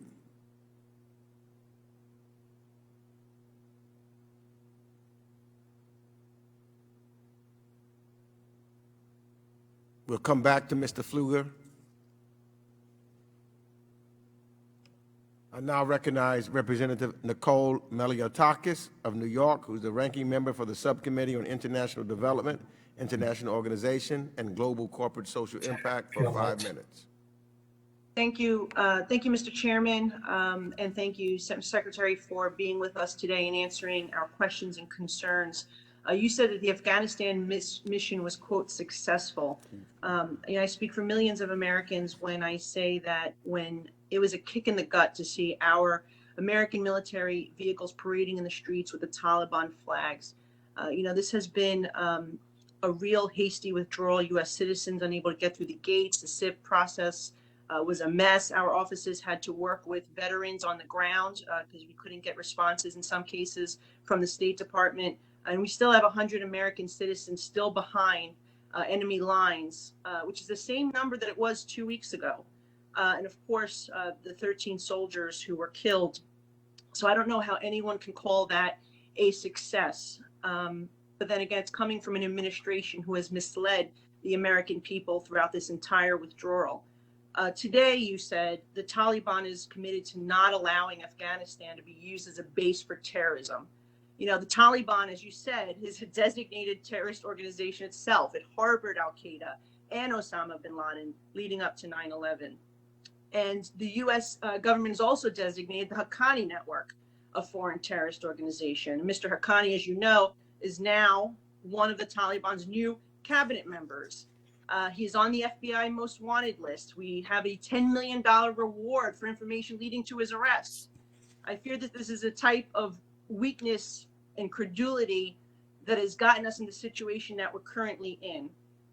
The FBI still has even questions for the Haqqani Network. A January 2008 attack at a Kabul hotel that killed 1 American and 5 others, a 2011 suicide truck bomb in Wardak province that wounded 77 American soldiers.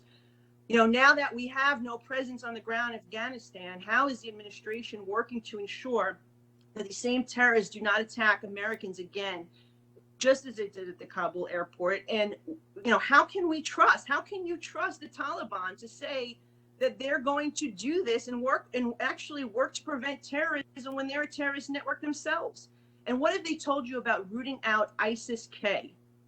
who is responsible Mm-hmm. for those 13 soldiers' deaths? Thank you, Congresswoman. First of all, it's not about trusting the Taliban at all. It's about holding them to the commitments they've made, not just to us, but to the international community when it comes to not allowing Afghanistan to become a haven for outwardly directed terrorism. There are two groups that you pointed to that are very important in this. One is ISIS-K, the group that killed our servicemen and women just a couple of weeks ago in Afghanistan. As it happens, one thing one can say about the Taliban is that they and ISIS-K are sworn enemies, and the Taliban has spent the last 5 years, even as it's relentlessly been moving to take more territory, to also take territory away from ISIS-K as it sought to implant itself in Afghanistan.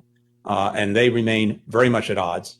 And I think the greater question with regard to ISIS-K is less whether the Taliban has the intent and more whether it has the capacity to effectively deal with it. But over the last 5 or 6 years, it took away virtually all of the territory that it held. Then you rightly point to al-Qaeda. The ability of that group to engage in outwardly directed, homeland-focused terrorist attacks has been dramatically degraded.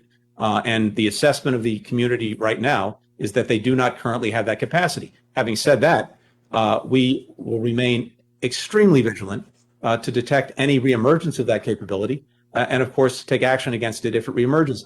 And as we were talking about a little bit earlier, we'd welcome the opportunity to go into more detail about that in a different setting. I would appreciate that, because I am very concerned that the government is relying on the Taliban for counterterrorism, and that should not be something that we should even be flirting with. But in addition to that, just while we were in this hearing, $64 million, it's being reported, in additional aid to Afghanistan. And how do we know, and how can you guarantee the American people that this isn't going to end up in the hands of the Taliban, just like our military equipment and vehicles and weapons did? Yeah, it's an important question, Congresswoman, and here's what I would say. That money and any other assistance we provide, humanitarian assistance we provide, will not be provided to the government of Afghanistan. It's provided to NGOs that we've worked with for many, many years, and to UN agencies that we've worked with for many, many years. And they have tried and true mechanisms in place to make sure that the assistance gets to the people who need it, not to the government. Well, I still question that. I think that we have to be, I don't agree with this decision at this time. I do believe that we need to be concerned even about NGOs that are doing work on the ground. Gentlelady's time has expired. And child brides, if you can touch on that, just where the status. The gentlelady's time has expired. I now recognize Representative Chrissy Houlihan of Pennsylvania for 5 minutes. Thank you, Mr. Chair, and thank you, Mr. Secretary. I know that most Americans are still supportive of the withdrawal from Afghanistan, and I also know that the airlift was a remarkable and historic in its scale. But I do think that this process was not without its missteps, and now we do have some opportunities from which to draw on these lessons and hopefully have the ability to together steer ourselves more positively into the future. So I do have some questions, and I think it's important to point out that it's appropriate within Congress's constitutional role and responsibility of oversight to ask these questions. I really do this in the spirit of my responsibility, not in the spirit of whether a D or an R is in the White House. In the 20 years that this war has happened, there has been ample opportunity to spread blame all around. And I can also say that both R's and D's on this committee have personally served themselves, and I can personally understand the pain and anxiety that many of us are feeling during this very important and contentious discussion. Our pain and anxiety knows no party, and no party owns patriotism. That said, here is my first question, Mr. Secretary. In July, the U.S. military left Bagram Airfield, and on August 15th, the State Department made the decision to close the embassy chancery and evacuate to the airport. What drove that decision to withdraw from Bagram and a few weeks later to close the embassy? Sir, I know that you reflected that it was largely the DOD's decision to vacate Bagram, but it certainly was your decision and responsibility with the embassy. Thank you, and I very much appreciate the spirit with which you're asking these very important questions, as well as the oversight role that Congress plays. It is central to our system. With regard to Bagram, this was part of the drawdown plan for the military. Again, the base was handed over to the Afghan National Security and Defense Forces, I believe, on July 2nd. I leave it to my colleagues to get into the details of that. But in essence, as we were drawing down, force protection is job one. It would have taken very significant forces remaining in place to defend Bagram. And in terms of departures from Afghanistan, and this was before the collapse of the government and the security forces, the airport in Kabul was a much better place to do that from. Bagram, as you know, is about 40 miles outside of the city. So getting there is a challenge. Sir. And Beyond that, at the end of the day, I'm sorry, go ahead. If it's okay, I would like to kind of lead into my next question because I think it relates to that. I do want to understand something that many of us remain unclear on, which is the timelines that were laid out both publicly and privately for withdrawal, and they may have something to do with the decision to vacate Bagram and the embassy. I empathize that you were given an agenda and not necessarily a plan from the prior administration, but as far as I can tell, September 11th was announced publicly as a date certain by which we needed to be gone, as was August 31st later on. And I was always led to believe that telegraphing, let alone speaking out loud, the dates that you were planning on doing things was something you should not signal to your enemy. Why did we do that? Can you help me understand that? And was that somehow, does that somehow drive the Bagram decision and the embassy decision? Sure. No, this all goes to the fact that, as we've been discussing earlier, we inherited an agreement that required us to leave Afghanistan by May 1st. And had we not made good on that agreement, then we would have seen a resumption of the war with Taliban forces firing once again on us and our partners. And seeking to take over the cities, which would have required us to put in more forces and restart the war. But having said that, there was some magic to September 11th that I just don't understand. So you know, so we in doing our work on how to deal with May 1st, the military told us that in order to, as they put it, retrograde in an orderly and safe manner. They needed 3 to 4 months to do it the right way. And so the president took a risk in pushing past the May 1st deadline in terms of actually getting everyone out, but making it clear that we were doing that to meet the commitment that his predecessor had made. And you get to September by those 3 to 4 months that the military said it needed to retrograde in a safe and orderly manner. And sir, with my remaining time, once September 11th had been decided, it was also clear that we were on a very much more rapid path than September 11th, which left us, we pulled out troops that could have been around longer, and then we ended up having to bring back troops. Was that, why did we decide a date and then escalate the date and make it even more rapid? And I'm sorry, I only have 7 seconds of my time, so I'll have to take that. Sure, I'm happy to come back to you, but in essence, everything changed when the government and the Afghan National Security Forces collapsed over 11 days in August. And then we moved into an emergency evacuation situation. And what was critical in order to do that, to get American citizens out, to get Afghans at risk out, was to make sure that we had control of the airport. And to do that as effectively as possible, the president had forces on standby for exactly this kind of emergency or contingency to make sure that we could go in, secure the airport, which we did in 72 hours, and get flights moving out of the airport. So that's why those forces on standby went back in to secure the airport so we could do the evacuation. Sure, I've run out of time. I yield back. Gentlelady's time has expired. And now again, reach out to Representative August Pfluger of Texas for 5 minutes. Thank you, Mr. Chairman. Can you hear me? Yes, we hear you. Thank you. Start saying thank you to Ambassador Rosenblum, Secretary Vickery for their help in getting pilots out of Uzbekistan. You're breaking up, Mr. Pfluger. You're breaking up. I'm sorry, Mr. Chairman, I couldn't hear the congressman. Yeah, I could not hear either. Mr. Pfluger, we could not hear you. You broke up. Okay. Can you hear me now? I hear you better. Yep. Okay. I'd like to start by saying thank you to Ambassador Rosenblum and also to Deputy Secretary Vickery for their help in getting the Afghan pilots out of Uzbekistan to their onward destination. I now want to ask a very pointed question, Mr. Secretary. Are there any American hostages being held in Afghanistan?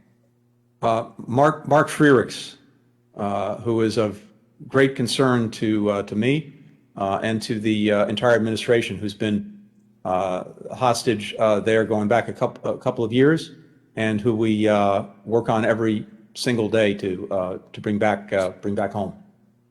Are there any other American hostages being held? To the best of my knowledge, no. Are we going to bring Mark Frerichs home now that we have left Afghanistan? We're doing everything in our power, as we had been, and as the previous administration was doing. Who is holding Mark Frerichs right now? I'd be happy to take that up in a different setting. So would it be fair to say that this is going to be very difficult to bring him home now that we've left Afghanistan? It was obviously extremely difficult since it didn't happen over the last couple of years. And we're determined, though, that to see that through. Have you received any classified briefings on the situation as it relates to the terror threat inside Afghanistan? Classified briefings recently? We get briefings, yes, on a regular basis. Would you characterize those as positive, like the world is a safer place, or negative, like that threat is rising? Well, needless to say, I don't want to get into any details in this setting. Again, happy to come back to you, but it very much depends on what you're looking at. If you're looking at outwardly directed threats against the homeland and against others outside of Afghanistan, the basic assessment is the groups in question currently do not have that capacity, but that could change, and that's why we're being extremely vigilant to see it if it reemerges and to do something about it if it does. At the 9/11 Museum in New York City, and I'll read, in the bin Laden museum of that, the Al-Qaeda, with Taliban's permission to operate in Afghanistan, pursued its campaign against the U.S. and its allies. The Taliban provided Al-Qaeda members with passports and stamps allowing them to travel freely and import vehicles, weapons, and money. I find it hard to believe that so much has changed in a 20-year period that now that threat has been mitigated. How many evacuees have met criteria as known or suspected terrorists at this point in time at our lily pad locations? Known or suspected? I don't have that information. We're engaged in a extremely vigorous verification process involving multiple agencies, law enforcement, intelligence, security. No one will get to the United States. Where are they going when they pop on either KST or some other similar list? Where are they going? What are we doing with them? So we have a number of countries, I think, as you know, where we're transiting anyone coming out of Afghanistan. That's where the initial checks are done. And if we need more time on those checks to verify something, they stay in place, or they move to another location where we have arrangements to make sure that we have the time we need to go through all of the checks before they get to the United States. Thank you. And we've requested in a bipartisan manner to conduct oversight and have been denied that ability at the lily pads. We will continue to press. It's not right to be denied that oversight. Mr. Secretary, did the president follow best military advice to the letter on the execution of the withdrawal, as he stated in his speech recently? Yes, and when it comes to, for example, the question of August 31st, it was the unanimous recommendation of the military, starting with the chairman of the Joint Chiefs, the Secretary of Defense, all of the commanders on the ground, to move forward with getting out by the 31st, because, as they said, if we did not do that, the risk to force and the risk to mission would be exponentially high. Thank you, Mr. Secretary. Do you feel that the United States of America has abandoned our citizens? No, absolutely not. On the contrary. Thank you very much, We've Mr. made Secretary. I appreciate your responses. And with that, I yield back. Thank you, Congressman.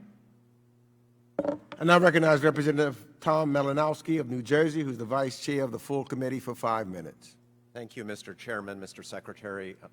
As someone who was screaming about this from the rooftops at the time, I can count on one hand the number of my colleagues from the other side who joined in expressing any concern about the former president inviting the Taliban to Camp David, or the shameful surrender agreement that undoubtedly set us on the path to this tragedy. And if anybody believes that the previous administration would have evacuated any Afghans to the United States, much less tens of thousands, as President Biden did, I would suggest that they ask the Kurds their opinion of that.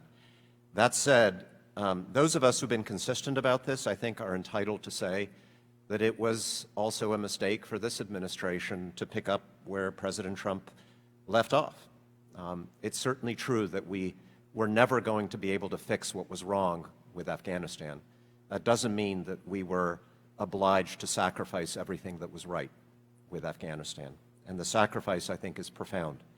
An extremely important counterterrorism partnership was lost, and a terrorist state is now upon us. Enormous gains for women, for the rule of law, for democracy, for human rights, mass displacement. The Afghans remade their society. We didn't do it, they did. It was our withdrawal, I am afraid, that has unmade their society. And what have we gained for this? Our troops are not coming home. We need to be honest about that. They're merely moving to other bases in the same region to conduct the same counterterrorism missions, including in Afghanistan, but from a longer distance with no partners on the ground, no NATO allies on the ground, presumably more civilian casualties. That drone strike in Kabul was not the last act of our war. It was unfortunately the first act of the next stage of our war. Now, I don't want to ask you to respond to all of that. I think this is just a philosophical difference that will have to rest. I do want to ask you, Mr. Secretary, about the next stage of this evacuation to which I know you're committed. There was one Afghan woman in particular that I worked to get out, one of many. An activist, I won't name her. She was on social media, interviewed by the international media a lot, tremendously at risk. Tried to get to the airport several times. Once got on a bus that a third country had organized, was taken off that bus. And again, to be honest, we in the very short time we had before August 31st, we were never able to make the evacuation of those Afghans at risk a priority. The message that we got from the State Department was if they got to HKIA, we would try to evacuate them, but that they were in effect on their own to get them or dependent on private groups to get there. My question for you today, very practically, is whether with this new phase, with most Americans out, with the airport restarting operations, whether the State Department will proactively prioritize trying to get individuals like that women's rights activist out. And let me say what I mean by that specifically. Will the State Department, for example, reach out to all the private groups and NGOs that have been working on this to try to consolidate and rationalize these lists that they have and that you have? Will you work to try to proactively contact these people to get them visas either to the United States or visas that we can encourage third countries to give them? And would we work then proactively with countries like Qatar that are still in place to try to arrange for safe rides to the airport? Congressman, in short, yes. And I think we do have to do everything we can to bring some of these lists together to the extent that hasn't happened, and ultimately to prioritize those who are most at risk. Our priorities going forward are, of course, on any remaining American citizens who wish to leave, as well as on the special immigrant visa applicants who worked side by side with us over the years, and Afghans at risk. And I think we do need to make sure that we're looking at everything that different organizations are providing, members of Congress are providing, so that we can identify those who we believe to be at the highest risk, and we can focus on that population. Thank you.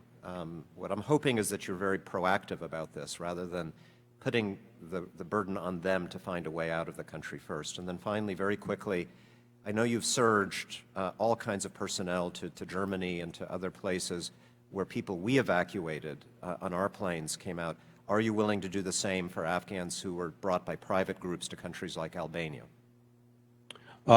We want to make sure that we have in place, wherever necessary, the personnel required to help process people and to make sure that we can do what checks are necessary, and then also to support their efforts to move from their initial landing place to an ultimate destination. Thank you. Gentleman's time has expired. I now recognize Representative Peter Meyer of Michigan for 5 minutes. Thank you, Mr. Chairman, and thank you, Mr. Secretary, for coming before us today. I just want to do two quick clarifications on some of the questions that my colleagues asked. Number one, Congressman Green asked whether or not the Taliban was a terrorist organization. You said yes. I'm assuming you're referring to their listing as a specially designated global terrorist. That's correct. They're not on the foreign terrorist organization list, correct? Thank you for clarifying that. That's correct. And then Congresswoman Houlihan had asked earlier, you had answered part of this question, but you didn't get to one component of it. She was asking about why the deadline had been changed from September 11th, which it appears the Taliban had consented to and had acknowledged, to August 31st. And I didn't hear a response from you on that front. The deadline that the Taliban repeatedly made clear that they were looking to was August 31st. And we got that in various ways, in various communications. And so one risk, and you have to assess it, is had we pushed beyond that, what actions Secretary, certainly understand the risks of pushing for that August 31st deadline. I had initially believed that was necessary and then understood that the position we were in would not allow for that. But I want to also get at something that we had discussed earlier. You'd mentioned several times these emails that the State Department had sent to Americans who were in Afghanistan, warning them to leave. As somebody who was a civilian in Afghanistan, I remember getting alarmist emails from the State Department all the time. So I can also understand if they had a little bit of fatigue and being told the sky was falling. And I'm also sure there's maybe some changes to verbiage that maybe didn't come across as much. But I guess I'm a little bit challenged to square that with the delay that we saw from, as a member of the Honoring Our Promises working group on special immigrant visa applicants. We had reached out to the administration on April 21st, urging to clear the backlog. And I understand some logistical hurdles there. We worked to expedite and streamline the processes. But still, if we were so concerned that we were sending these grim emails that Americans should have received and left the country immediately, how come we weren't moving more quickly? Why did it take 99 days before the first charter flight took special immigrant visa applicants out? Yeah, so two things. And of course, as you know, Congressman, because you know this so well, it's a complicated process, but two things very quickly. First of all, with regard to the American citizens that were there, the warnings were increasingly explicit. And we wanted to make sure to the best of our ability, because we were in a very volatile security situation, and we had an obligation first and foremost to any American citizens who were there to put them on notice and to strongly urge them to leave while there are clearly commercial means to do so. With regard to the special immigrant visa, and I know your commitment to this, which I deeply, deeply appreciate. Again, we were in a massive acceleration of the program. Starting from February, not from when the government and security forces imploded. And we had a program, as we've discussed, that was pretty much in a dead stall. We had an executive order from the president on February 4th ordering us to improve it. We went from 100 visas a week to 1,000 a week from March to late July. So we were in the process of doing that. And then, of course, we put in place something that's not even called for, which was Operation Allies Refuge, which actually flew people out, which, as you know, is not part of the. Of course, and I guess my deep regret is that it took so long, because obviously we had that concern, expressing it to citizens, but they're talking with folks behind the scenes and still understanding some of the procedural and logistical impediments. I wish we would have had that task force appointee earlier. It's something we need to keep. I hope we can keep working on together going forward. Secretary, I just also want to touch upon something you've mentioned multiple times, that some of the folks who were left behind are dual nationals. Do you make a distinction and prioritization between native-born American citizens by birth and those who are naturalized citizens? We do not. It's really by means of explanation of why this decision is so hard for so many, for some people, which is to say that especially in the case of dual nationals, often it's people whose entire life has been in Afghanistan. That's really what they know as home. And that just explains why literally people have been going back and forth. Do we want to leave? Do we not want to leave? Well, and Mr. Secretary, in some of these cases, those individuals have maybe not a direct dependent, maybe not a wife or husband, maybe not a son or daughter, but they might have a brother or sister who's an SIV eligible or has had that approved, and those flights are being delayed. So please work to free the planes on Mazar-e Sharif, and I yield back my time. Thank you. Now recognize Representative Andy Kim of New Jersey for 5 minutes. Thank you, Mr. Chairman and Mr. Secretary. I wanted to drill down on some elements that you talked about. You talked about the challenge that we faced a month ago as a collapse of the Afghan security forces as well as the Afghan government. And I wanted to unpack that a little bit. From your assessment, now we have a month behind us, was this a situation where the Afghan security forces did not fight? Or was this a situation that they were not given the orders to fight or given a strategy to actually implement that? I wanted to see if there was a greater sense of granularity that you have on that. So I think it was a combination of both factors, and you're right to point to them. But I think that to some large extent, those security forces were ill-served by the leadership that they had in giving them a coherent plan. We throughout the summer, we were pressing, and obviously the experts were pressing, our military leaders and other experts, but also me in conversations that I had with then President Ghani and others to put in place an effective plan, and in particular to make sure that they were consolidating their forces to more effectively defend the major cities, Kabul and large provincial capitals.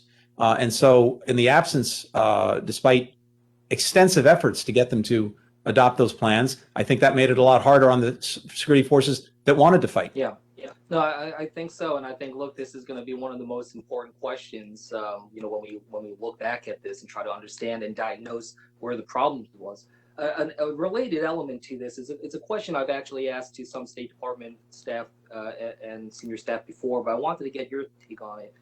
Mr. Secretary, did former President Ashraf Ghani secure anything for his people with his departure, or did he flee as a coward?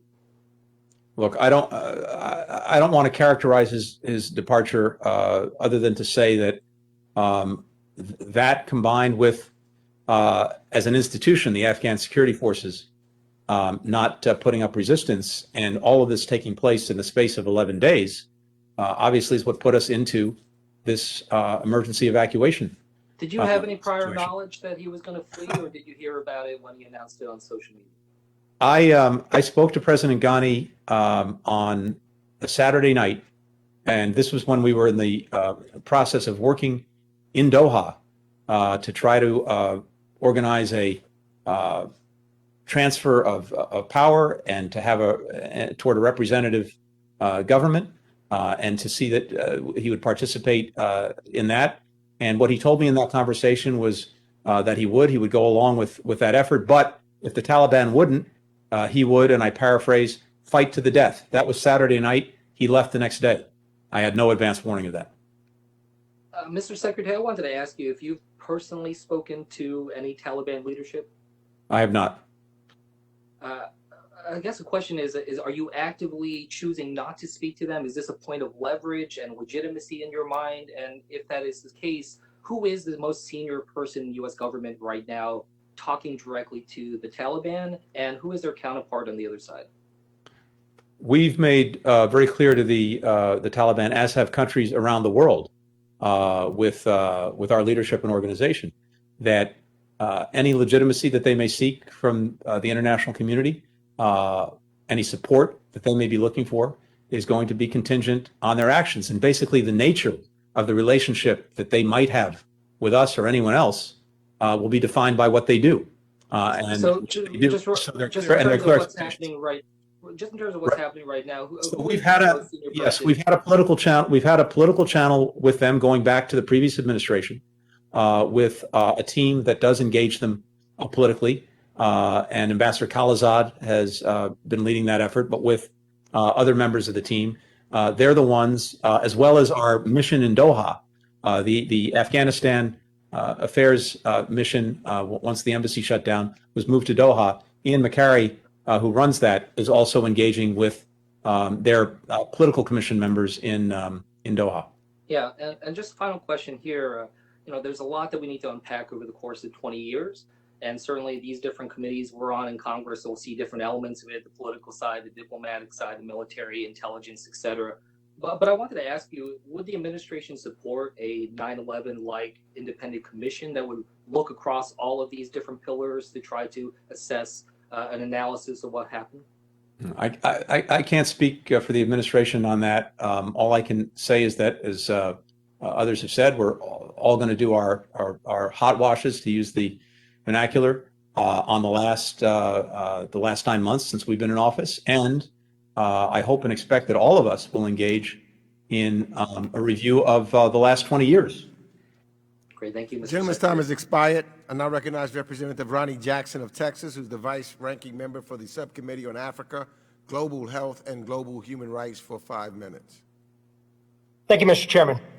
Mr. Secretary, how many members of the State Department were killed in the recent evacuation efforts in Kabul? Members of the State Department killed? Yeah. None. Okay. Mr. Secretary, in your earlier testimony, you stated that members of the State Department ran into the airport and were serving side by side with the Marines at that gate. Although I deeply appreciate any and all efforts of the State Department personnel on the ground to rescue American citizens, for you to try and ride the coattails of the 13 brave service members that gave their lives in this effort is absolutely shameful in my mind. And it really shows the American people how out of touch you continue to be. I'm not riding anyone's coattails, Congressman. For your information, the men and women of my department were at the gates. Not a question. That was a statement, not a question. Side by side with the statement, not a question. Secretary Blinken, exactly 1 week ago, 4 of my constituents escaped Afghanistan, the first known to leave the country since your administration abandoned American citizens in Kabul on the 30th of August. Your officials left this young mother and her 3 children behind. The youngest was 2 years old. The family remained hidden and terrified for 12 long days until my team and a group of brave patriots on the ground facilitated their evacuation. During this time, the State Department did nothing to help this family. Instead, you directed them to go to the Taliban checkpoints repeatedly, where the mother eventually had a pistol placed to her head, and then told them to stay in their homes as the Taliban went door to door searching for American citizens and Afghan allies. All while you were vacationing in the Hamptons and your diplomats were safe in Doha. Then miraculously, after their safe arrival, the State Department jumped in to claim full responsibility for what had happened. The response from your team is revolting. It takes credit from the brave patriots who risked their lives to actually bring my constituents home safely. Mr. Secretary, did you even know of this family's existence until you wanted to take credit for their harrowing journey?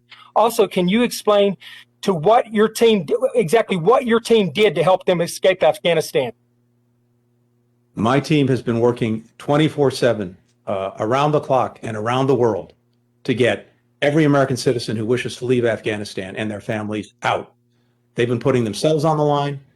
They've been putting everything on the line to do that. I very much applaud the efforts that people, including yourself, have engaged in to do the same thing, to help bring people out. And I'm glad that we're able to work together to do that, including in this case, where, to the best of my knowledge, we facilitated their departure from Afghanistan, including making sure that we worked to get Taliban to allow them to leave, as well as working at the border with consular officials to make sure that they could be received when they got to Uzbekistan and cared for. So I'm glad that we were able to do that together. This is not about taking credit. I applaud the work that's been done, including by you, and I hope going forward we can continue to do even more of that in closer cooperation and coordination to get any remaining American citizens who wish to leave out. Mr. Secretary, well, I do thank you for coming to this committee meeting today. I do thank you for staying the extra time so that you could actually hear my statement and my question. I do have to say that I'm deeply disappointed in your administration's actions and what I consider to be your gross incompetence. Not only did you risk countless American lives by prematurely and haphazardly withdrawing from Afghanistan, but in the aftermath, you have tried to act as if you've made zero mistakes, and there's been a continuous effort in the State Department to pat yourselves on the back, which most Americans at this particular point do not appreciate. Your tone-deaf approach and your attempts to spin the truth and claim victory from this clear blunder is deeply disturbing. This includes your disgusting attempts to seize credit for this evacuation of my constituents. We will find out later, which I think you had very little, if anything, to do with. You and the rest of the Biden administration owe the American people an apology. You have ruined any trust we have with our allies and any credibility we have on the world stage. And with that, Mr. Chairman, I yield back. Thank you. Gentleman yields back. I now recognize Representative Sarah Jacobs of California, who's the Vice Chair of the Subcommittee on International Development, International Organizations, and Global Corporate Social Impact, for 5 minutes. Well, thank you so much, Mr. Chair, and thank you, Mr. Secretary, for answering our questions and for staying so that some of us more junior members get a chance to ask you questions as well.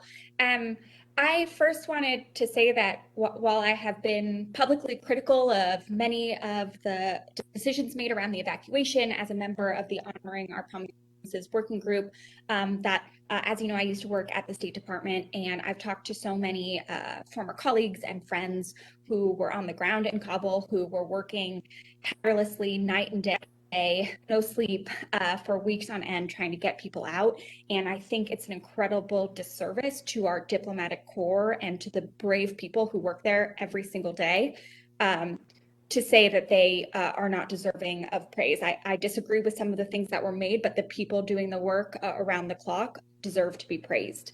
Thank you. Now I want to raise a letter I sent with Senator Merkley and many of my colleagues. While I remain committed to working to get people out of Afghanistan with my colleagues, I also want to make sure that we are doing everything we can to deliver humanitarian assistance and, urging the Treasury Department to issue an OFAC general license. So I look forward to working with you and the administration to make sure that the 18 million Afghans that are in need are provided support. I think we heard just today from the UN how dire that need is. I also think, we've talked a lot about policy failures and the last few months and the last 20 years. And I know you're still absorbing the lessons of the past 2 decades, and I look forward to working with you on that and on the lessons learned, especially as someone who has done a lot of work in peace building and conflict stabilization. I wanted to follow up on something you addressed with my colleague, Mr. Phillips, on a very specific failure we encountered over and over again in Afghanistan, and that's on corruption. Why was the State Department unable to address this issue over 20 years? And what can we do to make sure that as we work with other countries and promote good governance around the globe, that we are not continuing to have those same problems? Yeah, that is a great question, and one that I don't have a good answer to, because it's manifestly a failure of our policy over the last 20 years, and one that we need to address, because ultimately that corruption, I think, among other things, undermined any trust or confidence in the government, as well as allegiance to the government. And so when you're asking, Afghan security forces to fight for their country and to fight for a government, when there's that much corruption that's endemic, it's awfully hard to get that allegiance. So you're 100% right to point to that problem. We're putting a special emphasis in the department writ large on trying to more effectively combat corruption around the world. And I think we need to understand very much the lessons of Afghanistan. As part of that effort, we certainly welcome working with you and others on that, because we see this around the world as a source of profound instability. Well, I appreciate that. I'll look forward to working with you on that, and especially looking at how the way we do our assistance and security assistance feeds into the incentives around corruption. I know you've been busy, so I'm not sure if you've had a chance to read the recently released SIGAR Lessons Learned report, but I was wondering specifically what the administration plans on applying going forward on how we're conducting peace building and development in all of the countries we're working in.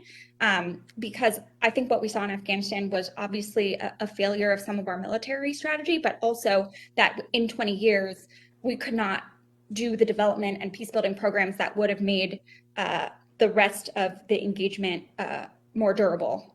So, how do we plan our foreign engagements going forward with realistic goals, space to course correct, and how do we make sure we're actually peace building and helping countries develop, and not just, doing the same thing that we just saw didn't work in Afghanistan? Well, first, I hope that I could actually get my senior team in place to work on just that. But as we were talking about a little bit earlier, the most senior official, unfortunately, is stuck in the Senate right now. But we do need to. I've seen summaries of the report. I have not yet read the whole thing, but I've seen the summaries of it. This is going to be an very important document in informing what we do going forward, and how we do and how we do it better. So again, this is something we welcome working with Congress on in the weeks ahead. Well, thank you, and Mr. Chair, I yield back. Thank you. Gentlelady yields back. I now recognize Representative Young Kim of California, who's the vice-ranking member of the Subcommittee on Asia, the Pacific, Central Asia, and Nonproliferation, for 5 minutes. Thank you, Chairman. Secretary Blinken, I appreciate your patience. It's been a long day. I'll get right to the point, and I would appreciate if you could keep your answers brief too. The withdrawal from Afghanistan continues to be a disaster that has been worsened by this administration's response. And I want to be clear, the issue is not whether we should have withdrawn, but how we withdrew and the complete lack of accountability from this administration.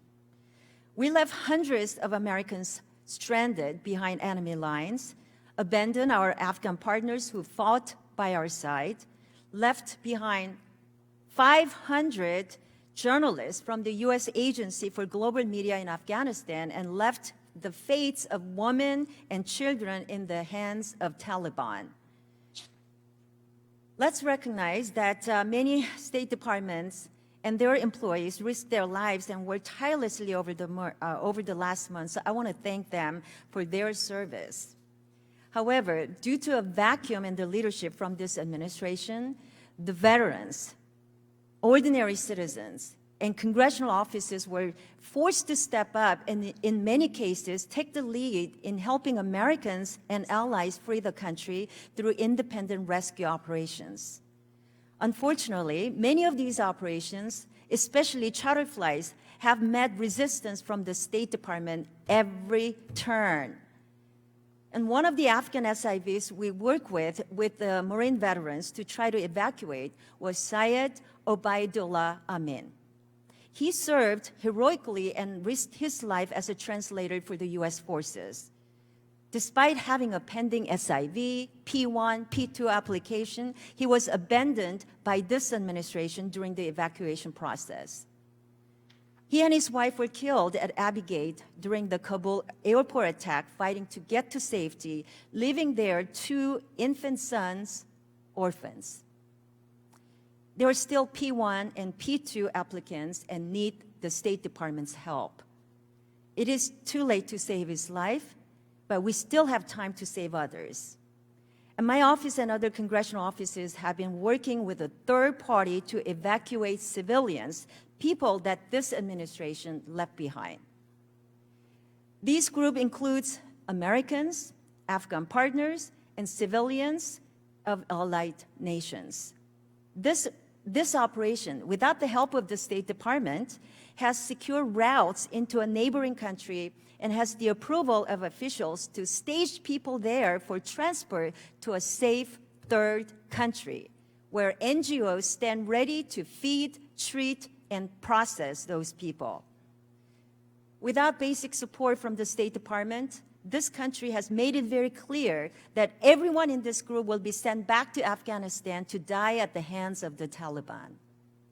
Secretary Blinken, they have started moving as we speak, and the first group has 60 people in it, and 40 of them are children. Your team already has all the necessary information that we provided, but has been repeatedly refused to provide any assistance. I've called your office 2 times and talked to your officials. These people are all doomed if state does not approve and provide transport to a safe third country. Secretary Blinken, I need your commitment now that your department will approve and provide transport for these people.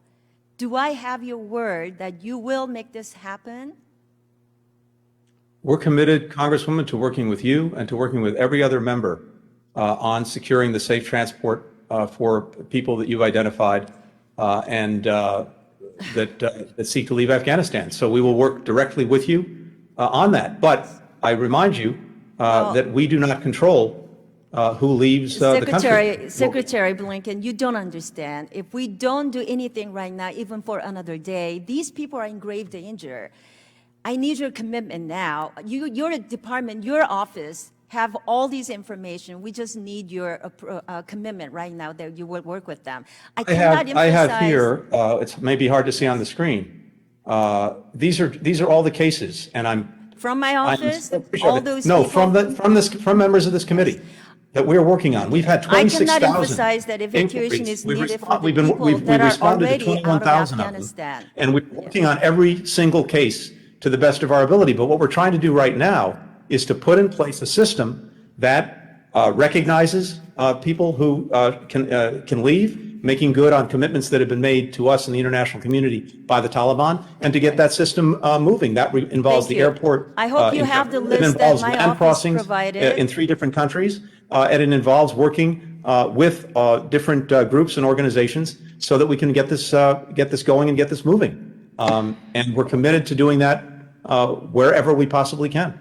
Gentlelady's time has expired. I now recognize Representative Kathy Manning of North Carolina, who's the Vice Chair of the Subcommittee on the Middle East, North Africa, and Global Counterterrorism, for 5 minutes. Thank you, Mr. Chairman, and thank you, Mr. Secretary, for your patience and for your service on behalf of our country and the American people.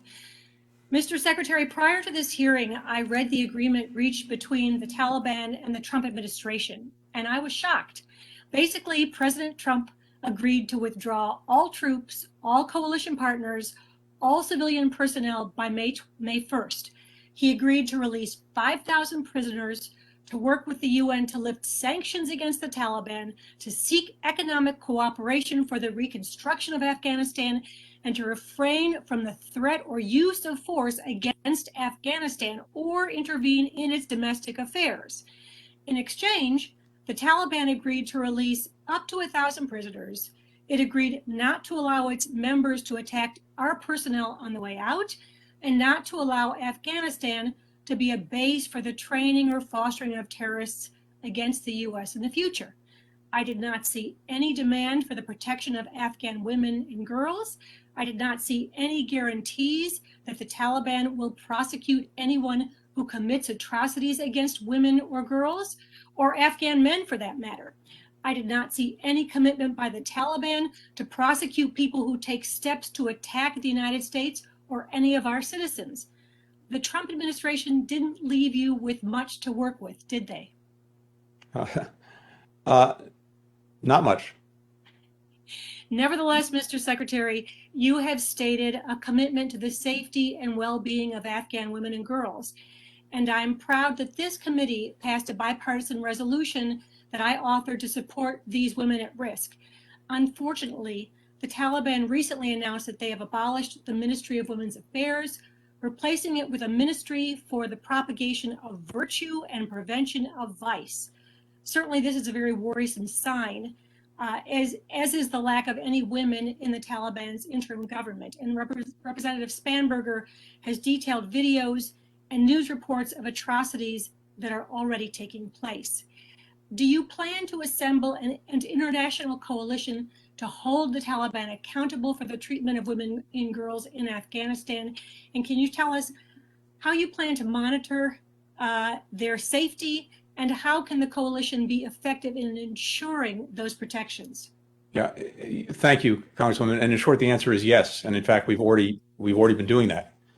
We put together a group of leading countries. I led a meeting with about 22 of them, as well as NATO, the European Union, and the United Nations, on the expectations of the international community when it comes to the Taliban-led government's conduct, to include upholding the rights of women and girls and minorities.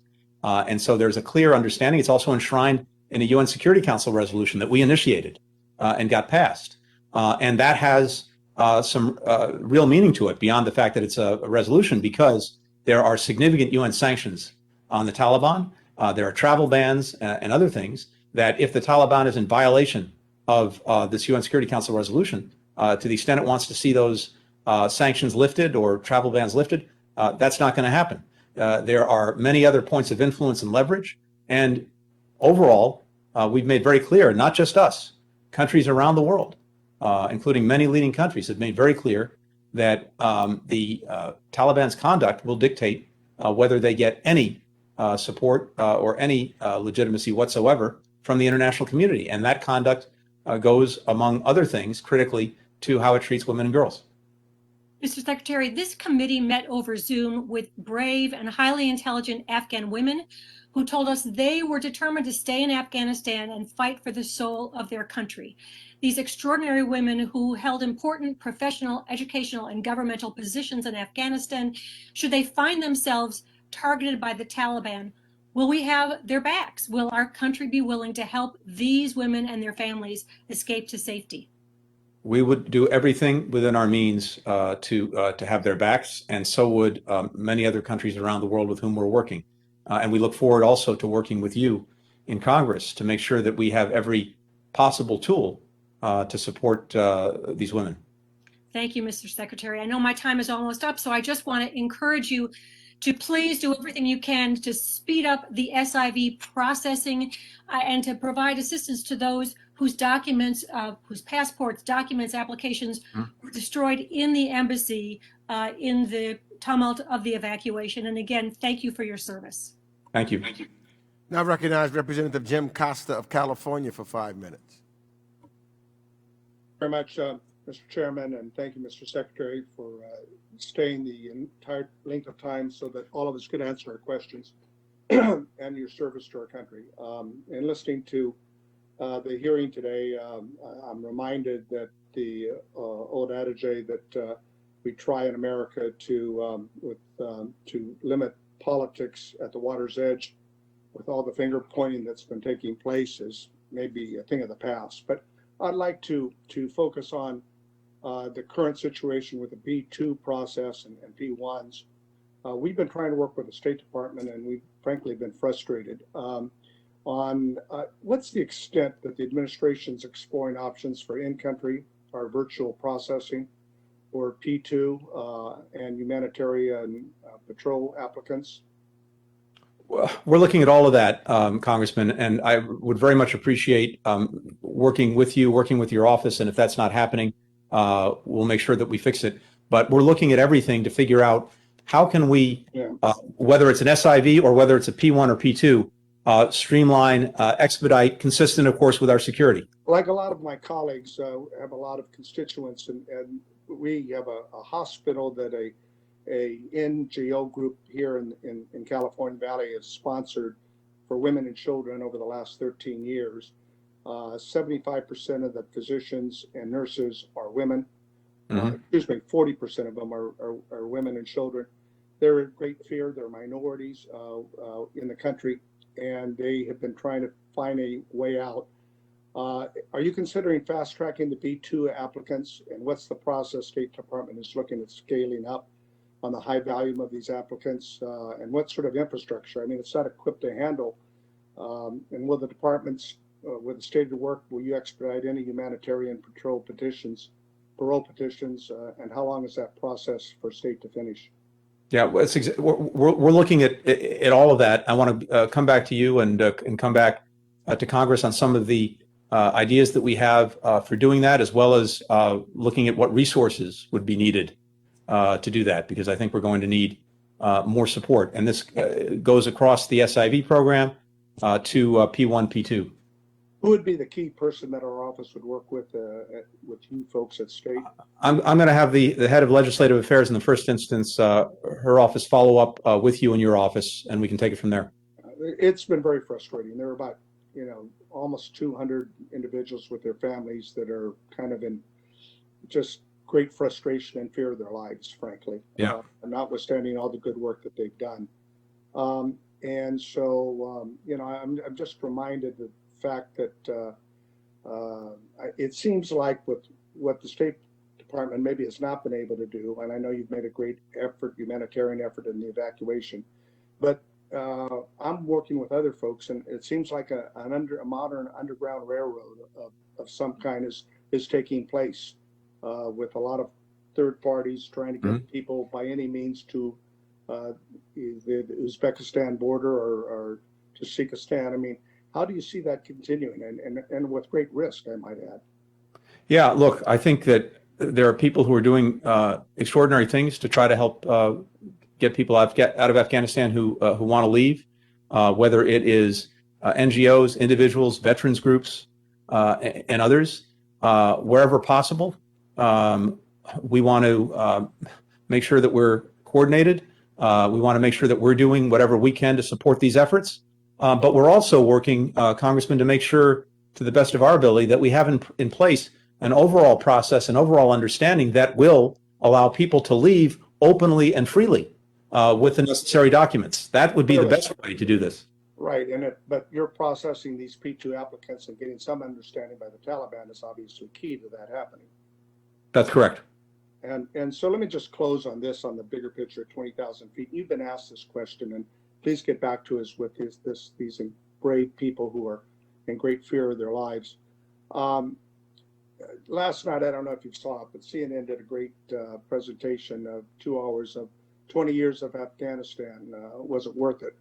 Under 4 different administrations.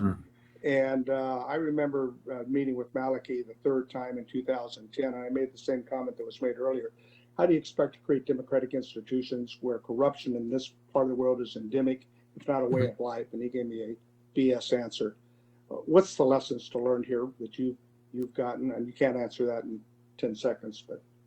Well, I think one of them is exactly the one you just cited, Congressman, which is when you've got corruption corroding everything that you're trying to do, it makes it a lot harder, if not impossible. That's certainly something we need to follow up on. Look forward to working with you. Thank you. Thank you. I now recognize Representative Juan Vargas of California, who's the Vice Chair of the Subcommittee on the Western Hemisphere, Civilian Security, Migration, and International Economic Policy for 5 minutes. Thank you very much, Mr. Chairman, and I want to thank the Secretary. Mr. Secretary, I appreciate the words that you said that you were working with the veterans groups in particular. We stood up, not we, the veterans stood up an incredible group here in San Diego and did heroic work as they did when they were serving. I hope you continue to work with them and the State Department as a whole. They know their interpreters, they know the people that help them. And again, they did magnificent work, obviously, as soldiers, as airmen, as Marines, and they're doing magnificent work now as citizens, trying to help those that helped us. Sure. I agree.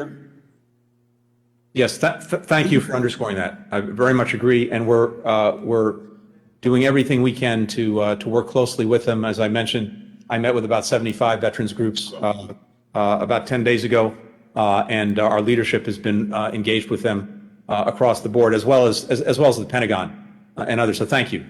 Well, good. The one thing that we've kind of talked around a little bit but haven't really hit square on is the issue of intelligence. And obviously this is not a classified briefing, but you did bring up the notion that, well, the briefing that stated that we thought that it would be 2 years potentially. I think you said 18 months to 2 years before it collapsed.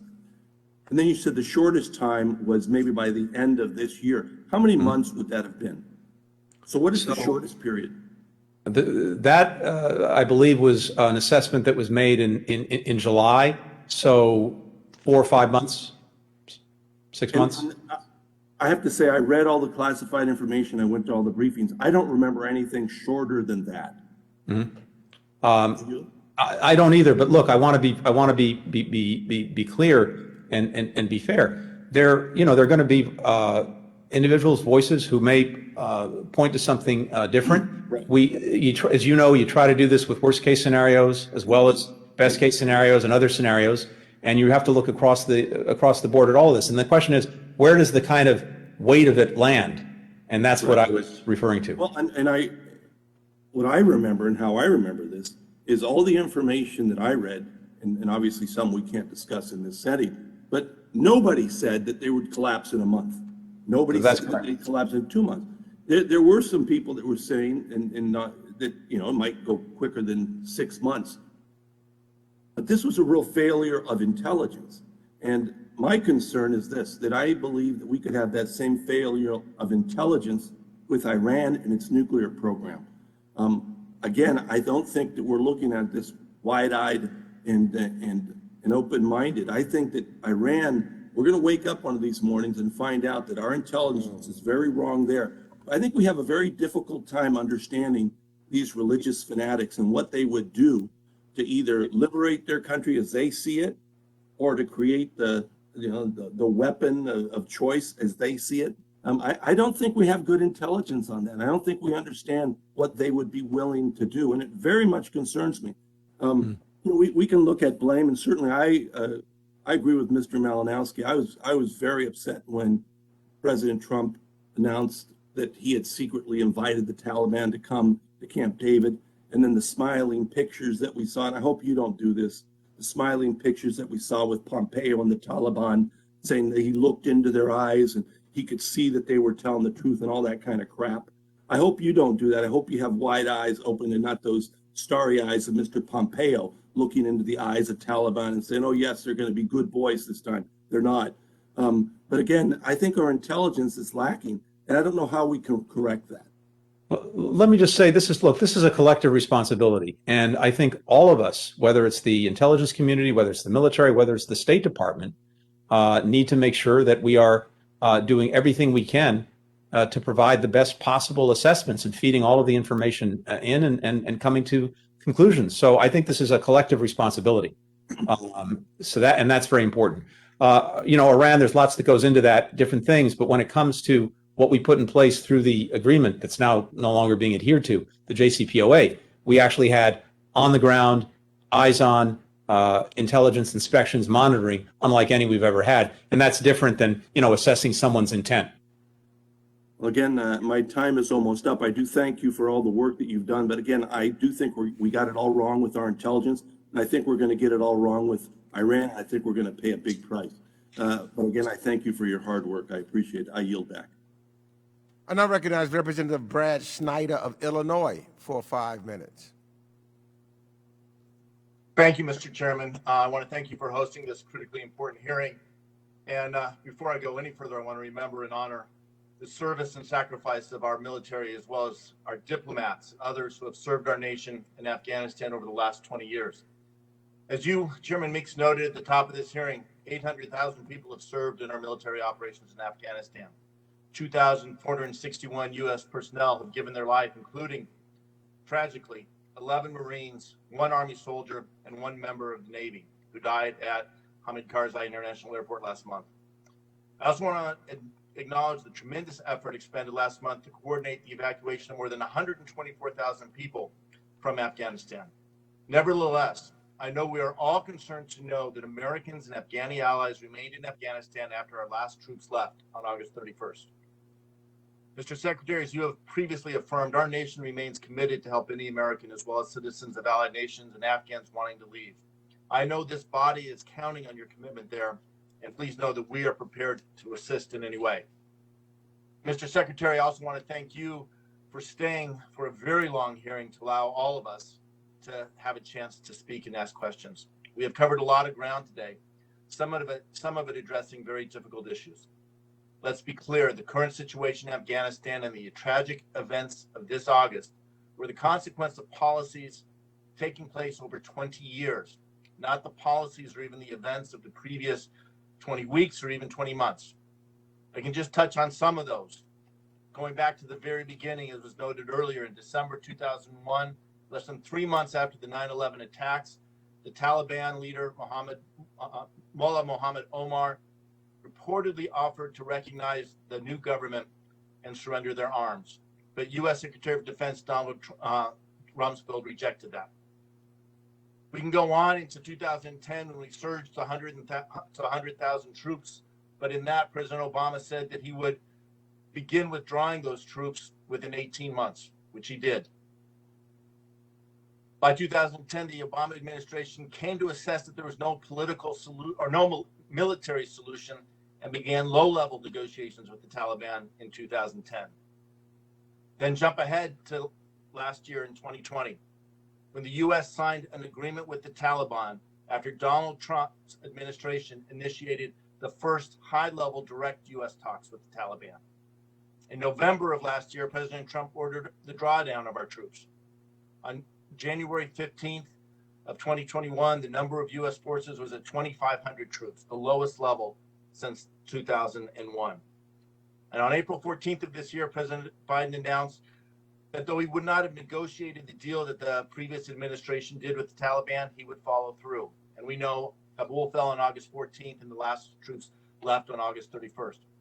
Mr. Secretary, I'd like to focus a little bit on the agreement that was struck in 2020.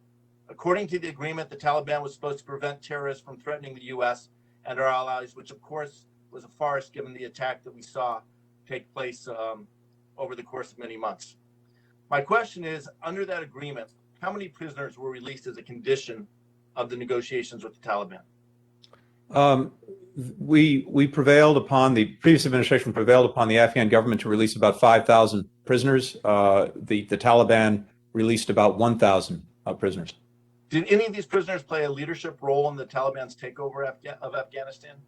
It appears to be the case that some of them played a significant role in leading military operations in various parts of the country. Yes. So, jumping forward from the agreement, as you said, it left an agenda without a plan, or the previous administration left an agenda without a plan.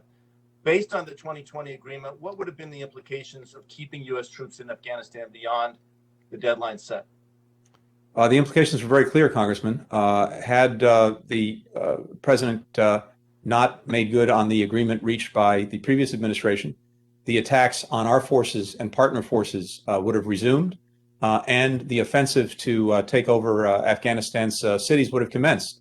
And the result of that would have been that in order to protect ourselves and to prevent the takeover of the country, we would have had to have reintroduced a substantial number of forces into Afghanistan, in effect, restarting and re-upping the war, not ending it. So with the last couple of seconds, just to quickly summarize, had we stayed beyond the deadline, we would have had more troops than the 2,500 that started at the beginning of this year. Those troops would have been at risk and engaged in active conflict with the Taliban, likely resulting in casualties to American forces, costs of both blood and treasure for our country. Is that a fair statement? It is. My time has expired, but again, I just implore you, we must do everything we can to bring every American home that wants to come home. All of those special immigrant visas applicants seeking to Gentleman's come to the time United has States expired. after vetting. Anything we can do to help you, please let us know. Thank you. Gentleman's time has expired. Member questions are now concluded. I want to first thank Secretary Blinken for his testimony, his patience, and his time here today. He has been accessible to this committee, and we look forward to continuing the relationship that we have as we utilize our oversight responsibilities. And as I close, I think it is important to recognize that our actions have consequences. And many times, these actions are not easily reversible. The Trump administration's excluding the Ghani government while legitimizing the Taliban through direct negotiations fundamentally altered the power of the country. The deal the Trump administration struck with the Taliban forced the Afghan government to release 5,000 prisoners. It was a deal that failed to obtain a commitment for a ceasefire or a commitment to not attack the Afghan government, and that failed to obtain a commitment from the Taliban to separate from al-Qaeda. In exchange, the Trump administration agreed to withdraw all of our troops, to include all non-diplomatic personnel, by May 2021. There was a consequence to this agreement, and consequences to the policy decisions that were made throughout the 20 years our military was deployed in Afghanistan. When I first became chair of this committee, I said that the American foreign policy is in desperate need of humility, and that includes understanding the limits of U.S. military intervention. And at the start of this hearing, I cited how many Americans were killed over 20 years of war in Afghanistan. But that alone doesn't capture all the full human cost. Those numbers don't capture the family members and friends forever changed by this conflict. It doesn't capture the suffering endured by Afghan civilians trapped in the middle of a civil war. The costs of war are immeasurable, and not just the human toll. Last year alone, resulted in 17 veteran suicides a day on average. We could not ask our service members to fight overseas without a clear, winnable objective. As members of Congress, this is our responsibility. In the weeks and months to come, we will continue our oversight of Afghanistan and take a sober look on how we got here for over 20 years of war and how we can prevent making the same mistakes. I also would be remiss if I didn't say thank you after 20 years to all of our military and all of DOD. Thank you to the State Department and all of our diplomats there. Thank you to USAID, USAGM, the Department of Homeland Security, the DEA, the CIA, the Department of Agriculture, the Department of Justice, the Department of Commerce, and of course, our Afghan allies who stood side by side with us for 20 years. I want to thank each and every one of them. This is not the end.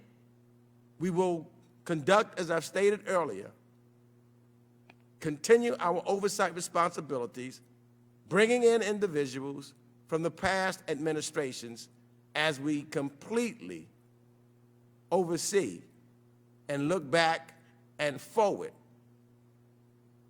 to what has been and should be and will be in the future.